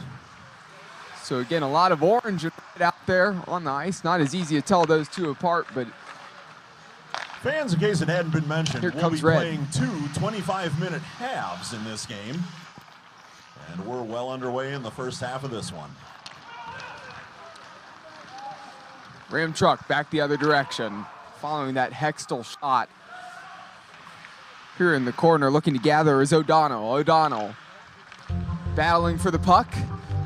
It's taken off of him. And Nystrom flying back the other direction. Back to Nystrom. Nystrom back door, trying to play it back, and looks like goaltender down. Catches the post, knocks that one off. They're gonna have to reset the goal there as Trevor Porter went crashing into that post.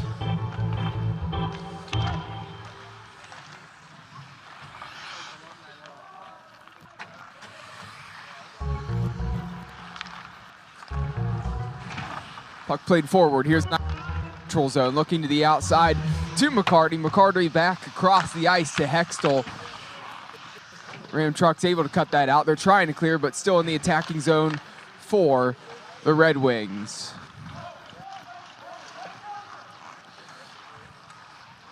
You know, Cole, early on, a very different feel to this game than all the others, with all the fans here now to see their heroes from days gone by with the Red Wings alumni here.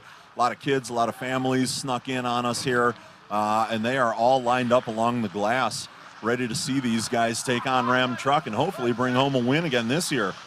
Yeah, absolutely. A lot of people gathering around the glass. This place starting to fill up despite the cold, as they want to watch this one. And it has been a bit back and forth as well. We're seeing some pace here, and even some of those older Red Wing alumni players are flying down the ice tonight. Well, you know, we saw a similar thing last year at the Fiasco where the Red Wings got a couple of goals early on. Things slowed down. Ram Truck found themselves, got the goals they needed to come back. And at the end of the game, we were tied up. We went into shootouts to finish it off, and the Red Wings came out ahead on that. Who knows what will happen here tonight? The Red Wings have a 2-goal lead right now, though. Maybe an opportunity to break again here with Foster. Talked about how dangerous he was last year. Maybe an opportunity for him in the middle. That puck just gets a little bit ahead. Not able to skate that one down. Oh, and there's a big wipe out here right in front of us in the booth. Maybe caught one of those deep grooves that you and I had talked about. Another blown tire. Yeah, you know, the ice looks a little better after that last cut, but these guys are the skaters. They're the ones that are going to dig it up real hard and real fast. So we'll see what's left of this ice here as we get deeper into the period. That shot just makes its way in underneath of the bar into the upper right-hand corner, and Ram Trucks 2-1, still a Red Wings alumni lead. We've played 9 minutes so far.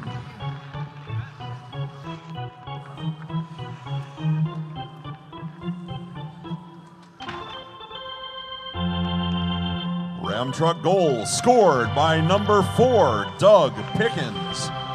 The assist goes to number 21, Austin McKenzie. And number 7, that's going to be Matt Mahalik. Matt Mahalik and Austin McKenzie with the assists. Goal there for number 4, Doug Pickens.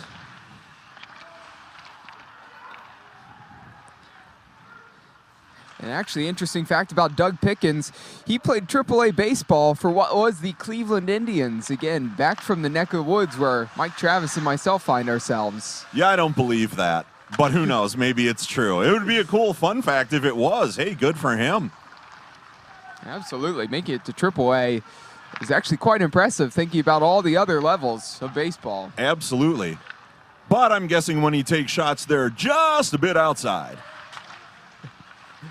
It's a little bit of a different way of swinging the stick.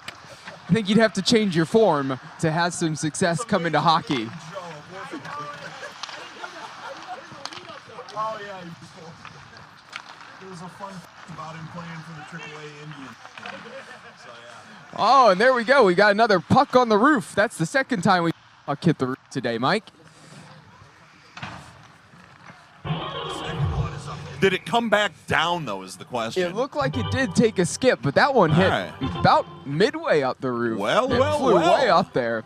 Yeah, that's a nice deflection then. Hopefully some fans walking away with a souvenir. That should be our new contest. You know, we added the kick the can, see how far you can kick the can. How far up the roof can you get the puck? Well, I'm willing to bet a few of these guys could put it right up over the building over there. I don't know if we want to try that. And without any netting up around this arena for the safety of the fans, best we not try that intentionally, lest we find ourselves involved in some legal battles. Mike Travis adding his word wisdom here.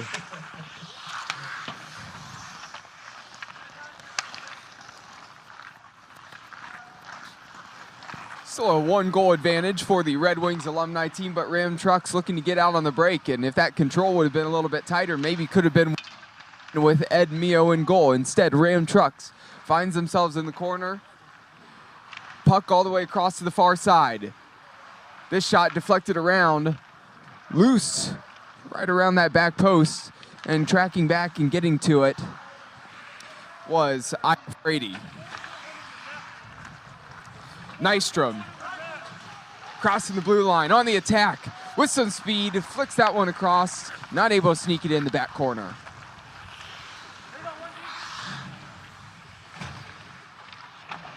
This one low towards that back door. Thought maybe there was an opportunity. Now here comes McCarty. McCarty finding a teammate. McCarty once again had an opportunity to slip that one back across the middle.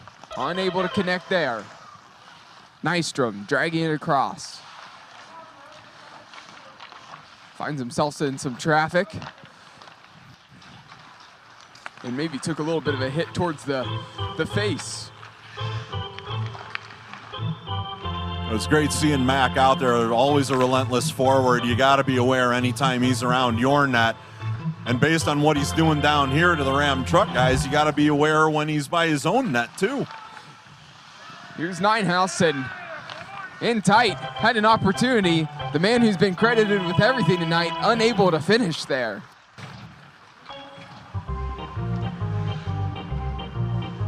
Well, just give it time. I'm sure Ninehouse will find a way to get his name into the score sheet again soon enough. With or without the officials' assistance as well. 12 minutes remaining here in the first half. Ninehouse has it poked away from behind.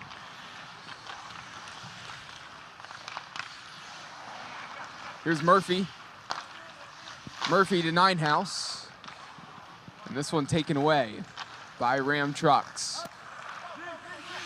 Pass goes a little bit astray. Foster comes back to get it. And Foster streaking through the middle. If they can find him, he does get to it. Going to have to pull this one back. Teammate in tight. And there's an excellent finish, just tucking into that bottom left-hand corner, stick side of the goaltender, Trevor Porter. 3-1 Red Wings alumni from the Frozen Fish Fiasco.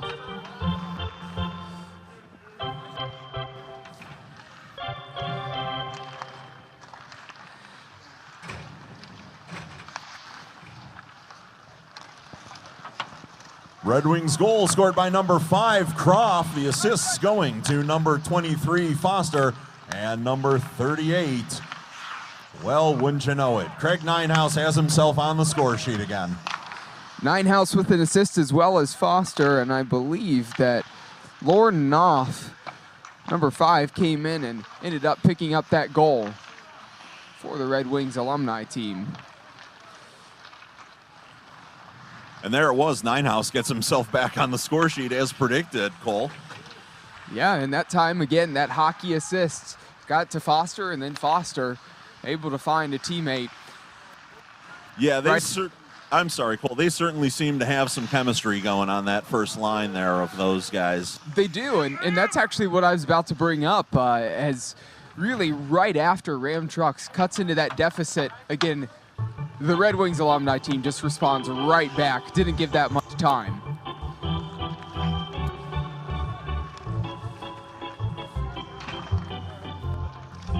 Truth be told, if the Red Wings are able to keep their legs and the temperatures don't continue to drop, these guys can stay warm enough on the bench, get out there, feel fresh. They've got a good shot here tonight. The Ram Truck guys might not be quite as used to this as a lot of the Red Wings guys are, who played games outside growing up their entire lives, some of them. That is true. Here comes Ram Trucks, though, in transition. They cross the blue line, a shot, looking to put that one through the body of Weber, and Weber deflects that one away.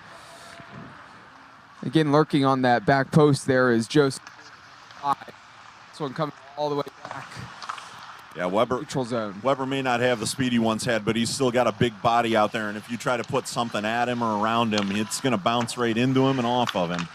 Hextall had a clean shot there right in front of goal. Not able to get that one. Porter still picked up by the Red Wings. McCarty on the far side, finding Hextall. Maybe an opportunity for redemption. Hextall tries to put in the top left corner. Save, another save on the rebound once again, and getting back and on top of it is Porter, and we'll have a face-off. Great job by Hextall there, too, to just stay vigilant, keep going after that puck. Every rebound found its way back to his stick, and he tried to tap it right back home. Couple changes. Nystrom, Kolstad, Murphy back out there. 8.5 minutes left to go here in the first half. That 3-1 advantage. Face-off won by the Red Wings. Down in the corner with McCarty. McCarty dragging along, finding Murphy. Looking to play that one back to McCarty. Just a little bit behind him, and here comes Ram Trucks the other way. Still some numbers for them if they can get around. Saved by Ed Mio, deflected it down. Leaked behind the net. Lost it for a second there as it was between a bunch of different bodies. Ram Trucks comes away, but a lot of red there packed in tight and winning it defensively. For my own redemption, speaking of redemption here that Hextall was looking for, I'm going to get a little by indicating to you that number 25 out there currently is not McCarty. It's John Ogrodnik. Yeah, that is correct. Yes, you were right. Number 25, John Ogrodnik out there at the moment. Again, 2 number 25s on this Detroit Red Wings alumni team. Well, you know, I warned them on Instagram. I said, God forbid these guys show up with more than 125 on this team this year. But you know what? Ogrodnik that was his number before it was McCarty's. And he's going to wear it out there, so we got to keep an eye on him. McCarty's got the funny hunting hat on, as we can see him out there right now. The ear flaps are down. Ogrodnik's got the black knit cap on. Looks like he's going to rob your house after he's done with the game.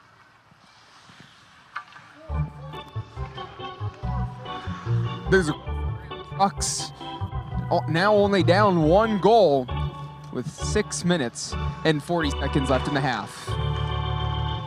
Ram Trucks goal scored by number 4, Doug Pickens.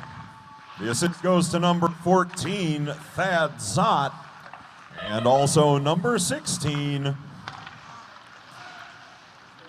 who I can't find on the sheet. So we don't know who that one is.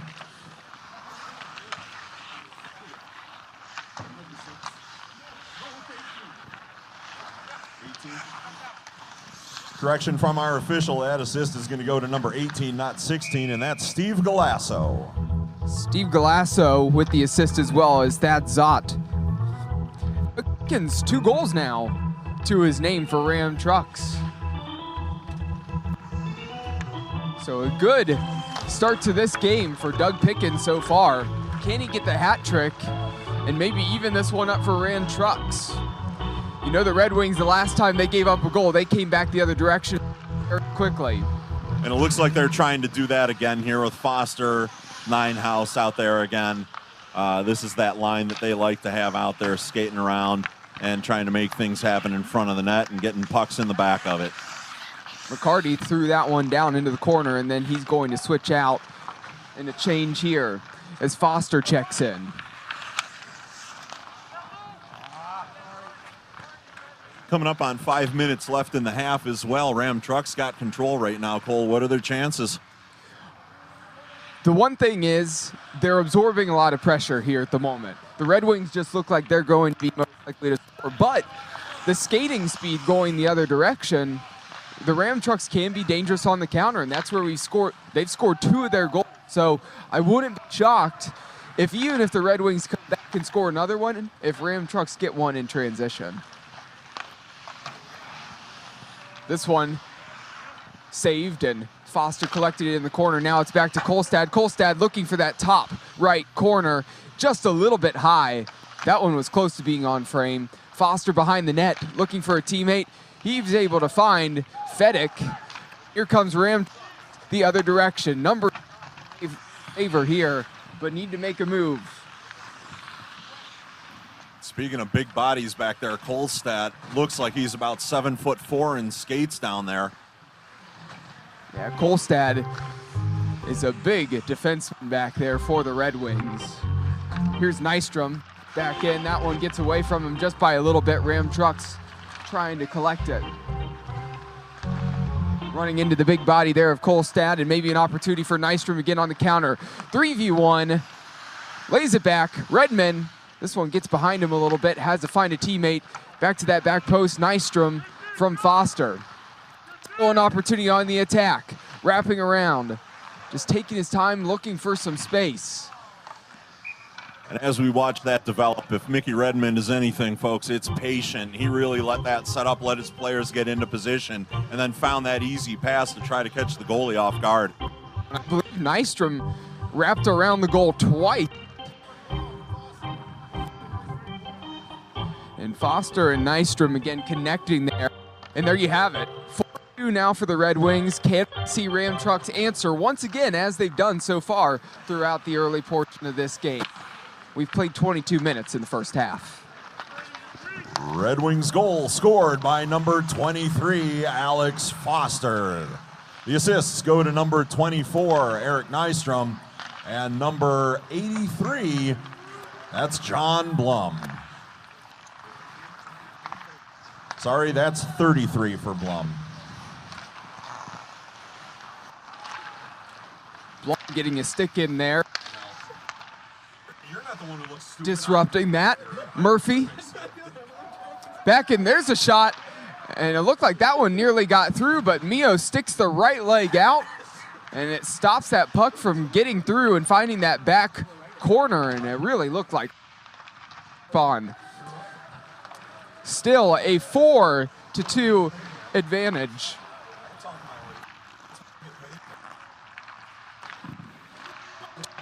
Here in the half.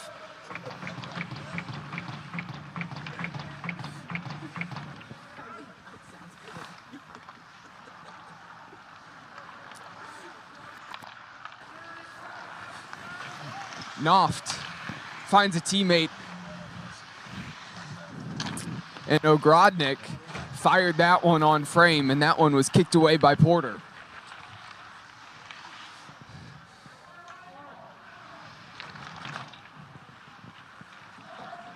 After that run out by Ogrodnik, Ninehouse in, looking for a teammate in the middle, finds Noft. Noft nearly able to put that one home. Little poke from Porter gets that one away, but danger not averted. Now Ram Trucks coming on the break. They have the speed and open ice. Down 2 goals, opportunity to fire, and just a little bit wide off to the left. Had a teammate to maybe pass that to that back door and maybe get the easier shot. 1 minute, taking it himself. Less than 1 minute remaining in the first half. Instead, taking himself again, went wide. Didn't end up working out for Ram Trucks, and there you heard it from Mike Travis, the PA announcer. 1 minute left in this half. Can the Red Wings maintain their 2-goal advantage or extend it to 3? Another shot saved. Sure. Yeah, they're trying to keep it down in the Ram Truck end right now and just pour it on, and so far so good, but Ram Truck manages to pick it off a stick, and they're heading back the other way now. Taken away by Kolstad, but unable to find a teammate. Oh, through the legs of Kolstad.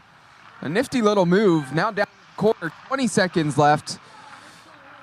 Ram Trucks right in front of goal and past Ed Mio. There you have it. It has been continuous. As soon as the Red Wings get up 2 goals, Ram Trucks responds, and at deficit 2-1. 4-3 is now the score, and that will do it for the first half.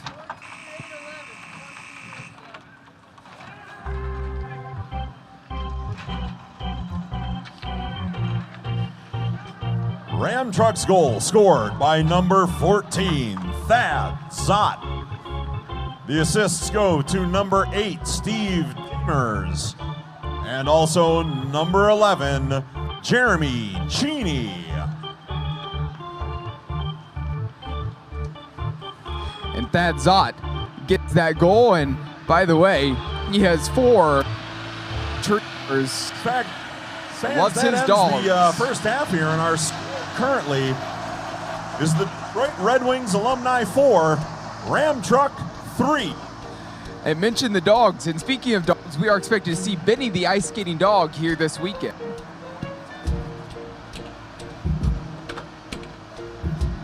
Frozen Fish Fiasco fans, once we get the ice cut here, we're going to be bringing Benny the ice skating dog out.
At Amerisure, our goal is to deliver industry-leading products, technology, and a superior service experience to all of our agents and policyholders.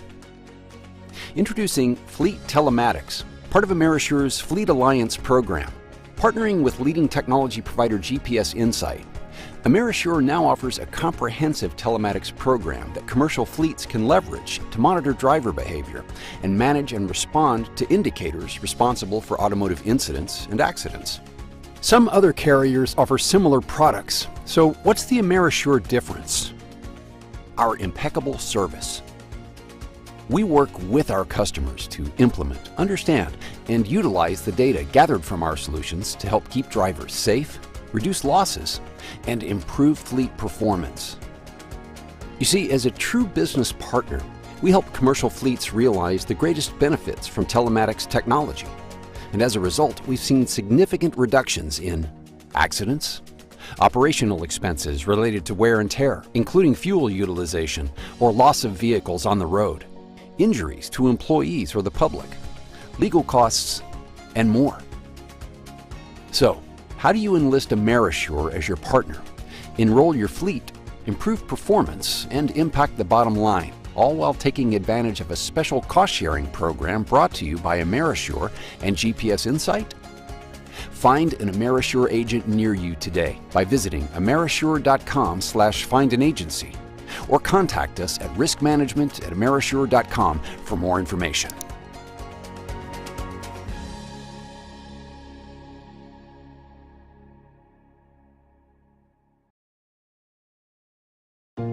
Getting up every morning to go out to do a hard day's work, that didn't just begin. We have been relentlessly weaving this fabric since 1938. And it hasn't been easy.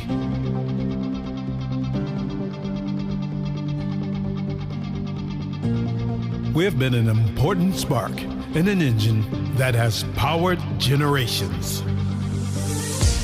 Today, UAW Local 600 spans 4 sectors.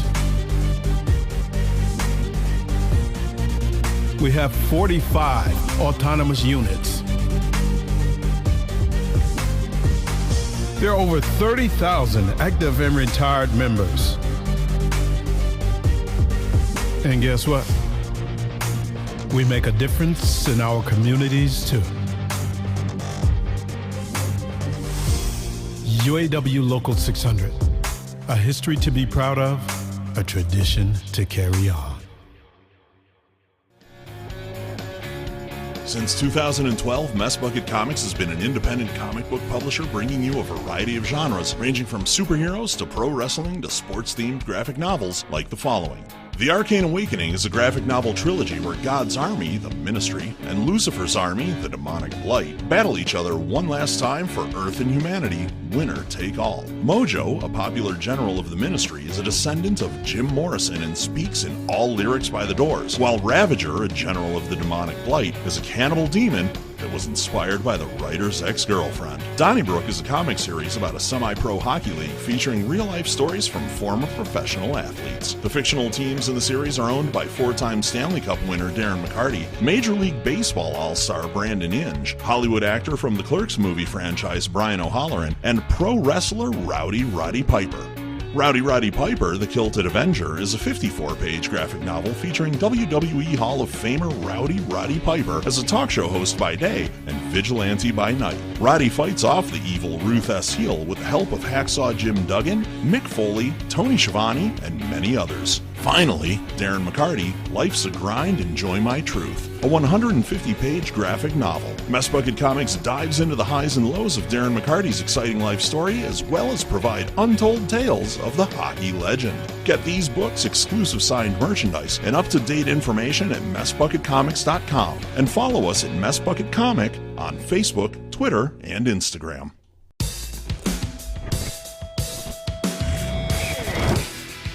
How to make a rock star. Start them young. Let them fail. And be there when they do. Teach them what you know. And let them teach you what you don't. Believe in their dreams. The crazier, more wild and absurd, the better. Because bringing out the best of them takes the very best of us.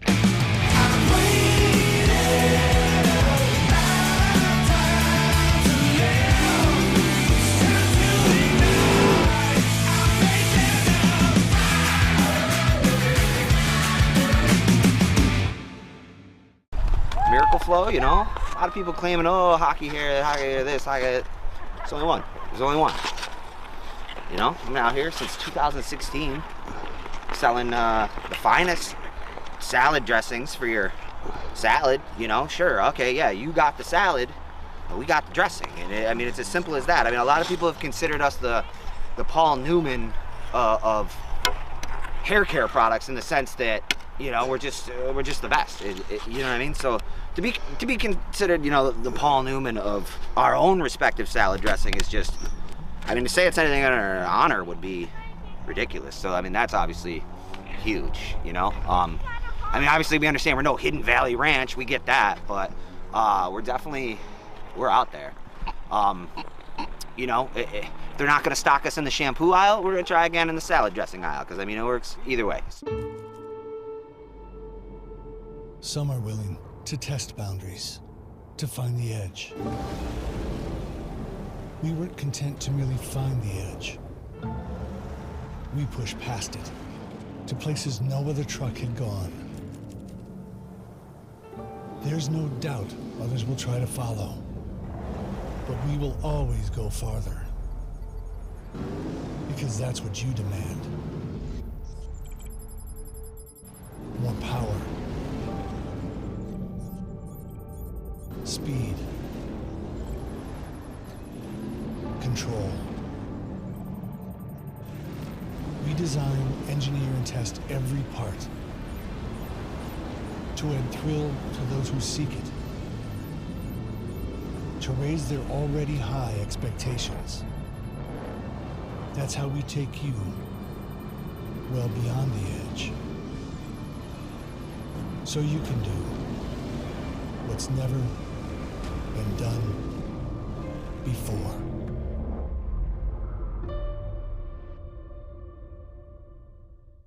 A Dream Limousine continues to be Metro Detroit's finest luxury transportation service. 734-542-6800. Offering late model luxury SUVs to brand new party buses that seat up to 34 passengers. 734-542-6800. Including the one-of-a-kind Escalade Stretch with the exciting jet door. Call 734-542-6800. That's 734-542-6800. A Dream Limousine. What was that? Bubs, what? Boys, can I get one shot on that, please? Coffee showing off. Ricky, what the...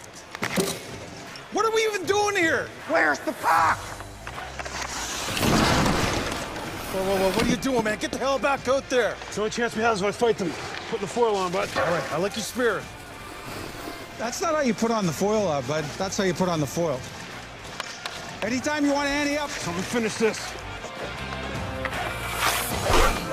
Bubs, how do you let a goaltender go down on a breakaway? Because it's Mike Vernon, Julian. That was easy. You guys tired? Huffing and puffing. You're not quitters, are you? No, we're not quitters. One more period, double or nothing. I'll skate backwards. So will I. Julian, they're really good. You know what? We're done here then, boys. Let's go. Come on. This isn't how we play sports anyway. Come on. This is how we play sports.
right, fans, a little change of plans on Benny the ice skating dog. He's going to come out a little bit later, hopefully.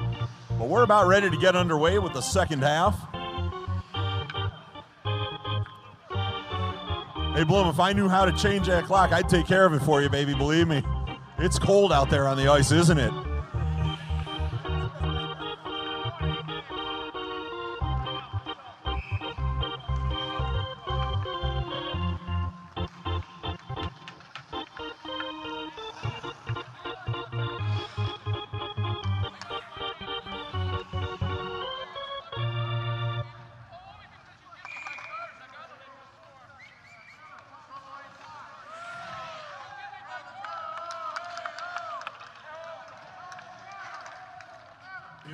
We're cutting halftime early, and we're going to get the second half started here between Ram Trucks and the Red Wings alumni team. Again, coming out of the halftime break, a 1-goal advantage for the Red Wings alumni team, 4-3. Again, cold out there on the ice and continue to get colder this evening. So again, both teams wanted to get this going as soon as possible after they got out of the locker rooms. And there's the face-off won by the Red Wings. Ninehouse to Nystrom. Back behind the net on the ground is Trevor Porter trying to cut off the angle. Still on the attack, the Red Wings.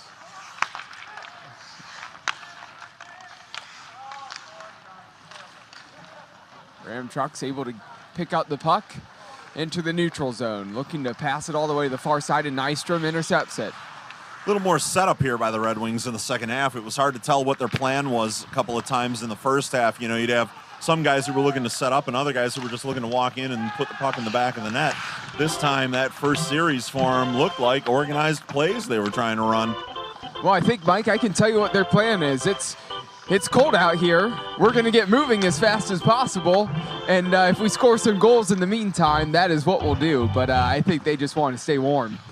Yeah, I think that's it, and having to skate around is going to do that for them, but going up and down the ice is definitely part of their plan. I think they'd like to keep it in the Ram Truck end, maintain control, and put as many pucks into the net as they can here to send this one home early. I say, can we get a mercy rule still at this point? What's the mercy rule in a charity game? Still close, though, as Ram Trucks only find themselves on 1 goal, one of the closest ones we've had here so far today. And we've had quite matchups. Just a minute and a half played so far here in the second half, and Ram Trucks their first opportunity on the attack. In the corner, played back and into the middle, and by the Red Wings team. And that last goal for Ram Trucks at the end of the first half, right at the end, getting that assist there, came by way of Austin McKenzie. And by the way, Mike, Austin McKenzie, they say he used to be fat and he girls, but he still loves hockey. That's spectacular. You know, that's a long way to come. There's personal growth that's evident in that statement about him. Used to be fat, now he's svelte. Granted, he's still afraid of girls, but you know what? He'll grow out of that eventually, maybe with some proper potty training. And loving hockey, well, who doesn't love that? That's why we're here this weekend.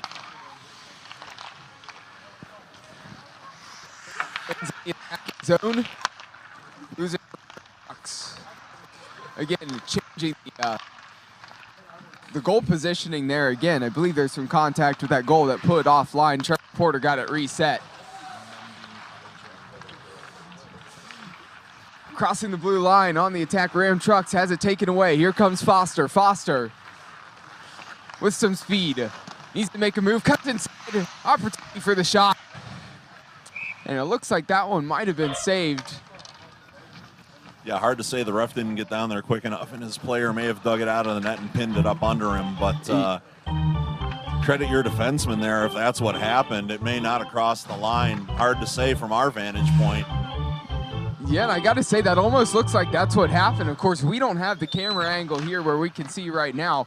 Maybe we can see if that actually made its way in. But again, the skate there of Porter was back there as he was down. I couldn't tell if he was on top of that or did pull that one out and put it like right past that line. But well, let's give credit to Foster too for making the move that put him in the position to even take that shot.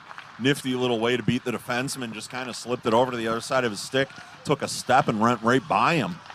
Foster, a really dangerous skater, makes some really good aggressive moves. Here's Kolstad, picks it up in the attacking zone, down into the corner. Kolstad outstretches the stick, and here in the open ice, able to deal with that and play that one away. Yeah, by the way, Cole, we had a goalie change. I don't know if you mentioned it. Taking a look out there. Who have we got in there now? And looking here,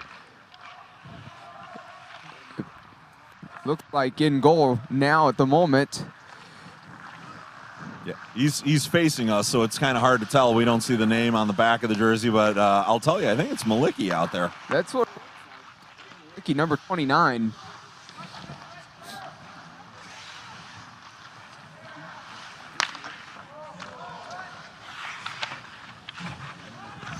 It did not have on the roster that was posted up on Facebook here the other day, so maybe a late addition here into this one.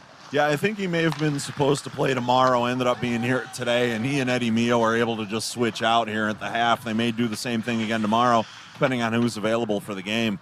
A lot of these games for the alumni team come down to who's available, who's got what going on, and when they have the opportunity to get out, they certainly like to take it and play against any challengers that come their way.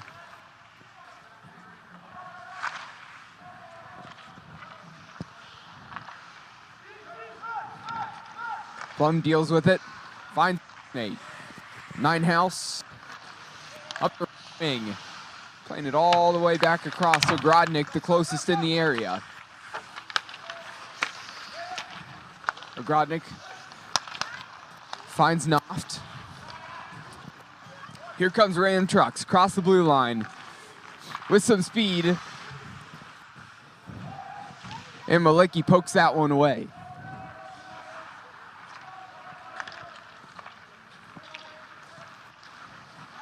Coming the other way now, here's Ninehouse again. Ninehouse has been impactful on the attack for the Red Wings alumni team, who still have themselves up a goal.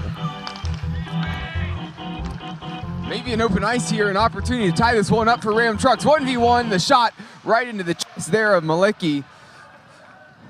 Yeah, that was a real pretty save. Malicki came out of his net, cut down that angle, and looks like the ref said just go ahead and play it, and they let him. He dropped it down in front of him, sent it out to his boys, and they headed down the other end, but it's coming back now. Yeah, it looked like Austin McKenzie could have gone either way with that. Instead, put it directly into the goaltender's chest. And again, talked about him being afraid of girls, but maybe afraid of tucking it to either side of the goalie there. Well, when you're facing your heroes on the ice, it's very easy to be intimidated. I certainly know that if I had to go out there against McCarty, I would not be able to do that. Well, and the last time you went out on the ice against McCarty, again, you found yourself on the ground with the jersey pulled over your head. So we'll have to remind Darren McCarty about that one today.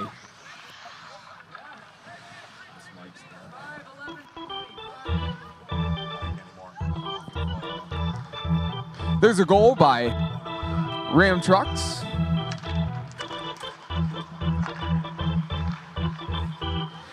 And Ram Trucks 4-4.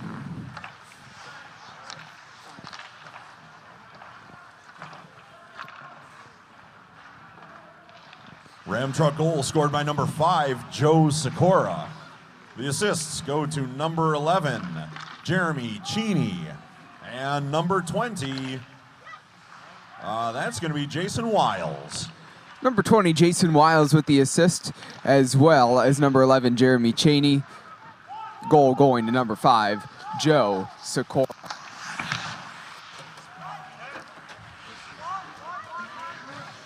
So a reminder that Joe Sikora, talked about this last year, lived in a tent in Alaska for 4 months. I gotta give him a lot of credit. It definitely sounds like an interesting adventure. Or hopefully it wasn't in the winter months, because we've been out here for hours here in the cold, and I couldn't imagine 4 months out in the cold in Alaska. So hopefully he picked some months rather than at home.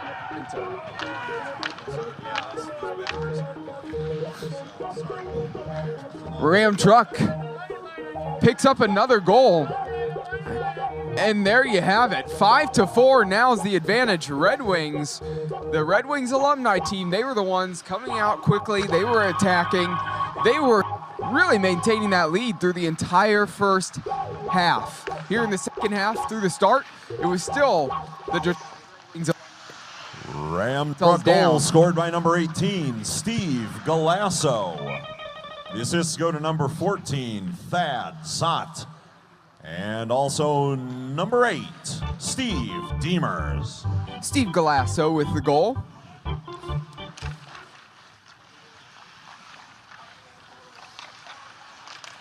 And that puts Ram Trucks up by a goal there. And Steve Galasso supposedly once played golf with Tiger Woods.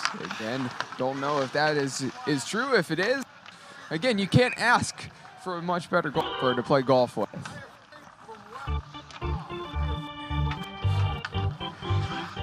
Goal in response to that Ram Trucks goal. Now the Red Wings alumni team makes it 5-5.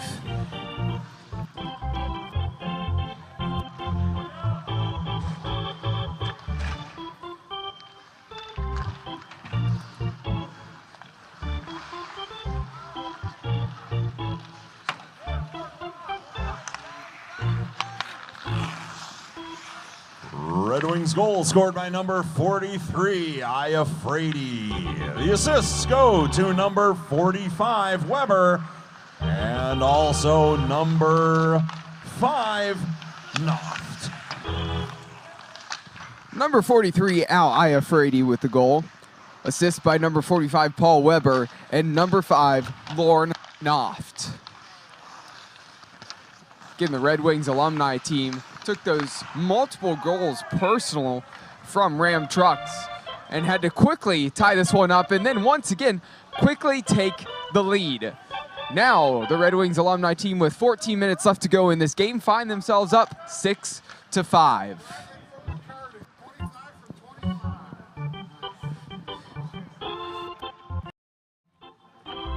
Red Wings goal scored by number 25, John Ogrodnik. The assist goes to number 25, Darren McCarty. On that goal, 25 times 2.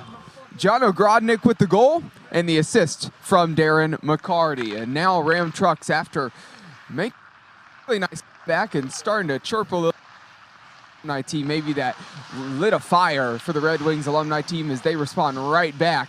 Here's another shot, that one saved. Still in the attacking zone for the Red Wings. Played out the boards and Kolstad has plenty of time just to gather this. Looking across the ice, finding Nystrom.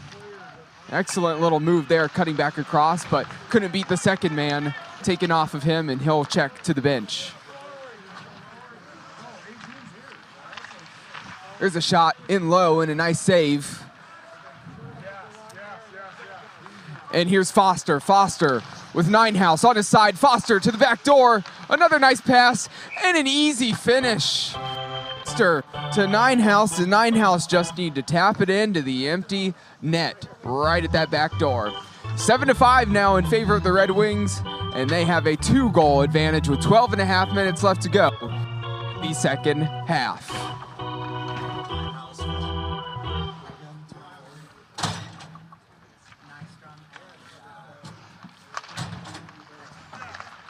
Red Wings goal scored by number 38, Ninehouse. The assists are going to number 24, Nystrom, and number 22, Hextall. I do believe that was Foster there on the break who played it across, so it should be number 23 as well as number 22, Hextall, and Ninehouse with that goal. And a correction on that from our official now. Instead of Nystrom, that first assist is going to go to Foster. First assist to Foster on the last Red Wings goal. Here comes Ram Trucks looking to respond in the corner. Playing this one back into the middle. Through a crowd of bodies, and that one covered up off of the shot from Sikora.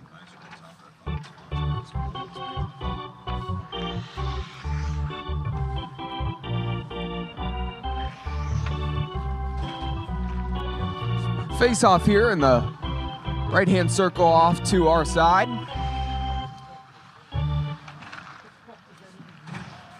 Won by the Red Wings. Yeah, the microphone in here just gave up. I can't even do play-by-play with Cole right now. Change battery and it still won't give me a green light right now. Here's Foster, the break, and a wonderful finish there. He tucks it into the top left corner, right in that roof of the net. Again, Foster really turning it on here, and that goal there gives the Red Wings alumni team a 3-goal advantage, 8-5. Red Wings goal scored by number 23, Foster. The assists are going to Ninehouse and Hextall. Ninehouse and Hextall walk away with the assist on that Foster goal. Face-off won by the Red Wings. Looking onto their tally with 10.5 minutes remaining in this game. Again, the 6th and final game of the day here at the Frozen Fish Fiasco, but a full slate tomorrow. Plus the Red Wings alumni team are going to be back in action against UAW. So make sure to come out to Clark Park to check that out, or to watch and listen on the YouTube channel as well as on Facebook. There's another shot. That one's in low. And it looks like that one found the back of the net once again. Red Wings alumni team starting to pour it on. Ram Trucks here now, 9-5.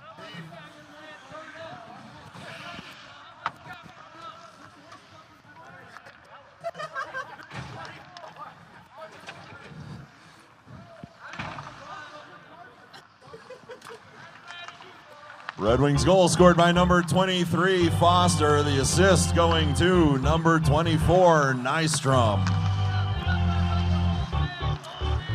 Nystrom gets the assist once again. Foster picks up the goal, and Foster, like I said, you see that skating ability, that attacking ability. He was a threat last year, and he's doing it again today. Here comes Nystrom in transition. Nice hard shot low, and that one, pad save, knocks that one away. Iafrady in the attacking zone. Looking for a teammate behind the net. Excellent pass, and Fedek, his shot, deflected down off the glove, and that one cleared away. Still maybe an opportunity here in that attacking zone here for the Red Wings alumni team to get a shot off. Here's Murphy. Getting in close, firing through the crowd of bodies. And Ram Trucks it.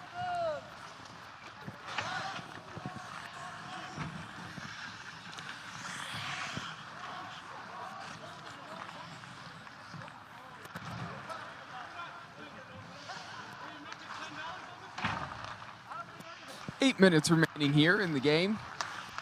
And it looks like Ram Trucks is starting to wear down a little bit.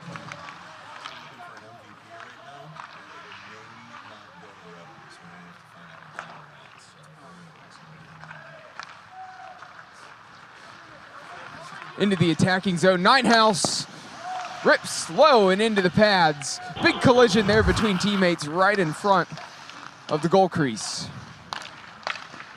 Beautiful pass. Right at the back door. And that one finds its way in. And a goal, 10-5 in favor of the Red Wings alumni team. Number 25, John Ogrodnik with the goal. Red Wings goal scored by number 25, Ogrodnik. The assists go to number 38, Ninehouse, and number 5, Noft.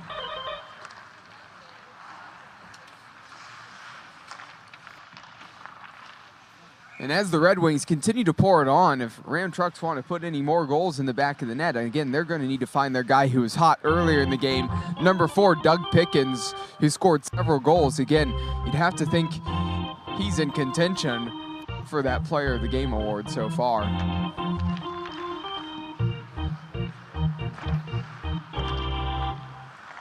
Here he is, looking to get the hat trick. They're playing it back into the middle. A couple deflections picked up by Pickens once again.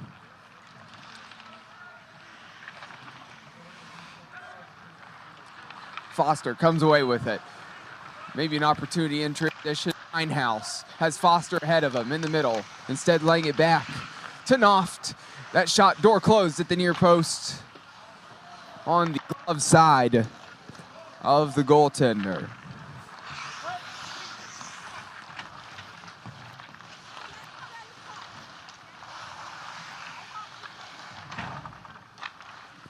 And again, there was a change in goal earlier. Trevor Porter, most of this game, different goaltender back there for Ram Trucks at this point. Looks like number 22, Biff Greasy.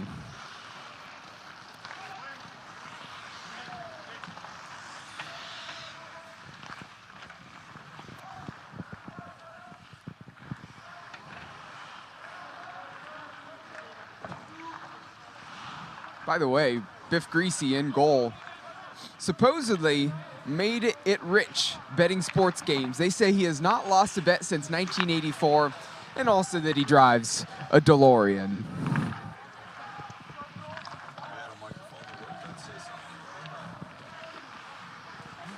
Five minutes remaining here in the game. Like I said, it's really just going the way of Red Wings alumni team at this point. I don't think they wanted to tie this one up and have this go to a penalty shootout like it did last year, pouring on really in the last 5 to 10 minutes. Murphy playing it forward. Hextall's up ahead. Iafrate on the left wing. Has it taken away before it gets to him. There's a shot in on goal. Looked like a great opportunity for number 8, Steve Demers.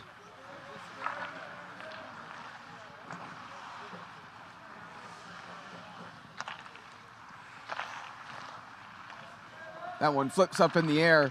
Awkward in front of the defense there, right in front of that goal crease, but they're able to deal with it and come the other way. Nice, just letting it run. Going to be some changes here as the Red Wings alumni team drops back, gets some new defenders in.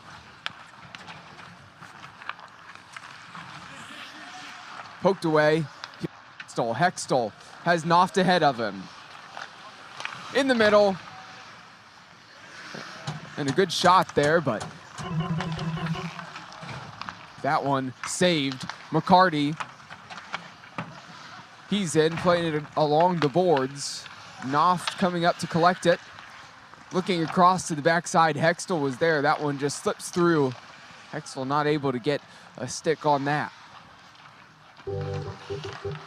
Now maybe an opportunity for Hextall, trying to lay it back across in the direction of Noft.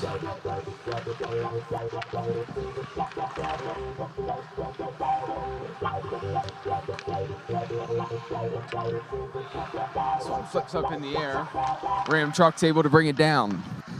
Number 21, Austin McKenzie. This one played forward with Matt Mahalik.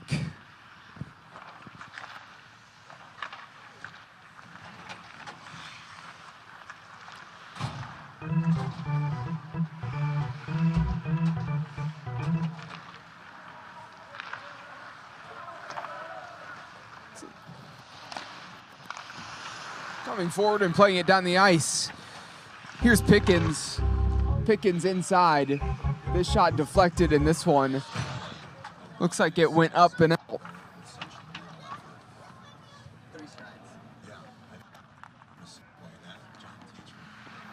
The clock continues to tick down now, and we're down to the final 2 minutes of the 6th and final game here this Saturday at the Frozen Fish Field. Just a great event, the 13th year. And I'm Cole McDaniel, Vice of Keon Sports, and happy to be here for the 2nd year. What a great event. And this has been a great game. Really gave us an entertaining one last time out this summer when this one went to that penalty shootout. This time, though, it's been the Red Wings that have, again, taken over. But I expect to see another good one tomorrow for the Red Wings alumni team against UAW.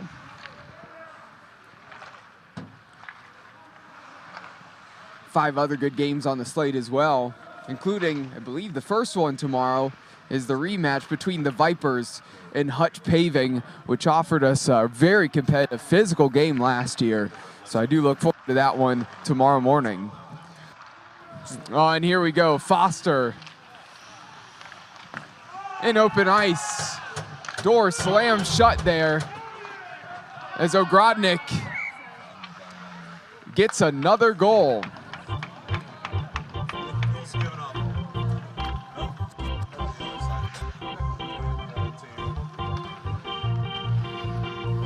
Final goal coming with under a minute remaining. 11-5 is now the score.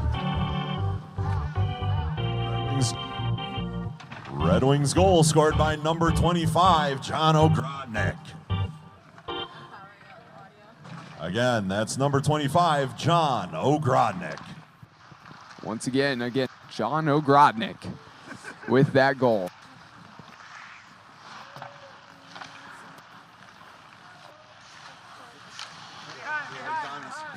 15 seconds remaining.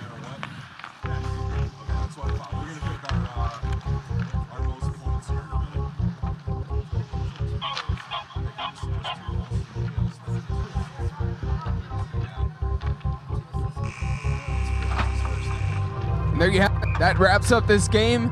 The Detroit Red Wings alumni team wins this one 11-5. Again, now time for the post-game festivities.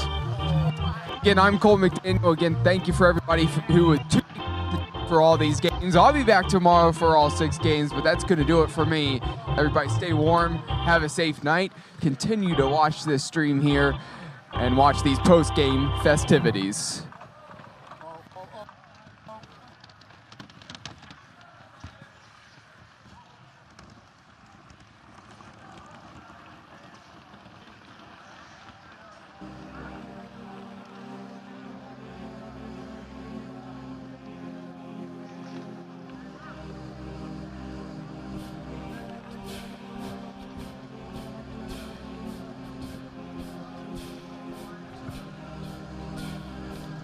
Fans, the final score of tonight's Red Wings alumni game versus Ram Truck is 5 for Ram Truck and 11 for your Detroit Red Wings alumni.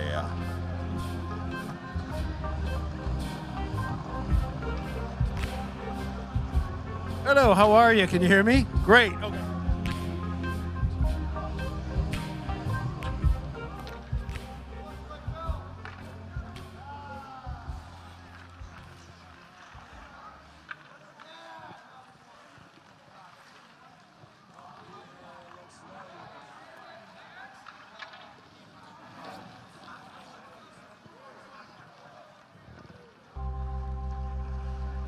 All right, fans, it's time for the announcement of tonight's MVP.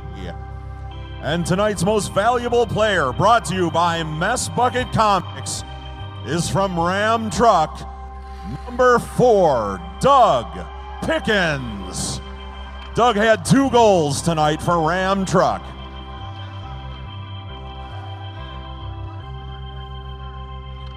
Congratulations to Doug Pickens.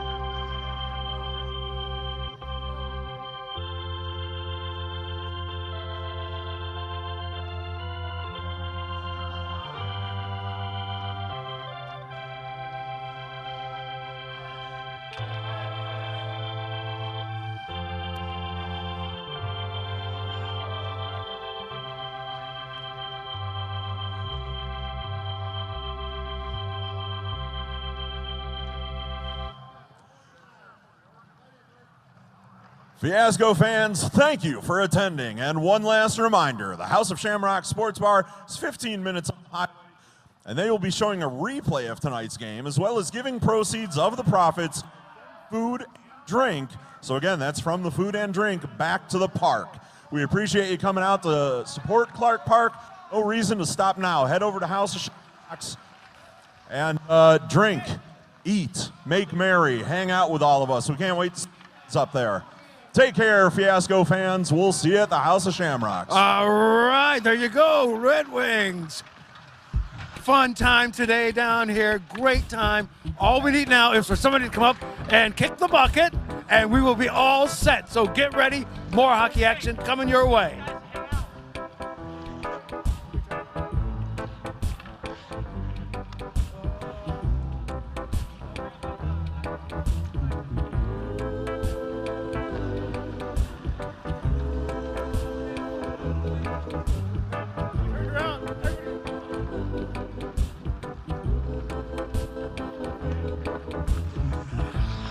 Top down tonight. Let the wind in the sails and the long go flying away. We're tougher than nails. I fail to see a reason you don't stop what you're doing and dance. We're rolling away. The future's all set. Come on in and let's go. Alright, we'll do it tonight. You won't need a thing but the fire that's burning inside.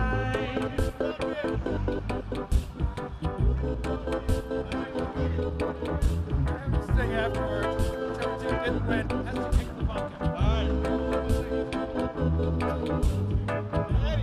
Waiting for you.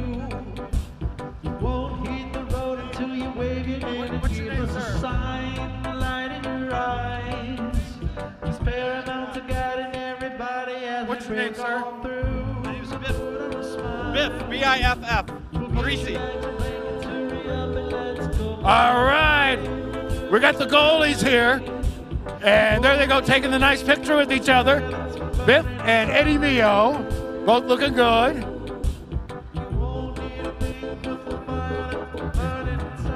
There you go. Hey, what's the best thing to do after a game? Take a picture with one of your heroes. All right. Hey, Eddie.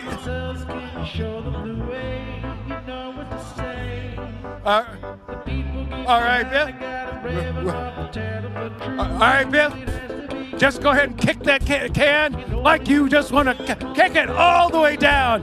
Kick it as far as you can. Take it down. Take it down. It's like it dated one of your kids and you didn't like him. Take it down. Get it. Get it. Get it. Get it. Get it. Get it. Get it. Get it. Boom! He hits the boards. Biff! Fantastic. Fantastic. And guess what? We got another day coming up tomorrow of much more of the Frozen Fish Fiasco. Woo, woo, woo! All right.